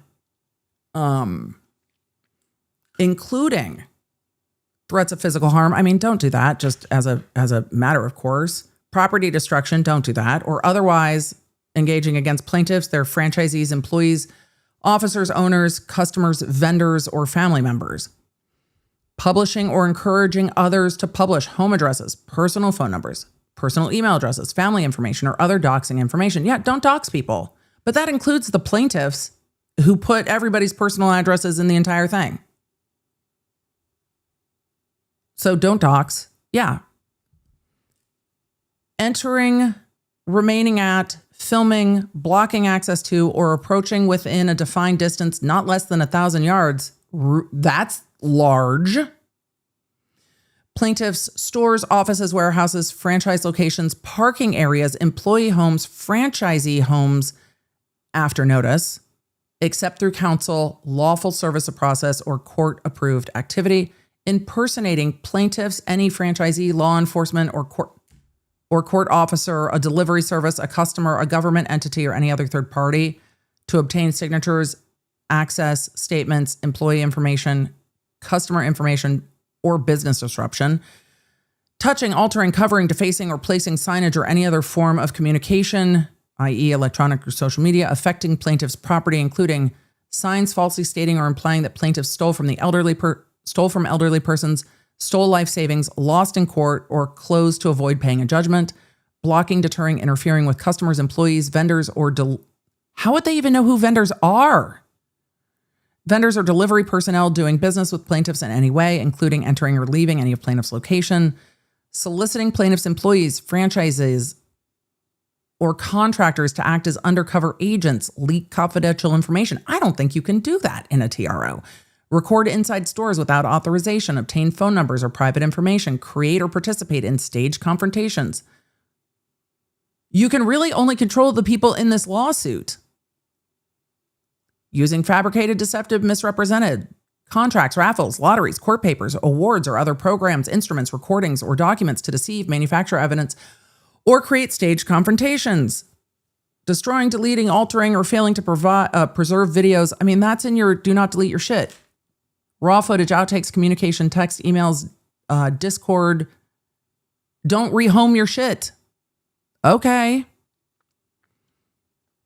That one's okay. You can do that.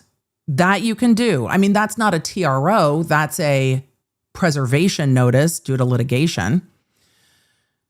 Creating, posting, publishing, or disseminating, or any republication thereof, that's broad. Any false, misleading, harassing, interfering, defamatory, or unlawful images or content respecting plaintiffs.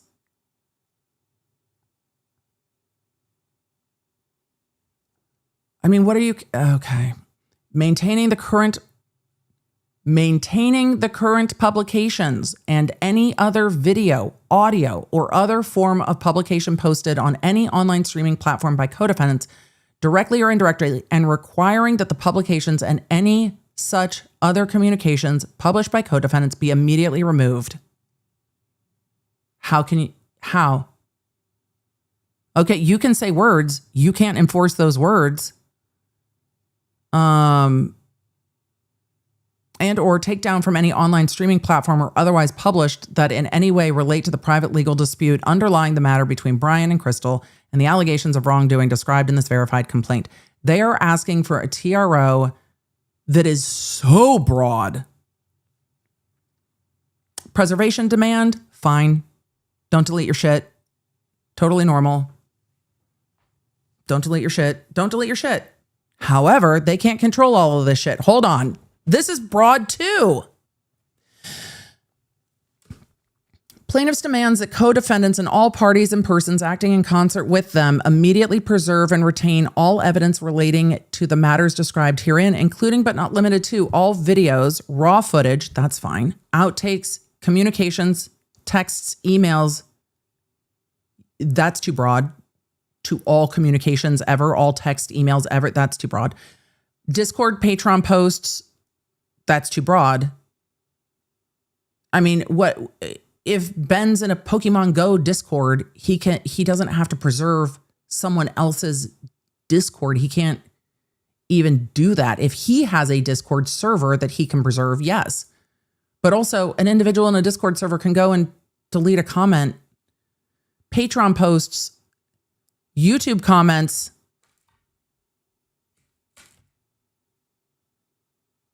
you can't, how, the way this is phrased is so broad. I mean, if he can't go in and delete YouTube comments, fine. But the way this is written is like, you must preserve all YouTube comments. How? He doesn't have control of that. He cannot go and delete them, but he can't preserve literally everything. YouTube analytics, phone records, call logs, police communications. You're asking the parties to preserve police communications. You mean their communications with police?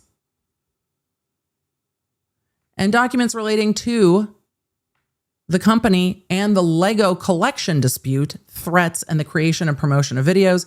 Any destruction, alteration, or deletion of such evidence, that's too broad, may result in sanctions. That's true. Don't delete the shit you're in control of. Prayer for relief, just all. They are asking for damages in excess of $300,000. They are asking for judgment in their favor. They're asking for injunctive relief, including a temporary restraining order and preliminary injunction and permanent injunction. They're asking for a permanent injunction prohibiting co-defendants and anyone acting in concert with him from making, transmitting, soliciting, encouraging, or facilitating death or bomb threats, fine, threats of physical harm, property destruction, or otherwise against plaintiffs and their franchisees, employees, officers, owners, customers, vendors, or family members. That's broad. Publishing or encouraging others to publish home addresses or doxing. Entering, remaining at, filming, blocking access, or approaching within a defined distance, not less than 1,000 yards. That's real broad. Plaintiff stores, offices, warehouses, franchise locations, parking areas, etc. So they're just reiterating the whole thing. But they are trying to get a permanent injunction on making statements about the business as well, which is incredibly broad. incredibly broad. And I don't think you can do that. I don't think you can get injunctions on all of these things that they're asking for, but they're just reiterating what they asked for above. And then they have the verified complaint signed by the individuals, by the way. The individuals are the ones affirming that this is to their belief from McNeff and Josh Johnson.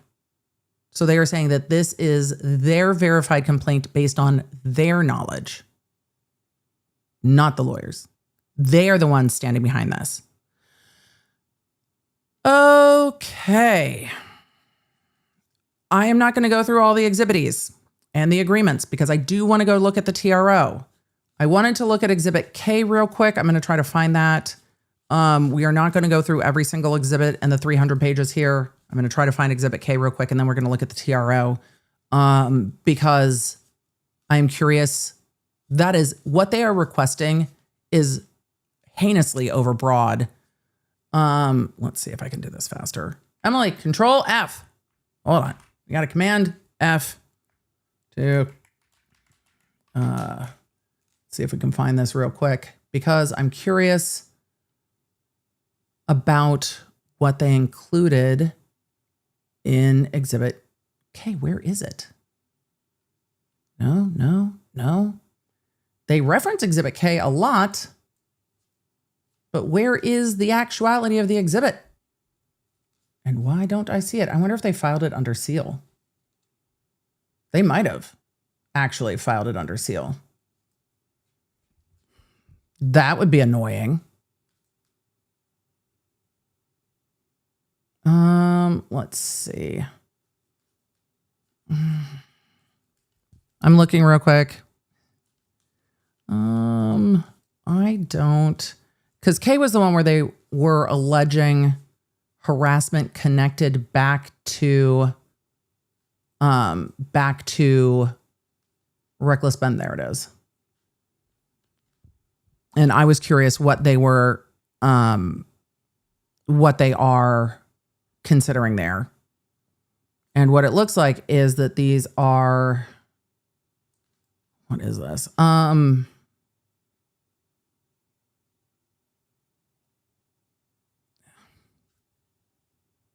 Is this an email? It's so fuzzy. It looks like an email. The body text of the email says, give the family back the stuff. No, give the family their stuff back, you fucking scumbags. So why did you all feel like it was necessary to steal from an old man going through medical issues? Y'all are gross. And I'll make sure to never, ever step foot in your shop. And I'll also make sure to never, ever recommend you.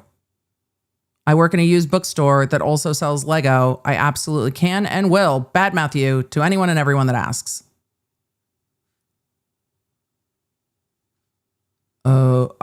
You can't rein this in, though, of individuals emailing and saying, give back the Legos. Though threatening to, don't do this. This one threatens to burn down the stores and headquarters. Yeah, the police are gonna investigate that one.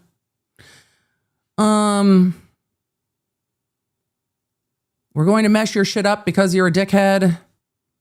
You guys are fucked. Your CEO is a dickhead. That's the one about the explosive Lego sets. That'll be investigated. And slurs. Okay, no. What? We're zooming past that. And then they have YouTube comments that are YouTube harassment comments. But I don't know how you can tie these all back. These look like Instagram comments. Sure. Ask yourself this: is lying and stealing from the elderly a good example to set for your children? Good luck with the inevitable divorce, my friend. That looks like an Instagram or Facebook DM.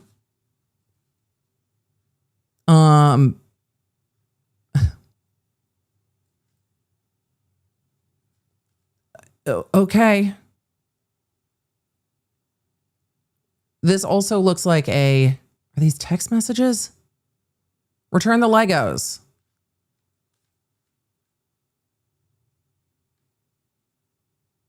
I have no idea what else these are that they are including.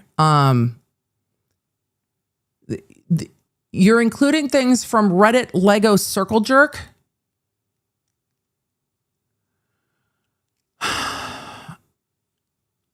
Okay. And how does any of this tie back?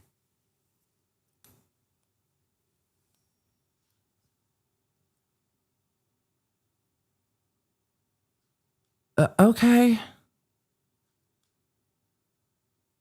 The heading of this, by the way, is can we talk about the $200,000 collection that Bricks and Minifigs stole?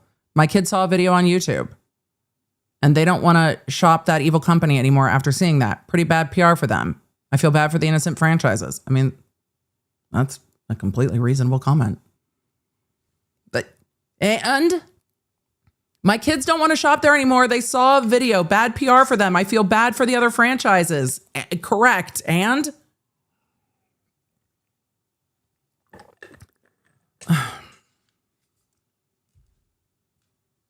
other franchise owners should be suing him too. I think the CEO put this in his strategy update. I don't disagree with that. I don't disagree with that at all. The craziest part is how this went from a scandal with Bricks and Minifigs to exposing corrupt cops in Utah. It got deep quick. Have you watched the second part? So you're telling me that a bunch of people are on Reddit Lego Circle Jerk going, can you believe this shit? And the comments that we have read on Reddit Lego Circle Jerk are reasonable.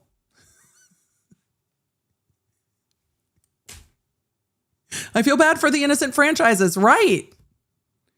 Right? Can you believe how quickly this got unhinged? Right. Who would have thought that this is where we're finding the reasonableness? Right.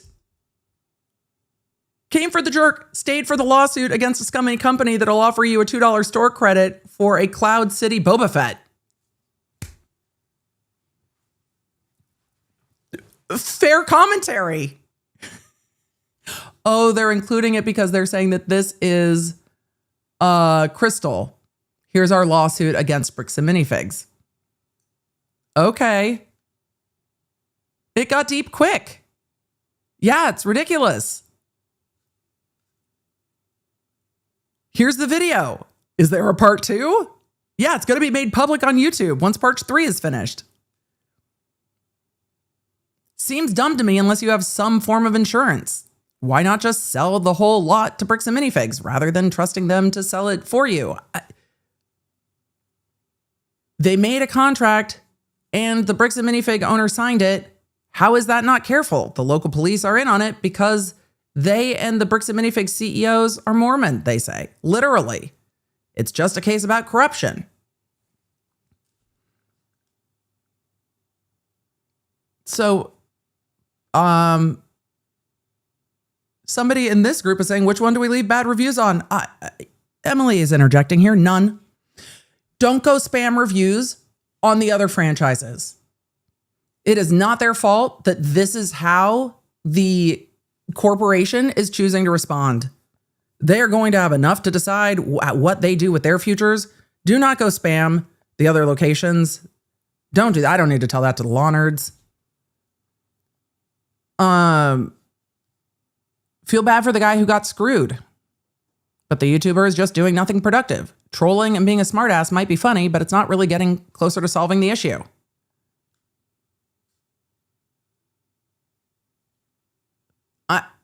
Why is this highlighted as a threat?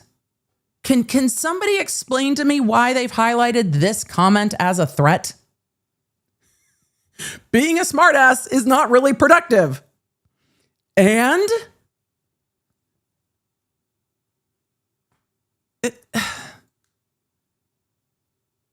then I don't know what else they're including, but I'm not going to look through it because I already saw them talking about numbers. Oh, look, more from Reddit. Okay. Hey, lawyers, just a friendly note of advice. When you are filing documents, hi, Fred. Everyone can see if you are tracking changes, if they also put them in Google Docs.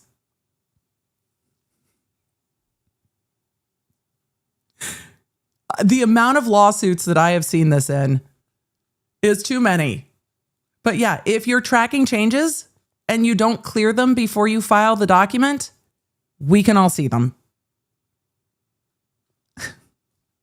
Everybody can see them. Good things they don't actually say anything. These are just showing that it was imported from other documents. But still. It has been a very long stream. We're going to take a look at the TRO.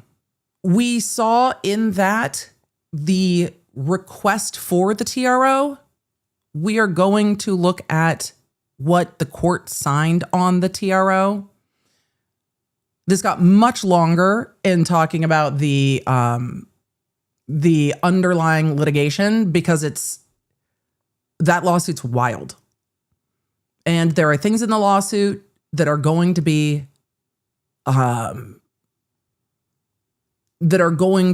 stick until they are thoroughly litigated. And there are things in the lawsuit that are probably going to get yeeted quite a lot and pared down, but none of it is going to go away quickly. And so no matter what, this is going to be expensive and extensive litigation. At the end of the day, I think what we have is a very gussied up, a very trussed up defamation lawsuit with allegations of civil trespass and civil harassment. But this is at its heart a defamation lawsuit. I don't see how they expand this into RICO. I do not think some of the allegations that they are making are going to fit under the sections that they are making them under. But I don't think that that's a motion to dismiss where things are going to get pared down. I think this is going to take time, lawyers, and litigation to get this narrowed down. It is going to be lengthy and extensive litigation. Let's take a look real quick. I can't even say real quick in this case. Let's take a look at the TRO, and then I want to answer the question. I saw a lot about the service of the TRO, but as we look at the TRO, I wanted to take a look at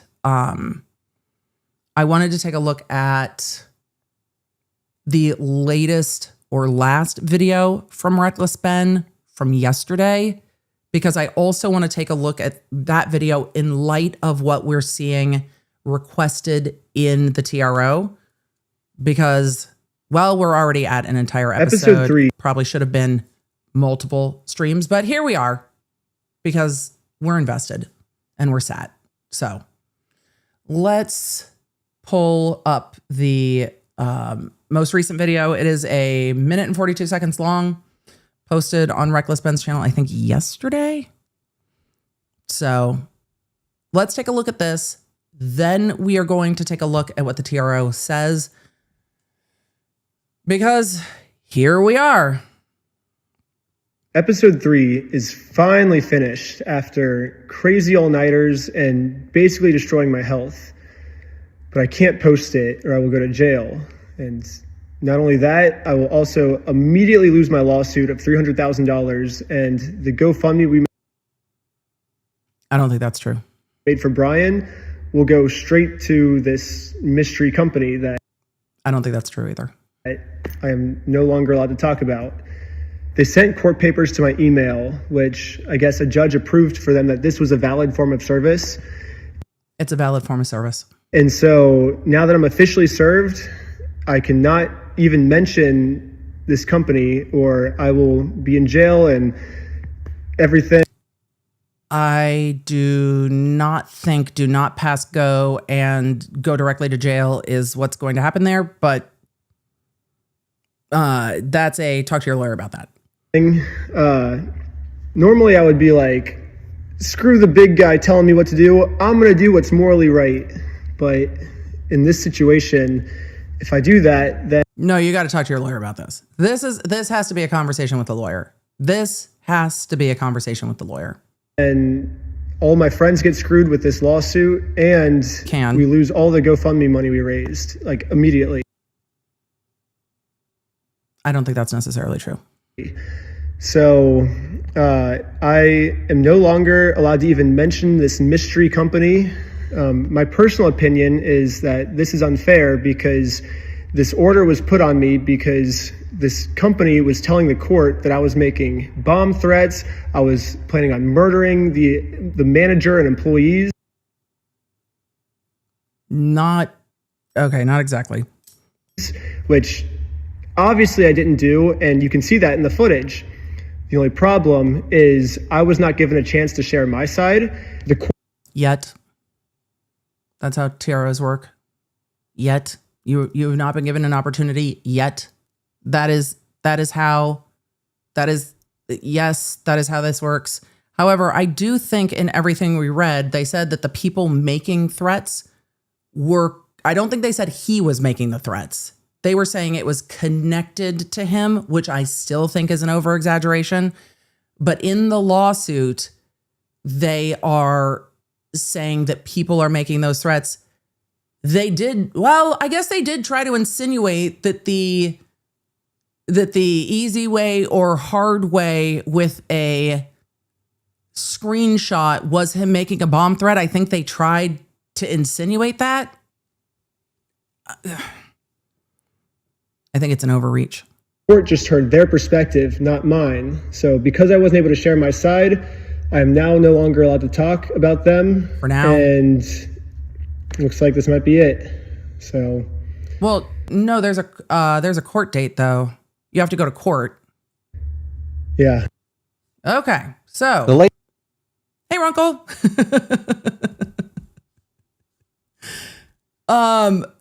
So when we take a look at the temporary restraining order, there are a few things that we need to remember. One, temporary restraining orders. Temporary restraining orders are issued ex parte. They are, in fact, temporary. They are issued only hearing one side of the story without hearing the other side, and then they are set for a hearing date. That is how temporary restraining orders work. This was set for a temporary restraining order hearing on June 22nd, but because there was no service on Reckless Ben, the date of the hearing bumps back until there's service. And so it was set for a June 22nd hearing when it was applied for by the court, but then because there was no service and they had to go through motions to serve by alternative means, it got bumped back. So now the hearing isn't till the very end of the month because it has been bumped back.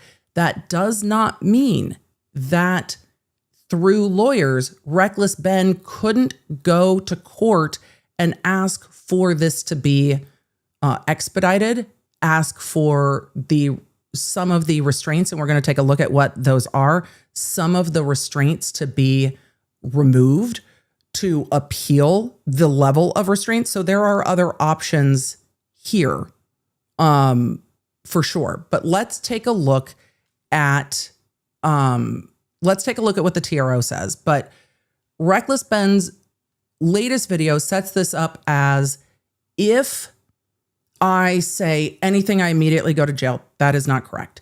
If I say anything, I immediately lose my lawsuit. That is not correct. If I say anything, I immediately lose the GoFundMe. That is also not accurate. However, violating a TRO is going to make the journey significantly more difficult in court. That is true. That is absolutely true.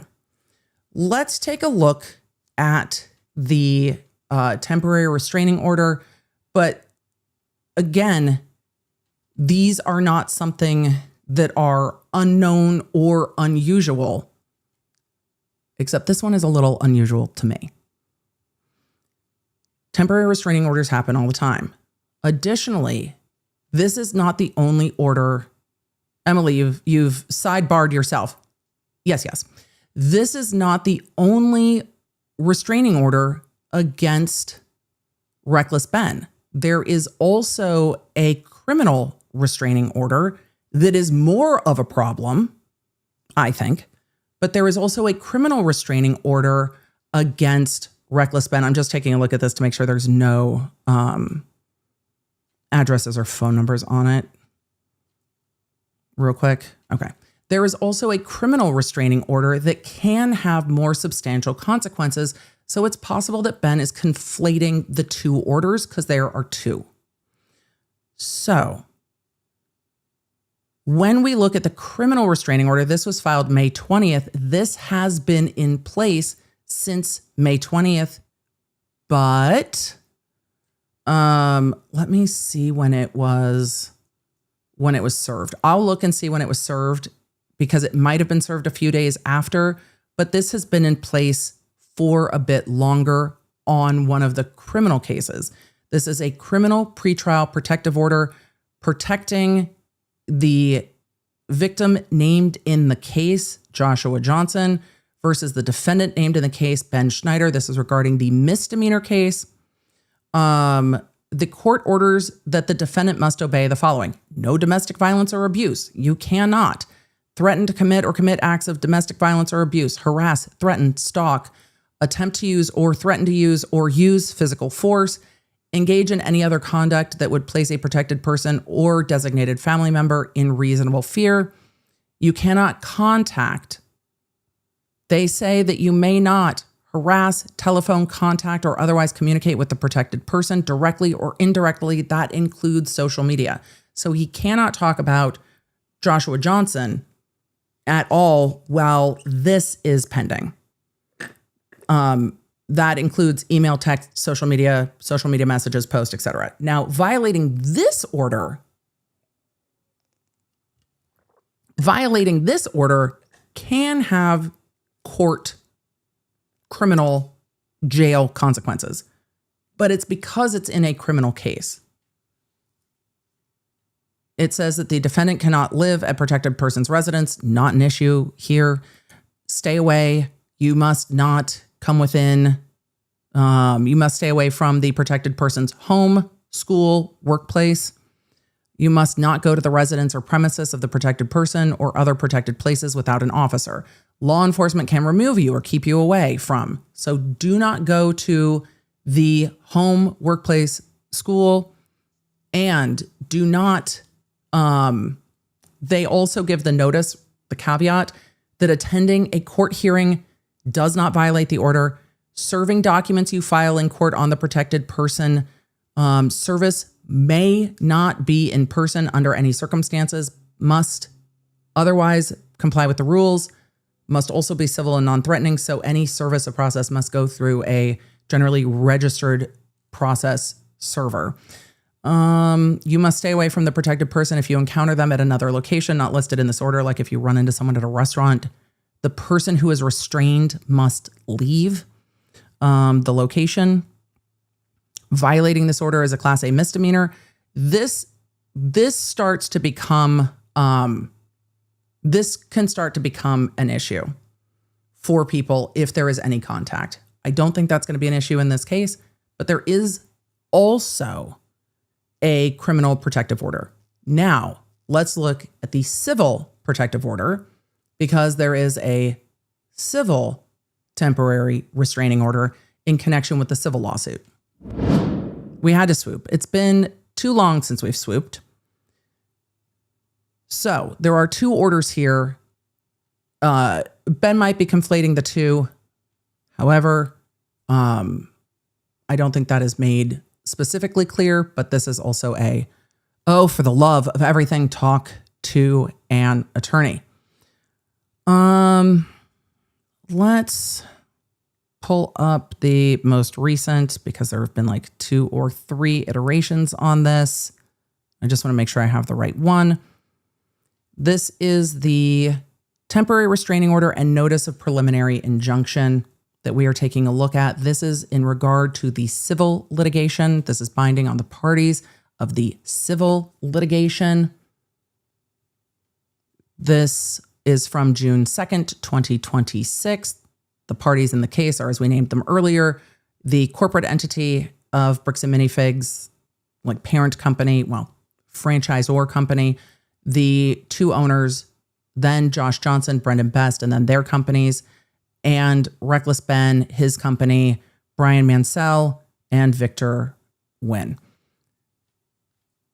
This is the matter came before the court on the plaintiff's ex parte motion for temporary restraining order. Ex parte means one party only.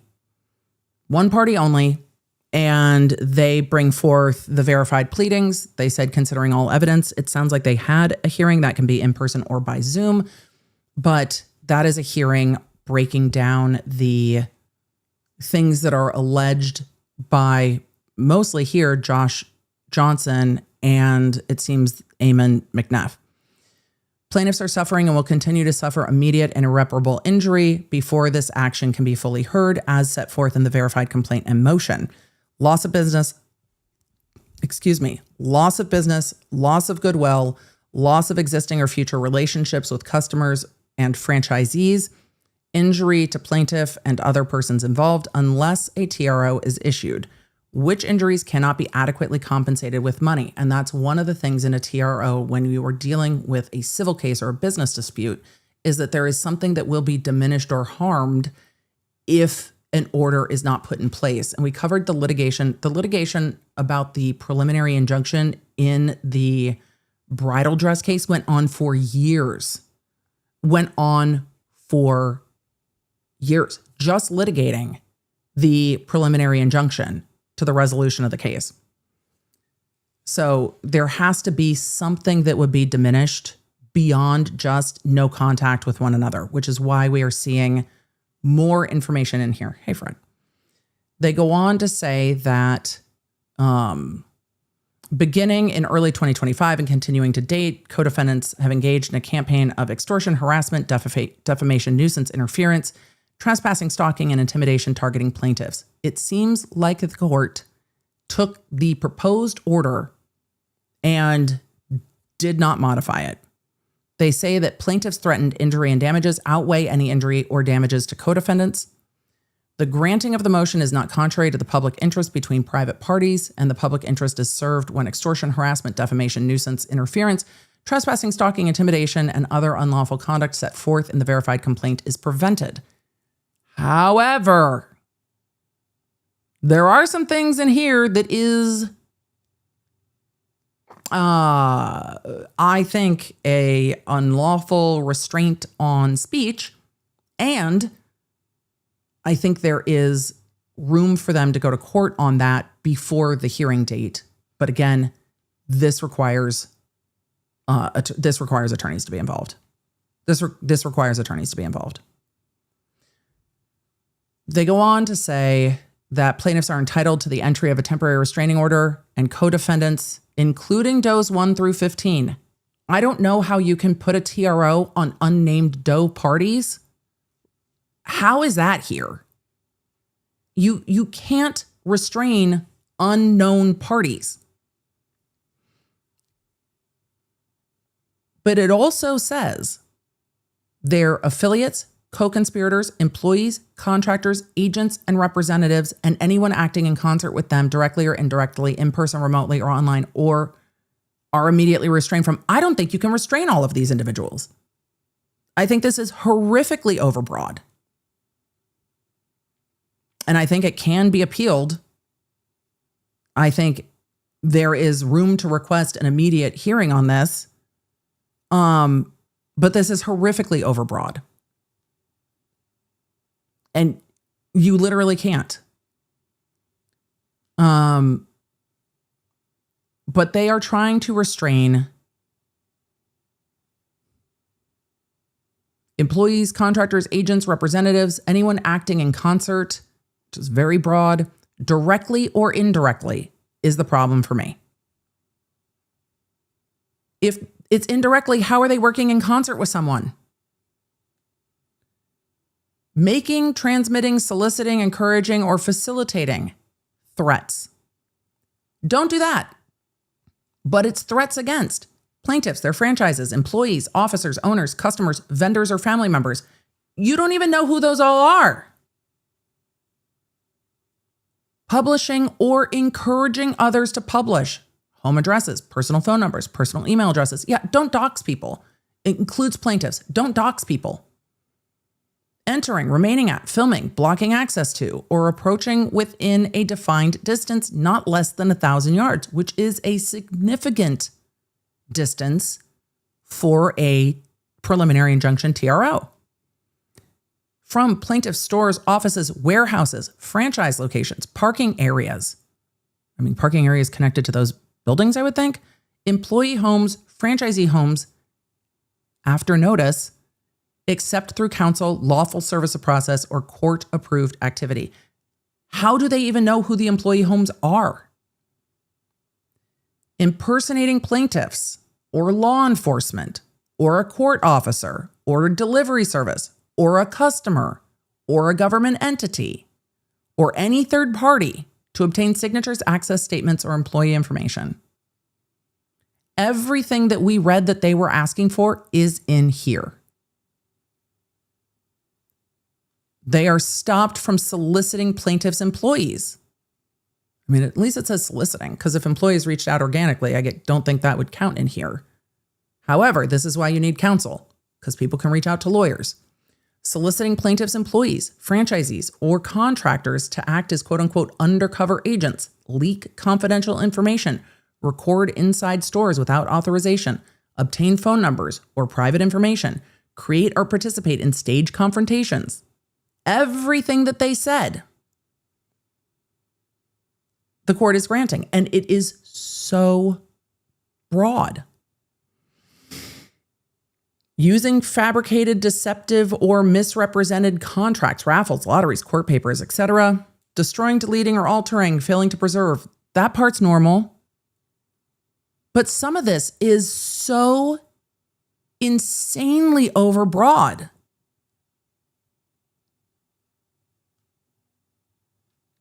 Creating, posting, publishing, disseminating any false, misleading, harassing, interfering, defamatory, or unlawful images or content. What does that even mean? What does that include? That includes everything? That just includes everything. This is a massive problem for me. Maintaining the current publications and any other video, audio, or other form of publication posted on any online streaming platform by co-defendants directly or indirectly. And requiring that the publications of any such or other communications published by co-defendants be immediately removed. I don't think you can do that. I don't think the court has the authority to do that. I don't think you can do that. I don't think that the court has the authority to do that. And I think that, unfortunately, it is going to take attorneys on behalf of the defendants going into court and appealing this takedown or requested takedown, because these are restraints on speech that you can't do. I don't know how this got signed. And the way they say maintaining current publications makes me think that they think that they're going to be able to make the platforms comply to this, but the platforms don't have to comply with this. The parties do. But the fact that this is signed is insane to me. This is absolutely bananas. And I think it can easily be argued. Lawnard said, question, are we violating the TRO? It doesn't apply to us. If your name isn't up here, I don't think they can make it apply to you. I mean, they tried to. I think it's overbroad. But them trying to add in directly or indirectly, I think is incredibly overbroad and cannot stand, and if challenged, would not stand. But it is bananas to me that this was signed. Absolutely bananas to me that the court said, yeah, you know what? Anyone directly or indirectly. What are we doing? It is perfectly fine to TRO harassment, harassing phone calls, do not have contact between the parties. There is nothing wrong with a don't delete your shit order. Those are perfectly lawful things. It's also fine to say, like, if you're a company and you have employees, you can't say, well, I'm restrained from harassing phone calls, but you go call this person 9,000 times a day. But when you start to broaden this to anyone who may be directly or indirectly affiliated, that doesn't even make sense. What does indirectly affiliated even mean? Because what you can't do is go be like, hey, random, it's the randos, right? Hey, person making a comment on insert the name of social media forum. You can't do that. You are now indirectly acting in concert. It is way, way too broad. But someone has to go in and challenge it. And that should be the lawyers. So it's just, I hate this order so much because, again, when you are looking at complaints that are overly hyperbolic and are stretching to the point of breaking to try to make fetch happen, it is annoying, but there is room to push back on it. But when we are looking at a massively overbroad TRO like this, the court has an obligation, in my opinion. Fred has an obligation. Hi, buddy. Fred's like, you are obligated to play with me. The court has an obligation to protect against some of these prior restraints, even though it's ex parte. There is room with an ex parte order to say, don't harass, don't threaten, don't contact, don't email, don't text. But you can't enjoin the entirety of the internet. And I don't think you can require someone to take down all of the videos prior to the dispute being litigated. It's wild. Absolutely wild. And the way that they say maintaining the current publications, again, seems like they are trying to go to platforms and saying, you're maintaining this on your platform. It should be taken down. And they can't do that either. The platforms are not obligated to this. So this was set for a June 22nd, 2026 hearing to be held at 2 p.m. That's no longer the case, and we're going to get into it. That date got moved.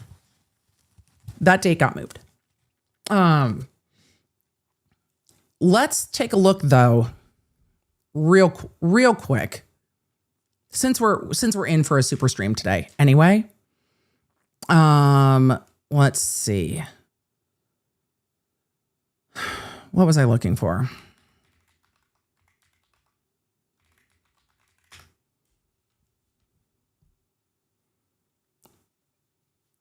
Give me 1 second. Dear creator community. Hold on. A lot of you have asked if we could take a look. We can. We can take a look. Law nerds, we will take a look. We're in it now. We're at the mercy of chat.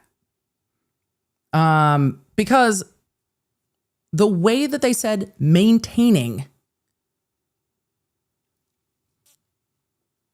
Let's take a look at the statement from the CEO of Patreon.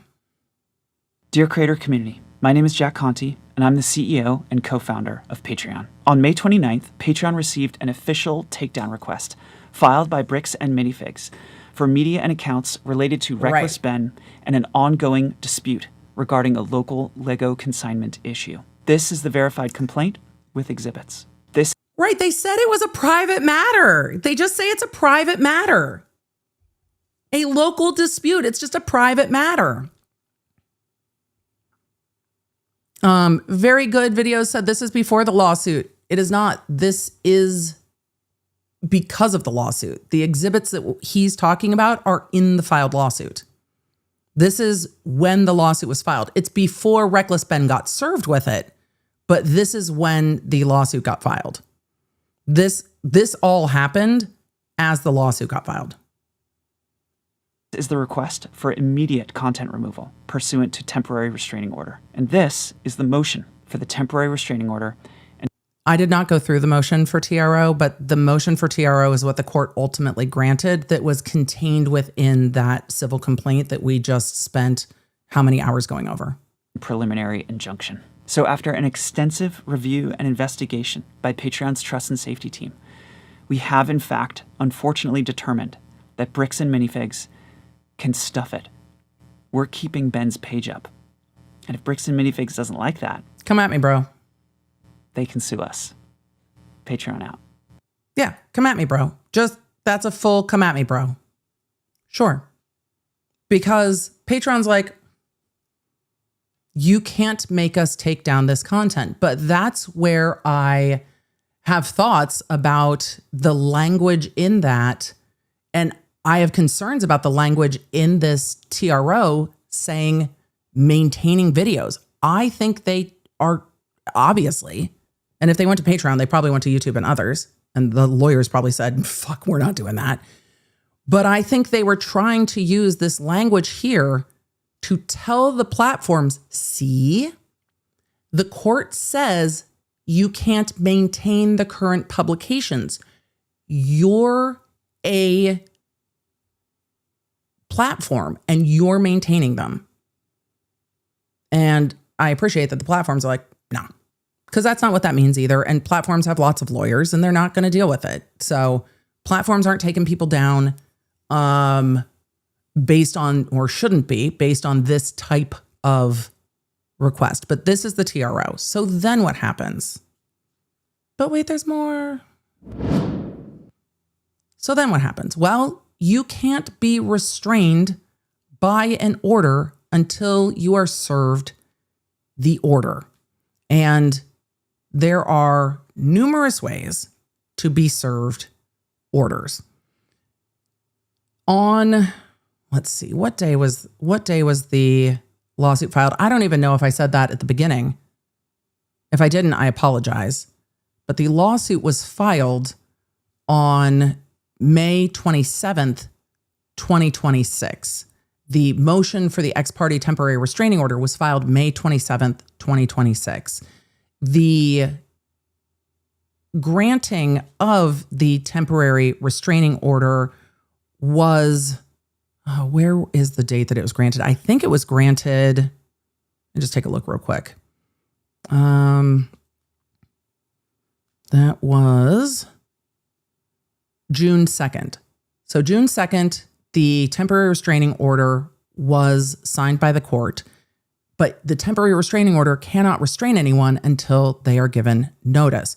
So then we got the ex parte motion for alternative service, which is something that we have covered in like the Ron stuff. Remember when Ron was just like, no, I'm unaware of my contempt hearing. Meh. Right? You can have these motions asking for alternative service if you cannot serve someone. I am going to summarize this a little bit because they put in a ton of addresses. I do not know which addresses are home locations, business locations, et cetera, et cetera. I do not know. So I'm going to swoop past some of that. Lyndon said, take it up with the magician at my office. Yes. Bippity boppity service. So this is the ex parte motion regarding alternative service. And they lay out the grounds for this, saying that on May 27th, 2026, I should have just, Emily, keep reading. May 27th, 2026, plaintiffs filed their verified complaint against co-defendants. In connection, plaintiffs filed their ex parte motion. That means one party only, ex parte motion for temporary restraining order. On May 28th, the court issued a temporary restraining order as amended June 2nd. See, this is what I should have just read. I lost a date in there. That makes it worse for me that the court just like rubber stamped it the next day. I hate that result. Don't like it at all. It's overbroad. Nope, don't like it. Plaintiffs have diligently and variously attempted to serve the foregoing initial pleadings and TRO on co-defendants, defendant Reckless Ben, company Reckless Ben, Brian Mansell, and Victor Nguyen, and have been unsuccessful in quote unquote personally serving such for a variety of reasons, including based on locked and impenetrable gates or doors, evasion of service, unanswered contacts, unconfirmed addresses. Some of you are going to invariably ask, Emily, when Reckless Ben started the second small claims lawsuit, could he have just asked the court for alternative service? Yes. Yes, could have asked for alternative service and said, hey, Ben won't come out of the house. Ben doesn't want to be, or not Ben. Josh won't come out of the house. Josh is refusing to be served. So we are going to need alternative service. Anyone in a case can ask for alternative service. Also, if you are serving companies, all companies are required to have someone on state file as their person for service of process. And that person is the one that should be served. If you don't have to, when you're suing a company, you don't have to go to somebody's house to serve them. You also can't just like walk into a Target store and go to the customer service desk and say, Target, you've been served. Like, there are rules when it comes to corporations. So you can seek alternative service, and you have to give extensive reasons why you can't serve in what you've tried to do, as we saw in the Ron case, where they're like, we showed up to his business address and there was a magician there. I'm not joking about that. I'm not being hyperbolic. That was in the filings. That was in the filings.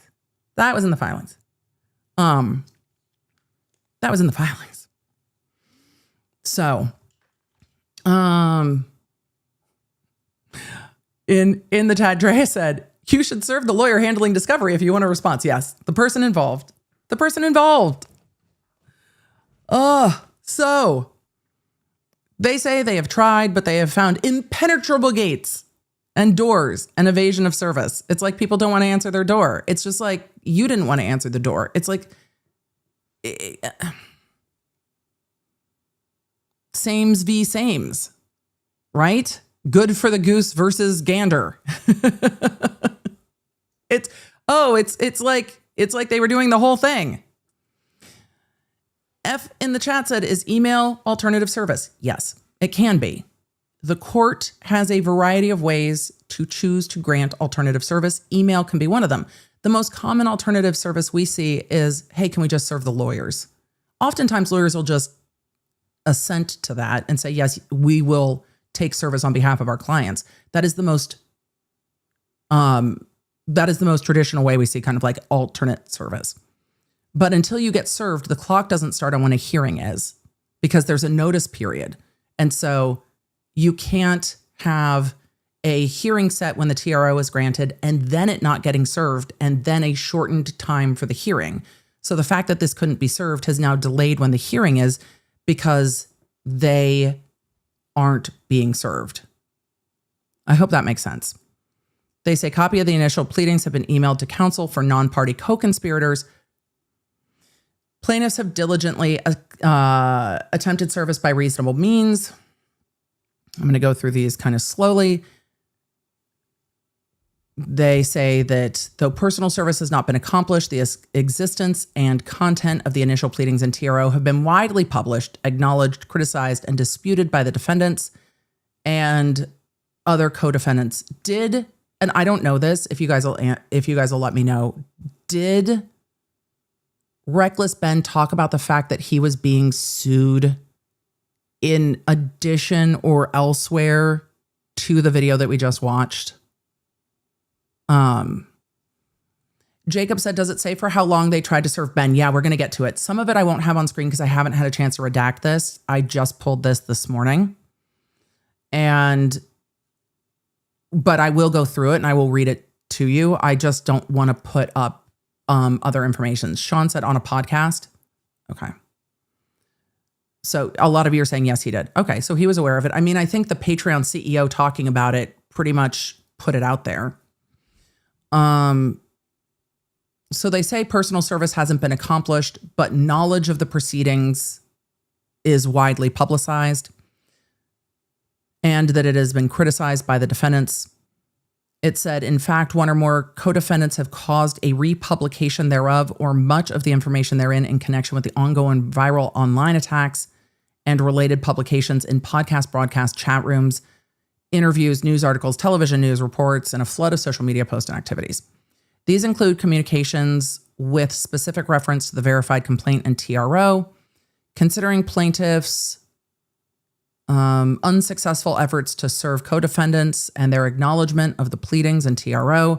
They are requesting that the court enter an order finding plaintiffs' service efforts to date respecting the initial pleadings via posting. Let's see. You can tell that my brain's getting tired. Finding that plaintiff service efforts regarding co-defendants to date, respecting the initial pleadings and TRO via posting, email, registered mail, etc. Oh, that's a bad sentence. That's not me. As further detailed herein, have been and are sufficient to constitute valid service.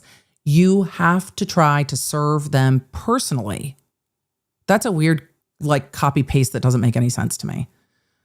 Finding plaintiff's future service to the extent necessary of pleadings and orders may be made on the Schneider defendants and Mansell by posting U.S. mail, FedEx, or by email to their last known email address or mailing address or registered agent address, and to Victor Nguyen by posting U.S. mail, FedEx, and or email at the last known address.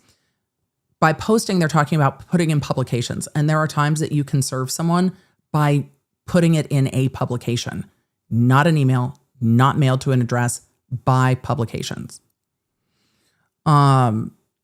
Village Idiot said, I'm a process server and have many stories of people being difficult to serve. I imagine people are difficult to serve almost as often, if not more often, than they are not difficult to serve, depending on what they know. So let's see. I don't know if these email addresses are public either. It makes me nervous. So I'm going to read this. They say on May 27th, the verified complaint was filed. On May 27th, the ex parte motion was filed. They then include an email for Ben Schneider and for his company. They include Brian Mansell's email. They also include a post that is here. I can pull this up. I'm going to just try to be careful going through this. The filing is public. Dan, I just try not to put, when people put all this personal information, I try not to put it on screen. I just didn't have time to go through and redact it all. Even though it is public, I do not like encouraging fuckery via filing when people try to use filings to cause more harm by publishing it. This is a post by Ben that looks like it was on, I don't know what platform this is on. I think YouTube, but it says, I tracked down the thief who stole 200,000 of Lego, and it says, follow me on Instagram. And it says, send me an email if you have a video idea, and then gives an email, recklessben12323@gmail. And that's the one that they are using for service on the business. They go on to put in Brian Mansell's email, and then, sorry for the awkwardness. Normally I would, apologies. Normally I would do this prior to, but these I grabbed this morning because of how late we streamed yesterday. Let's see if I can. And the problem is I can't really, we're going to have some cut off until we get down a little bit further, but it is what it is, unfortunately. So I am trying to make this readable and not a problem. On May 28th, they say immediately after filing the initial pleadings, plaintiffs through counsel sent written notice of the initial pleadings and appropriate summonses to Schneider, Reckless Ben, the company, Mansell, via their respective known email addresses, Exhibit A. Plaintiffs expressly advised that email correspondence was to provide notice of such filings and request that they accept service of summons in lieu of personal service. Woo! Cat, what did you do? Emily, you were moving him to the other side of the desk. I was. And then he reached out and went, sorry if I scared you. I scared myself. Fred's like, no, I'm sitting over here and I'm going to knock over your water bottle while we do it. You're not paying attention to me, woman. It's my fault, truly. That scared me. Apologies. This goes on to say that plaintiffs said that they wanted the parties to accept service by email correspondence. I can imagine why the parties here would not want to do that. I can imagine why some of these parties might be disinclined to acquiesce to that request and say, no, I don't want to accept by email. They say that the email correspondence included an acceptance of service form for each co-defendant's respective signature and returned and provided names, numbers, and addresses of plaintiff's counsel for convenience. On 5/28, plaintiffs hired James DeLuca to serve process on Victor and Schneider. On May 28th, plaintiffs hired Daniel Benavides. On 5/28, plaintiffs hired James Moore to serve process on Mansell. On 5/28, the court entered the TRO against co-defendants. On 5/28 at 6:16 p.m. MST, and immediately after the court entered the TRO, plaintiffs through counsel sent written notice of the TRO to Schneider, Reckless Ben the company, and Mansell at the above referenced emails. See Exhibit B. On 5/29, YouTube video stream titled Reckless Ben Speaks on Lego Scandal and Police Corruption, H3 show number 273 of the H3 podcast. See, the H3 podcast doesn't even have to sue somebody to end up being referenced in a lawsuit. Located at the following link. Schneider admits his knowledge of the lawsuit. A downloadable and viewable copy of the video along with excerpts in an informal transcript is attached to Exhibit C. On 5/29, Schneider, individually and Reckless Ben the company, admitted his knowledge of the lawsuit and stated, right now we're actually getting sued because of that website we steal from old people. I mean, it goes beyond that. It does go beyond that. They go on to... the cat is catting. More precisely, when one of the hosts of the podcast informed Schneider that the complaint had been filed against him, Schneider individually and as the company acknowledged specific awareness of the lawsuit by responding, yeah.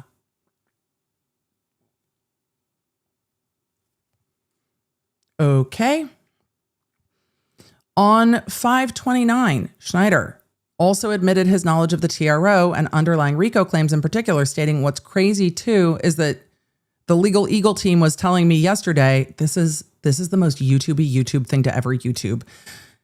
The Legal Eagle team was telling me yesterday when they looked at the TRO that I got the temporary restraining order, he said this was made and only gets approved for people that have super high up in gangs or like cartels and stuff.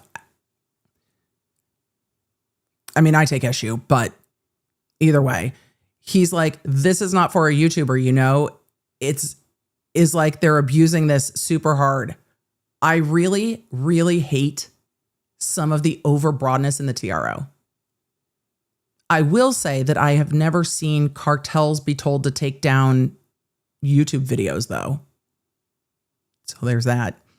Civil RICO is its own beast. I don't like it. I don't like how overbroad the TRO is. It is wild. I don't disagree that it's wild.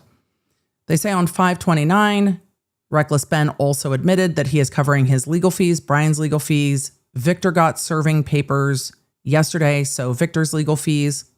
Why does it matter? Who pays for it? I guess they're going to knowledge. They're saying, okay, well, he has knowledge of it. Let's see. On June 2nd, 2026, the court amended the TRO, setting a live preliminary injunction hearing for June 22nd, 2026 at 2 p.m. On 6/2, Schneider individually further acknowledged the initial pleadings and the TRO, including via direct communications with the undersigned law firm. Hold on, I'm going to see if I can pull this up a little bit further without it getting into addresses. Nope, because email. Okay. Fair enough. I just wanted to look. On June 2nd, Schneider individually further acknowledged the initial pleadings, including via direct communications with the undersigned law firm during two separate June 2nd, 2026 telephone calls with plaintiff's counsel law firm's receptionist. Schneider individually acknowledged the lawsuit and confirmed the email address to which plaintiff's counsel sent the summons. Okay, well, if he confirmed the email address, then he was aware that they were going to try to serve him by email, I would imagine. However, my thought on this, and again, not legal advice, my thought on this is, when dealing with opposing counsel, most attorneys find it helpful to do everything via email and in writing. Everything in writing. And send it through your lawyer, because lawyers, if they are talking to a party because a party is not represented, you never know what they may say that you said. And you do not have a buffer there. Everything should go through email. Everything should go through email. Because you need a record of everything that is said. You need it timestamped. It will matter down the road. This should all go through counsel if counsel is not already on board. They confirm the email address. They say the firm received no undeliverable notifications regarding the email address. I'm going to pull this because then they start getting into all of the times they attempted service at addresses. And so I'm just going to read this. I'm not going to put it on the screen. I did not have a chance to redact it, but they go through different addresses. And I just wanted to go through the dates real quick. They said that the firm received no undeliverable notification regarding the email address, presumably, their words, presumably attempting to create further streaming content for his platforms. Ben inquired regarding and asked to speak with Mr. Nash, specifically regarding the case. The lawyer, as Mr. Nash was then unavailable, counsel later requested in writing that Schneider confirm whether he was represented by counsel, at which point counsel indicated they would be happy to visit with him. And then they have those emails attached. They go on to say that on 6/3, plaintiffs hired William Hines to further serve Schneider, attempted service of process on co-defendant Victor, and then they went to the location on May 29th at 1:54 p.m. in Los Angeles, were unable to serve, spoke to the building manager of the property and confirmed Victor's a resident. The manager refused to let him in the building as the code was required for entry. Hey, Victor, wherever you live, good on your building manager. Good on your building manager for being like, nah, you need a code. I'm not letting you in. Good on the building manager. The process server confirmed that the gate was locked to prevent access to the property. On June 1st at 8:18 a.m., they attempted to serve Victor at the same address in Los Angeles, was unable to serve him because there was a code required for entry to the property. At 6:12 p.m., they went to the same location and were unable to serve him because guess what, chat? A code was required for the property. On June 2nd at 7:13 p.m., well, like the next day, they went back to the same location. They were unable to serve him, but the documents were posted in a conspicuous place on the premises. They say that the last known address for Schneider, and then they put it in here. They say that the principal place of mailing for the business, and then they list that address also in Los Angeles. On May 29th at 4:45 p.m., the process server attempted to serve Reckless Ben at address in Los Angeles and was unable to serve Reckless Ben. They also said that since Reckless Ben is the registered agent for the company. Dude, spend the $50. Spend the $50. Spend the $50 and get a registered agent that is not you. Because if you are your registered agent, you are going to end up putting your home address on your LLC papers that are public, thereby doxing yourself. Don't do that. Get a process server for your company. It's literally like $50 a year. But Ben is the registered agent for Reckless Ben, and they attempted to serve the company at Ben individual's last known address, were unable to serve. They went back on June 1st at 5:37, same location, unable to serve. June 2nd, 11:02 a.m., same location, unable to serve. June 2nd, 11:50 a.m., unable to serve. However, the pleadings were posted on the premises, and they don't say why they were unable to serve. They don't give the detail we've seen in others, like we door knocked the door and this person answered and this person didn't, and what have you. So they didn't give the level of detail that might be attached, but we haven't seen that yet. So there are then, let's see. 1, 2, 3, 4, 5, 6, 7 attempts between May 29th and June 4th, attempts to serve and conversations with counsel and a confirmation of the email address makes service by email reasonable in the given situation. They then talk about trying to serve Brian Mansell in Oregon on May 30th at 3:10 p.m. Unable to serve, no vehicles at the location, no one answered the door. May 30th at 8:03 p.m., attempted to serve process, unable to serve, confirmed no contact was made at the address, but observed a woman sitting inside the house using a tablet, and that the woman was ignoring the knocking on the door, as one can do. May 31st, more attempted to serve process at the same location, was unable to serve, indicated there were no vehicles and the location was empty.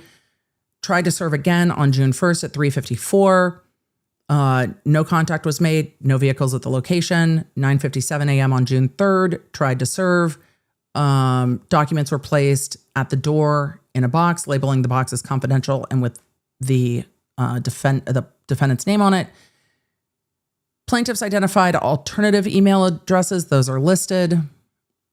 On June 3rd at 7:09 p.m., plaintiffs through counsel sent written notice of the initial pleadings to the alternate email addresses located for Mansell's. And if you would like your email addresses to not be on the internet, we do still have a code for Incogni. All right, let's see if we are past the addresses. And we can go back to pulling this back up on screen. Thank you for understanding that this was filed June 5th and I had not had time to grab it and redact it. Let's see. Let's get to the conclusion of this. And then we are going to have to zoom because it is late. We've been streaming for quite a long time. Let's see. Conclusion. Plaintiffs have demonstrated past and ongoing attempts at traditional service has been unproductive. Plaintiffs request the court enter an order allowing service by email or alternate means. The court did enter a order allowing service by email. Given everything, that they attempted and the fact that they confirmed the email address and the fact that there is knowledge of the lawsuit, it does not surprise me at all that the court allowed for alternative service by email. That is a proper means of service, but it's not as if they tried once and were like, oh, let's go to email. They outlined the attempts at service. I think any court would find those to be sufficient attempts at service. There are numerous and varied attempts at service, and then that was granted, which means the individuals have been served. But because it took so long, the court changed the date on the hearing. And that's the last thing we're going to pull up. because the court bounced it back to give it an appropriate notice period. So let's take a look at that real quick. Very quick, very quick. Temporary restraining order and notice of preliminary injunction hearing. This matter came before the court. Plaintiffs are suffering and will continue to suffer. This is what we've seen before. This is the same injunction we've seen before. The thing that's going to be updated on this is the date. An evidentiary hearing, hear these words, an evidentiary hearing on plaintiff's motion for preliminary injunction will be held at 3 p.m. on June 30th in the 4th District Courthouse in Provo, Utah. Will there be cameras in the courtroom? I don't know. I have not seen as of earlier this morning. Hey, George. I have not seen as of earlier this morning whether or not any media outlets have asked to have cameras in the courtroom. The earlier motion I saw in this case indicated that there were to be no recordings of any proceedings at all, but I imagine someone will request that. Also, it seems to me that a hearing at 3 p.m. is not nearly enough time for an evidentiary hearing on this preliminary injunction. This seems to be an insufficient amount of time. So it is going to be, well, we'll see if it gets continued or not. But currently there is a hearing set for June 30th on the temporary restraining order. The courts in Utah vary on how they allow the media to view proceedings and engage with proceedings. And that varies court by court by court by court and judge by judge. We have seen how it's been done in the Taylor Frankie Paul case, but then early on in the Corey Richins case, the court didn't allow it at all. And now Fred is back. Hello, Fred. You can't. Okay.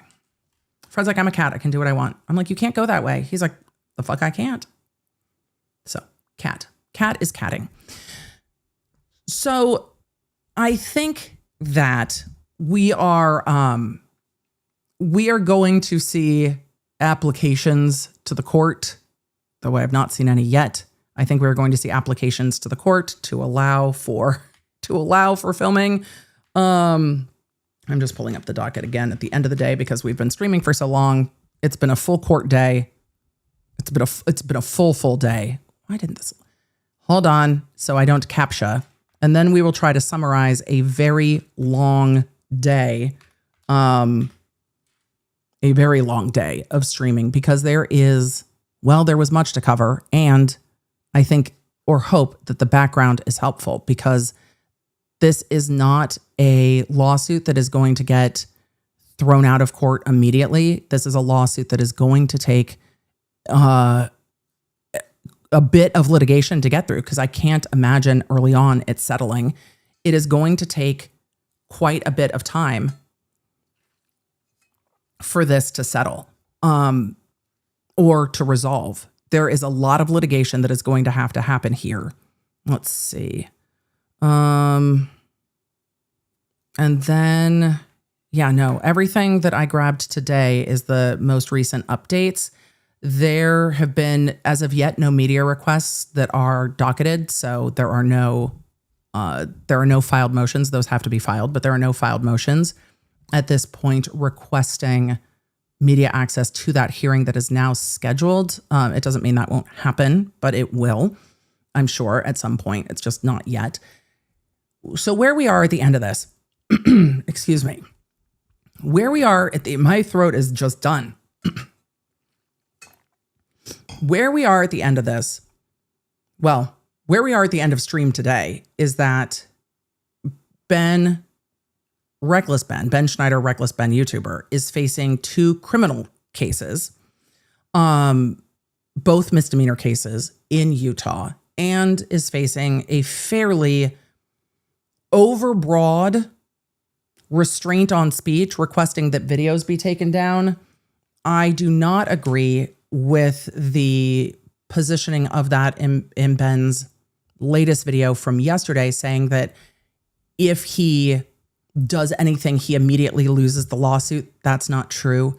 If he does anything, he immediately goes to jail. That's not true. However, with regard to the criminal case and Josh Johnson, there is also a criminal restraining order. So if he contacted Josh Johnson or spoke about him, he could actually have a violation of criminal restraining order, which could ultimately land there. But he framed it as a do not pass go, immediately end up here. That's not how this process is working. I'm sure his lawyer will explain it to him, but in the way he explained it to his audience, it's not quite that.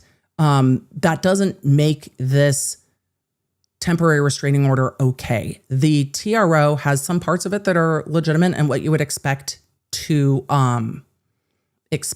be in any other temporary restraining order in a business type of a lawsuit. Some of it is incredibly, incredibly overbroad and I think inappropriate, and I do not think it can legally stand. There are provisions in that are not sound in any legal principle. And temporary restraining orders are an ex parte. When you have ex parte proceedings that only one person is present at, that's the point of the proceeding. But the court is also a mechanism of protection there, and allowing such an overbroad TRO causes me concern. I do not like the way that the court has allowed for a immediate request to take down all videos, that it tries to reach everyone, connected, unconnected, not connected. It seems that the court is not providing their function of going through and narrowly tailoring the request based on what is reasonable. I also did not see the court require any type of bond for this type of preliminary injunction. Essentially, this goes a bit beyond a temporary restraining order, almost into a preliminary injunction, the way it's operating. And generally, those would have some type of bond. I don't know if that's required in Utah. It is beyond my scope in Utah, but I was looking for that and did not see it. So I hope that we see a fulsome and thorough vetting of this restraining order and the causes, and the evidence that was presented when this gets to hearing. I think that there is room for a stay from some of this extraordinary relief to be asked for, but it would take counsel going into court to do that. And hopefully that is something that we see soon, because it is wild. Let's see. Believe bond was waived as the TRO wouldn't impact Ben monetarily. I didn't see that the court, I have not seen any filings where the court has made that finding. I will look for them, but I have not seen them. However, requesting somebody to take down videos that the entire complaint says, and I'm not arguing with you, Chad, I'm arguing with the thought behind that. But the complaint goes on and on and on about how all of this is monetized, and it's being monetized. They use the word profiteering way too many times. And then to say that taking those things down wouldn't have monetary impact is disingenuous to me. It's disingenuous to me. So I am interested to see where we get to on that. Krista said warrant said no bond. The warrant and the TROs are not the same thing. So there are two different parts to that. But yes, the logic isn't logicking for me at all. And so when we are looking at all the different aspects of this case and even trying to narrow them down, silly me for thinking that the complaint would be narrowly tailored in any way. It was not. I have no idea how some of the complaint of action that is outside the jurisdiction of the state is going to get pulled into Utah. There are very real legal disputes in this complaint that are going to need to be addressed. Lots of them that are going to be hard for, based on our initial look at the complaint, hard for Bricks and Minifigs to overcome. I don't know how they are going to pull in all of that out of jurisdiction activity. But there are allegations of defamation per se that also may be difficult to overcome, though I am surprised to see in the complaint they seem to just acknowledge that this might all be public figures, which is really interesting because I would think that that would have been something with regard to at least the owner-operators, that they would have argued that they are not, in fact, public figures prior to the publishing of these videos, but they're not, so they're not. That's okay. The criminal cases are something we haven't even gotten into, other than to note that there are 2 ongoing misdemeanor criminal cases, and to note that in those misdemeanor criminal cases, there is a narrow criminal restraining order just between Ben Schneider and Josh Johnson. There is also a small claims case between Ben Schneider and Josh Johnson out of Oregon that we have not gone over yet. There is ongoing litigation between the prior owners and Bricks and Minifig Corporate in Oregon. I have not gone through that lawsuit yet.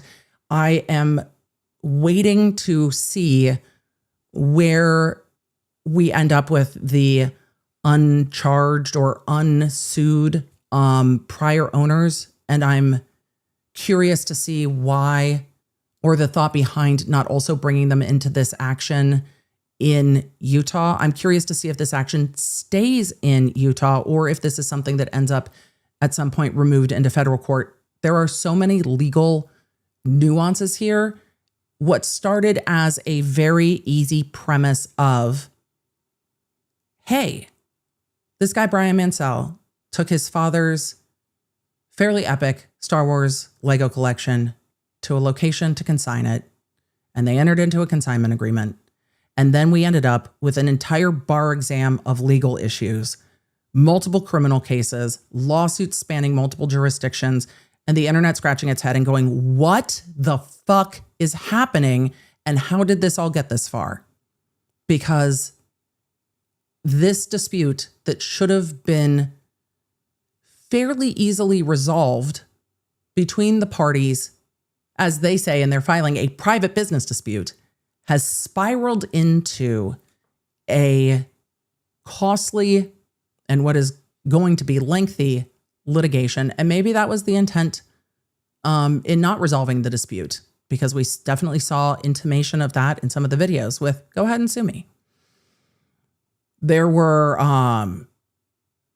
some missteps along the way that are going to come back to roost on video, of course, but there have also been many missteps along the way for the corporation, who has continuing to shift their story and continuing to say things on video that are also an ever-changing goalpost.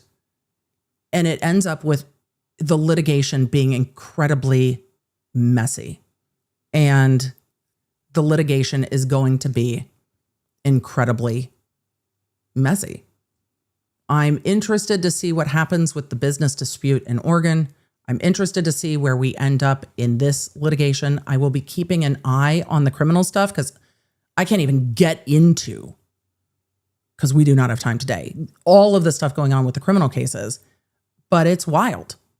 And it's not going to go away anytime soon. And I think that this lawsuit, well, corporate clearly thinks it's not going to make things worse. But I don't know if that is an accurate reading of the room at all. So when we look at all the legal, I know that there are going to be people that are upset that I am critical of some of the actions taken by Reckless Ben and how they impact his case. But I am looking at this through the eyes of an attorney, and there are things here that are going to be difficult for him to surmount.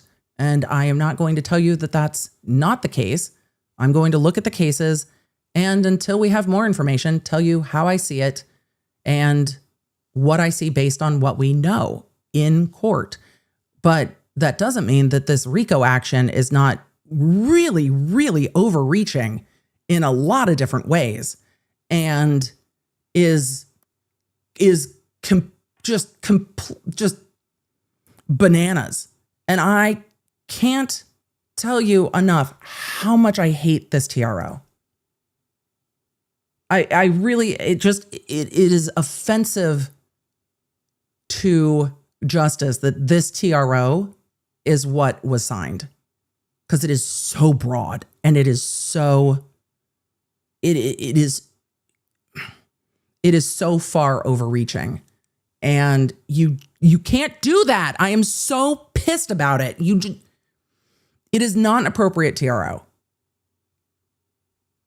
And I just hate it. What else on that?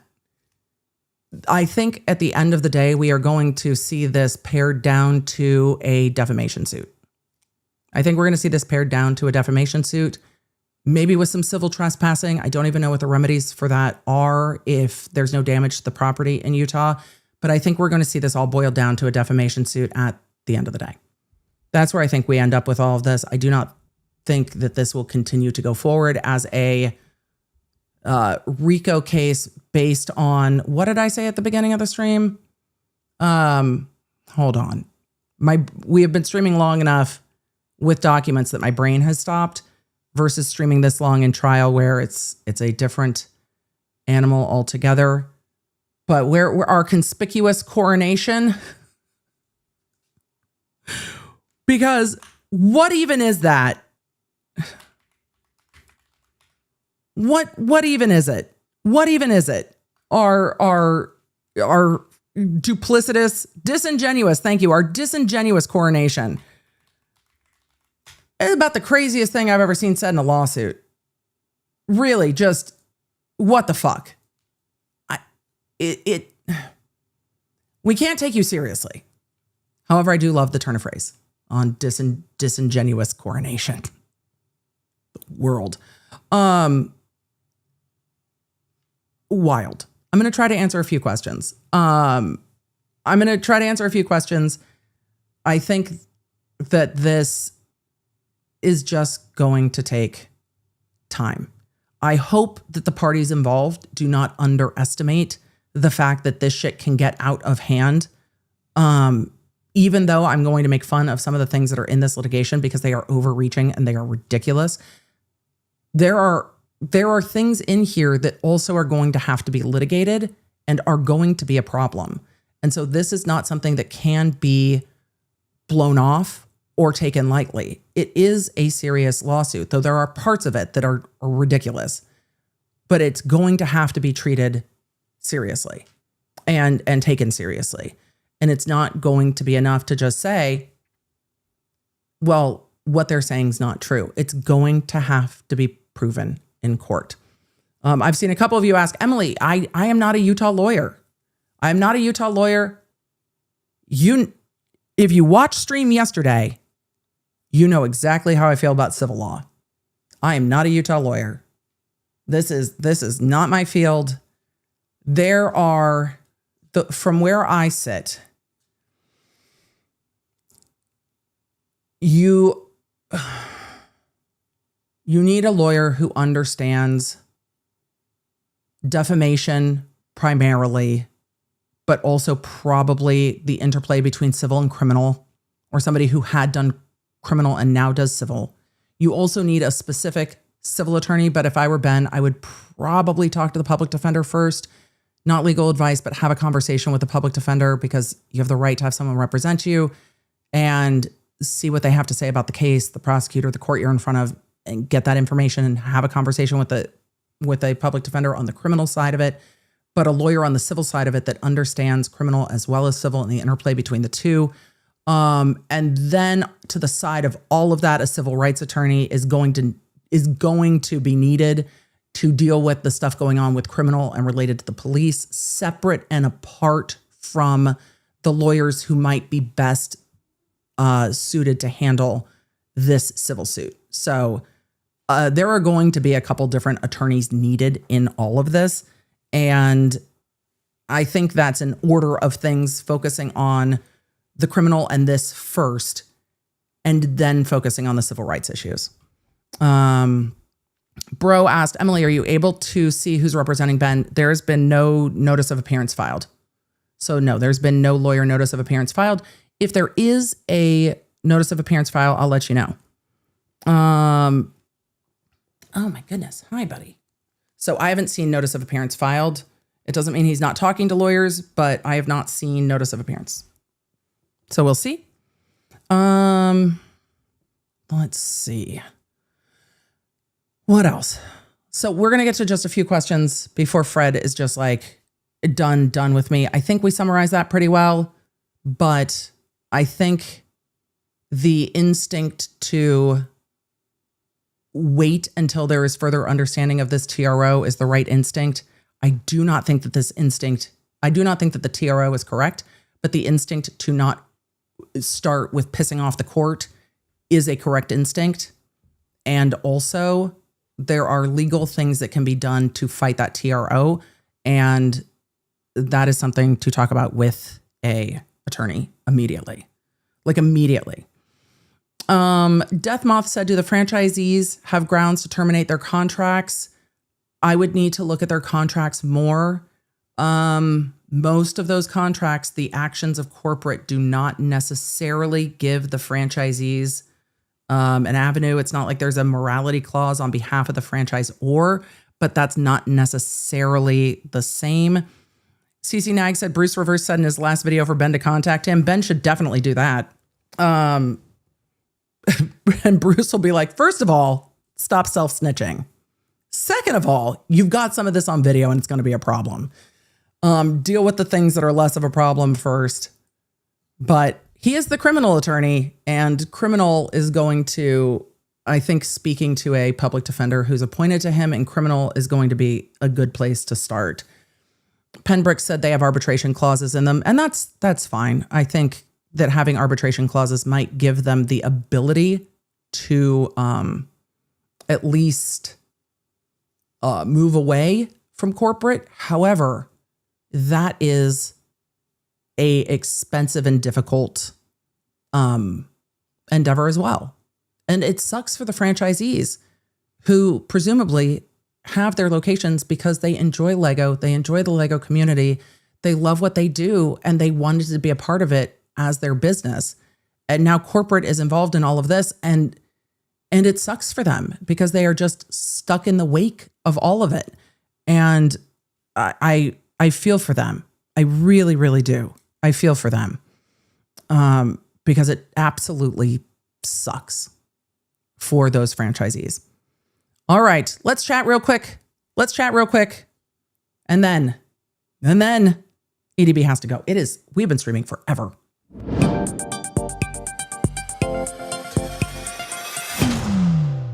All right. Athy in the chat says half of LawTube has reached out to Ben. I'm sure Ben's emails are quite full. He needs a Utah attorney. He needs a Utah attorney who understands Utah juries. He, I'm sure, does not need any more input. He needs a trusted attorney that regularly practices in Utah and that other attorneys think well of. So I am sure he is up to his eyeballs in people contacting him. A lawyer in Utah that does trials in Utah, that knows the location, knows the area, knows corporate law, and is not afraid of the internet getting cranky. Like the Michael Saltz of Utah. He, some of you said he needs a Lessie. He needs a Lessie and a Michael Saltz. He needs both. You need a little bit of both. So, yep. So let's see. Ginny Cat spotted Fred and ran up to the TV. I mean, Fred is fretting today. Fred is just, well, and yesterday too. Fred's like, we have been streaming for too long. We are done. Gossip and Rumor, good to see you in the chat. Thanks for bringing clarity to this madness. I hope I did. I know it is a very long video going through the complaint and the TRO. I think it's needed to kind of have grounding in what's going on in the law, because it is it is a lot going on, and not all of it can be so easily discounted but the corporation are being dicks, so why can't this all go away? Well, both things can be true. So how you feel about the corporation's actions doesn't change that this is going to be a lawsuit that is a lot to deal with. Cons the Dog said, will Reckless Ben be broke from the lawsuit? It depends. It depends on public support. It depends on a lot of factors. But I think that we saw, like in the professor versus the TikTok psychic case, we saw the professor's lawyers say, no, we've got you and we'll work with you. And then we saw the TikToker being wild, like money wasn't a concern in the world because she was representing herself and didn't give a fuck. And so we saw the professor get out of there without as much financial harm. However, when dealing with a corporation, you never know. However, there are reasons why the corporation might want this to be done quickly, because it seems like the corporation, every move they make at this point is just going to make it worse. People aren't going to be happier because Ben can't release his third video. That is not going to make people think differently of the corporation. And some of the things in this filing are not going to all of a sudden make people see corporate side.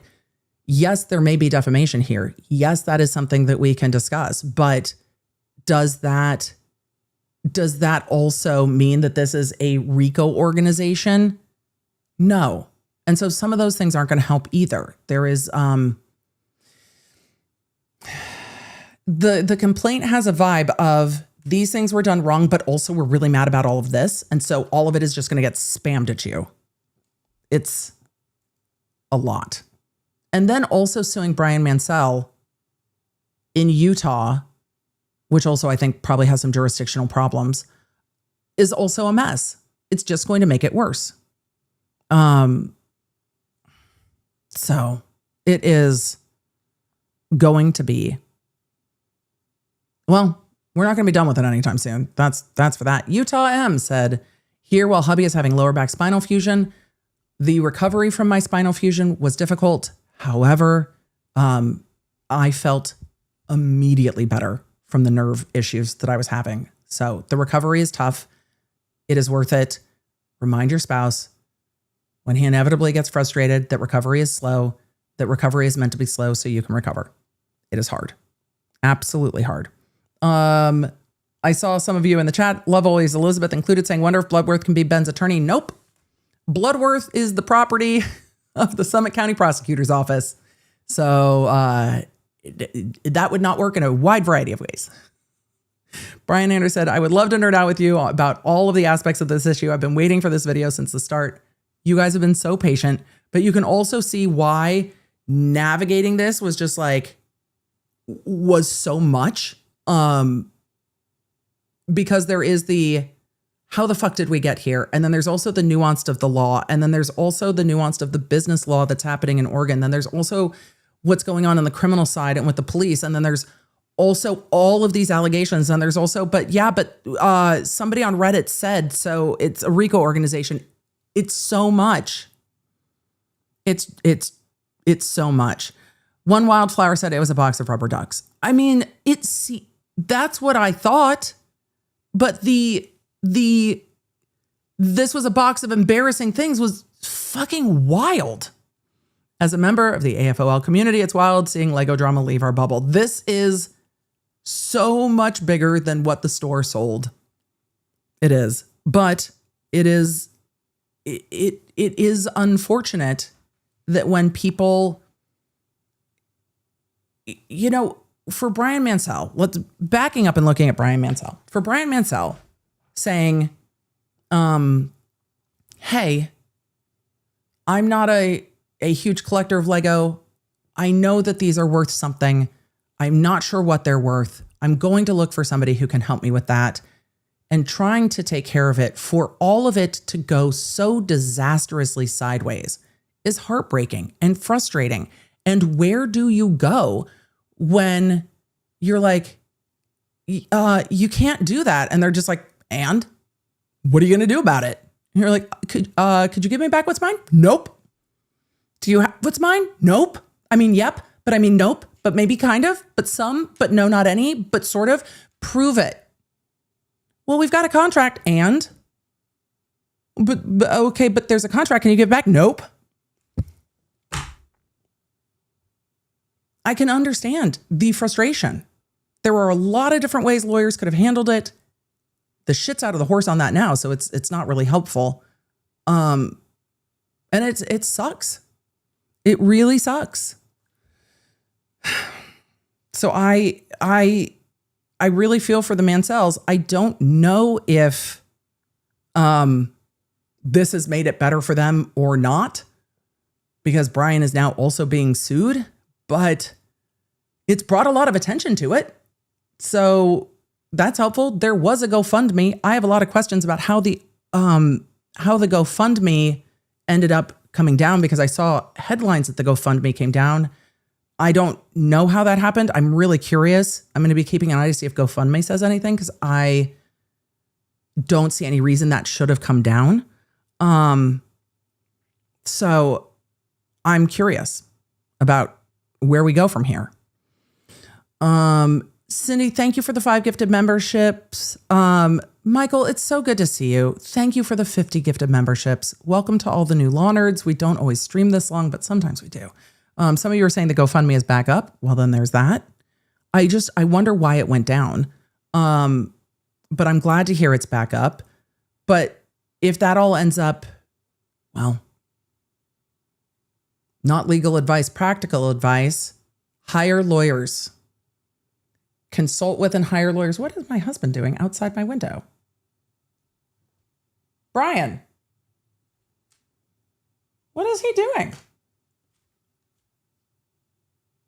He's just perusing the garden. I am, not legal advice, practical advice. Hire lawyers, because at the end of that lawsuit, they are looking for a constructive trust to put any monies into a trust. So that needs to be talked about to a lawyer now. Yesterday now. I mean, he looks so handsome in his scrubs. He definitely got my attention. Bryce Jones said, dealing with a fraud case in Utah, American Fork Police told me it was civil. The build of my home in the Utah Parade of Homes forged my signature on my construction draws and used images pasted on the PDFs, posted the forgeries on my ex account. They stole $527,000. Bryce, I am so sorry. That is a substantial amount of money. Those amounts of money can be criminal. Absolutely wild. And I'm sorry. And the police department being like, meh, it's civil. They didn't seem to think that this was civil.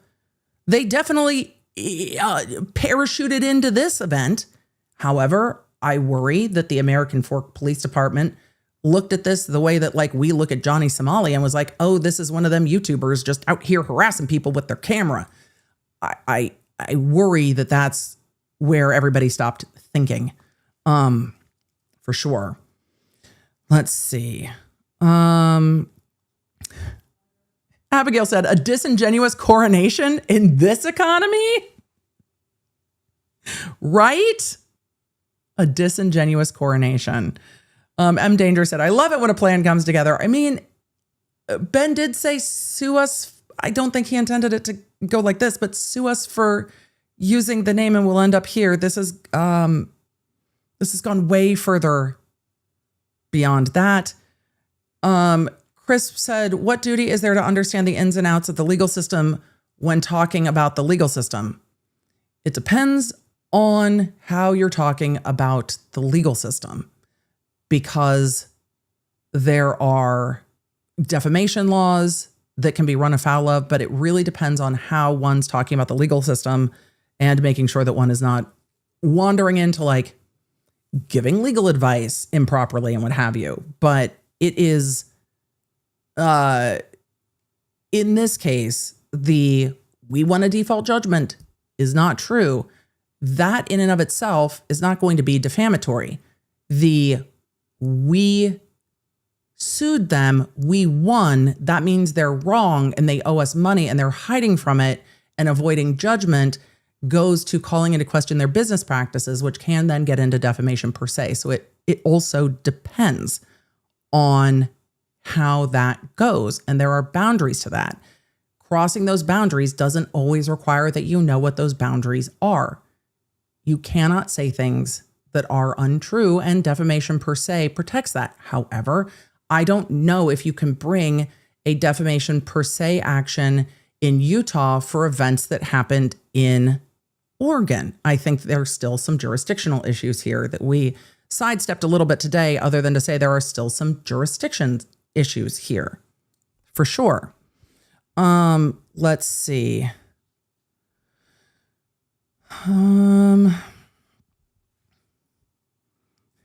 I love that Nanner said, have to be on the replay crew, need to watch Ryan. So Ryan Hall, y'all's live, stay safe with your weather, and you might be replay crew now because we have been live for so long. Team Baker, thank you, and I'm sorry.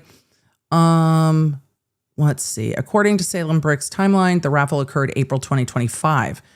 So that has been ongoing for like almost a year. Interesting. Ashley Party of One said, I've been seeing bits and pieces of this case elsewhere. Thank you as always for breaking it down in layman's terms and being the ultimate law nerd.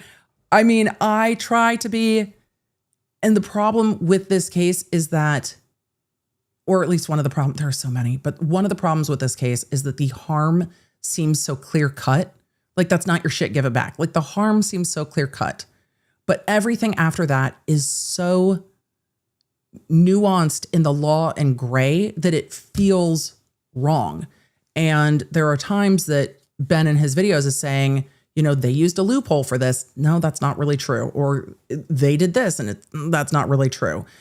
And that can also muddy the waters with things. But the harm seems so clear, and it shouldn't be as legally nuanced as it is. And yet the takeover of the business made everything a mess. And it is fairly legally nuanced on what's going to happen with unwinding that business. It is, in fact, a mess.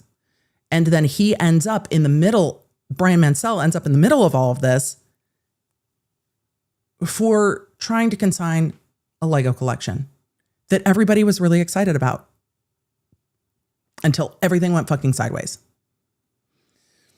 And that sucks. It really sucks. So hopefully we understand the legal posture of this. Kadar said, can Ben just argue he had a sincere belief he had won a court judgment against this? Not really. Because the court records don't bear it out. And filing for a default judgment is very clearly not the same as getting a default judgment. There's no order from the court. So I don't think when there's no order from the court, it's not the circumstance, and we've seen circumstances like this. It's not the circumstance where somebody actually gets a default judgment by the court and then the other party comes back and says, hey, I was never served. And then the default judgment's unwound. There was never a default judgment entered. And so saying, me filing for default, I thought that I had a default judgment when it's never filed is not the same. And I don't think that it's easy to argue such, because filing a thing doesn't mean you have a thing. And in one of Ben's videos, he said that in a previous case, he had won a default judgment, which means he at least has some experience with them, and you have to have a judgment from the court. So that is a problem for sure. Let's see. Does this only apply to the defendants? The TRO only applies to the defendants. They're trying to make it broader than that. It's a mess, but they're trying to make it broader than that.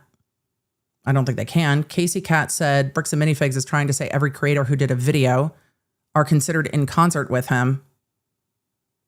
I mean, I'm sure they can try, and I'm not surprised that they are based on the wording on that. I'm appalled that a court allowed it. It's insanity. But It's wild. Cindy said 1,000 feet is like 3/4 of a mile. The way that criminal cases have to fight in court to get victims of domestic violence, victims of stalking, a protective order that is for 100 feet and a fight for 100 feet for this shit to come in here at 1,000 yards fundamentally pisses me off. Fundamentally pisses me off. Because fighting for 100 feet or 300 feet or maybe 500 feet is what people are fighting for in criminal court all of the time. And so for this to be like, yeah, 1,000 yards is fine. Fuck off. What do you mean it's fine? It's insane. It's an insane amount of space. The whole TRO is wild. And I can't imagine that the court was like, yeah, this is cool. What are you talking about? I think I've made it clear that the TRO and I are not seeing eye to eye because it's wildly overbroad. And I hope that the court's not just like, well, the other side can appeal it. Hate it. Hate it. Drop Barracudas at Miss Streisand. Meet the court of public opinion.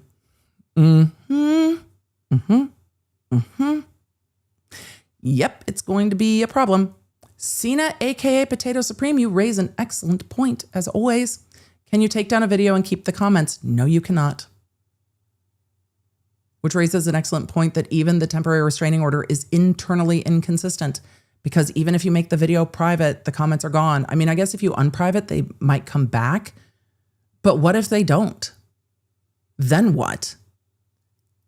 It is also internally inconsistent. And I hate it. It is so much. Let's see. Wendy Michelle said the police broke so many civil rights. Oh, the police situation is a whole other thing. And so for those of you that have asked, how is this case going to go? Well, it also depends on when Ben sues law enforcement and what those lawsuits look like, because there might be money there as well, because it's wildness. Lawnards, with that, it is late. B, we have streamed literally all day. The takeaway for me is that this is going to continue to grow. I don't think this is going to go away anytime soon. I don't think the public is going to be less inclined to ask questions, because at the moment, there will be no more videos posted on this. Now, can the parties being restrained from talking about each other happen going forward? It needs a hearing, but it is possible that going forward, there can be restraint on do not talk about each other until the case is done. That is possible. However, trying to take videos down and stuff is really going to be completely wild. I don't see how a court can enforce that. I don't see how that it can be enforced by the court. I think that is a huge no-fly zone. But also, there can be impact to Ben's ability to fund his own lawsuit if he cannot continue talking about the situation that's going on, which I expect is the plaintiff's, or at least one of the plaintiff's, goals here, because they are well aware that that's his livelihood and well aware that this series of conversations and videos has blown up.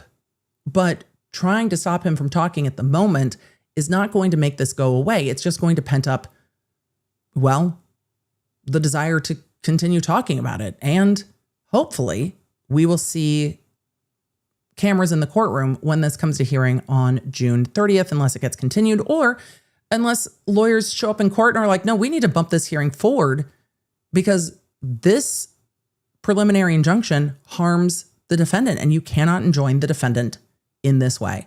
So there are options for Ben to move forward, but I do agree that at this point, Ben can't really talk about this situation, can't upload about this situation, and does have to figure out with lawyers what his next steps are. So that is absolutely true. I'm going to keep an eye on the filings. I am going to keep an eye on what's going on in this case. We will circle back to this another day. And there is going to be, well, an entire episode of what's going on in court. And we'll be there every step of the way. Because you know what? I absolutely want to figure out how that store takeover happened at the beginning. I have so many questions. I want to go through some of these documents more than we've had an opportunity to today. There's just a lot more here that we need to go through, and we're going to keep going through that. When? I'm not sure yet, because it's going to take a minute, and there's other stuff going on in other cases, but this one's on the docket. This one's on the docket, and so we are going to keep it on the docket. Lawnards, thank you so much for being here. A lot of you are talking about a recent CoffeeZilla upload. Was it uploaded while I've been streaming? Was it uploaded in the last 6 hours? Because if so, I have no idea. I have no idea. So yes, it was uploaded. Well, yes. Okay. Emily, did you know? No.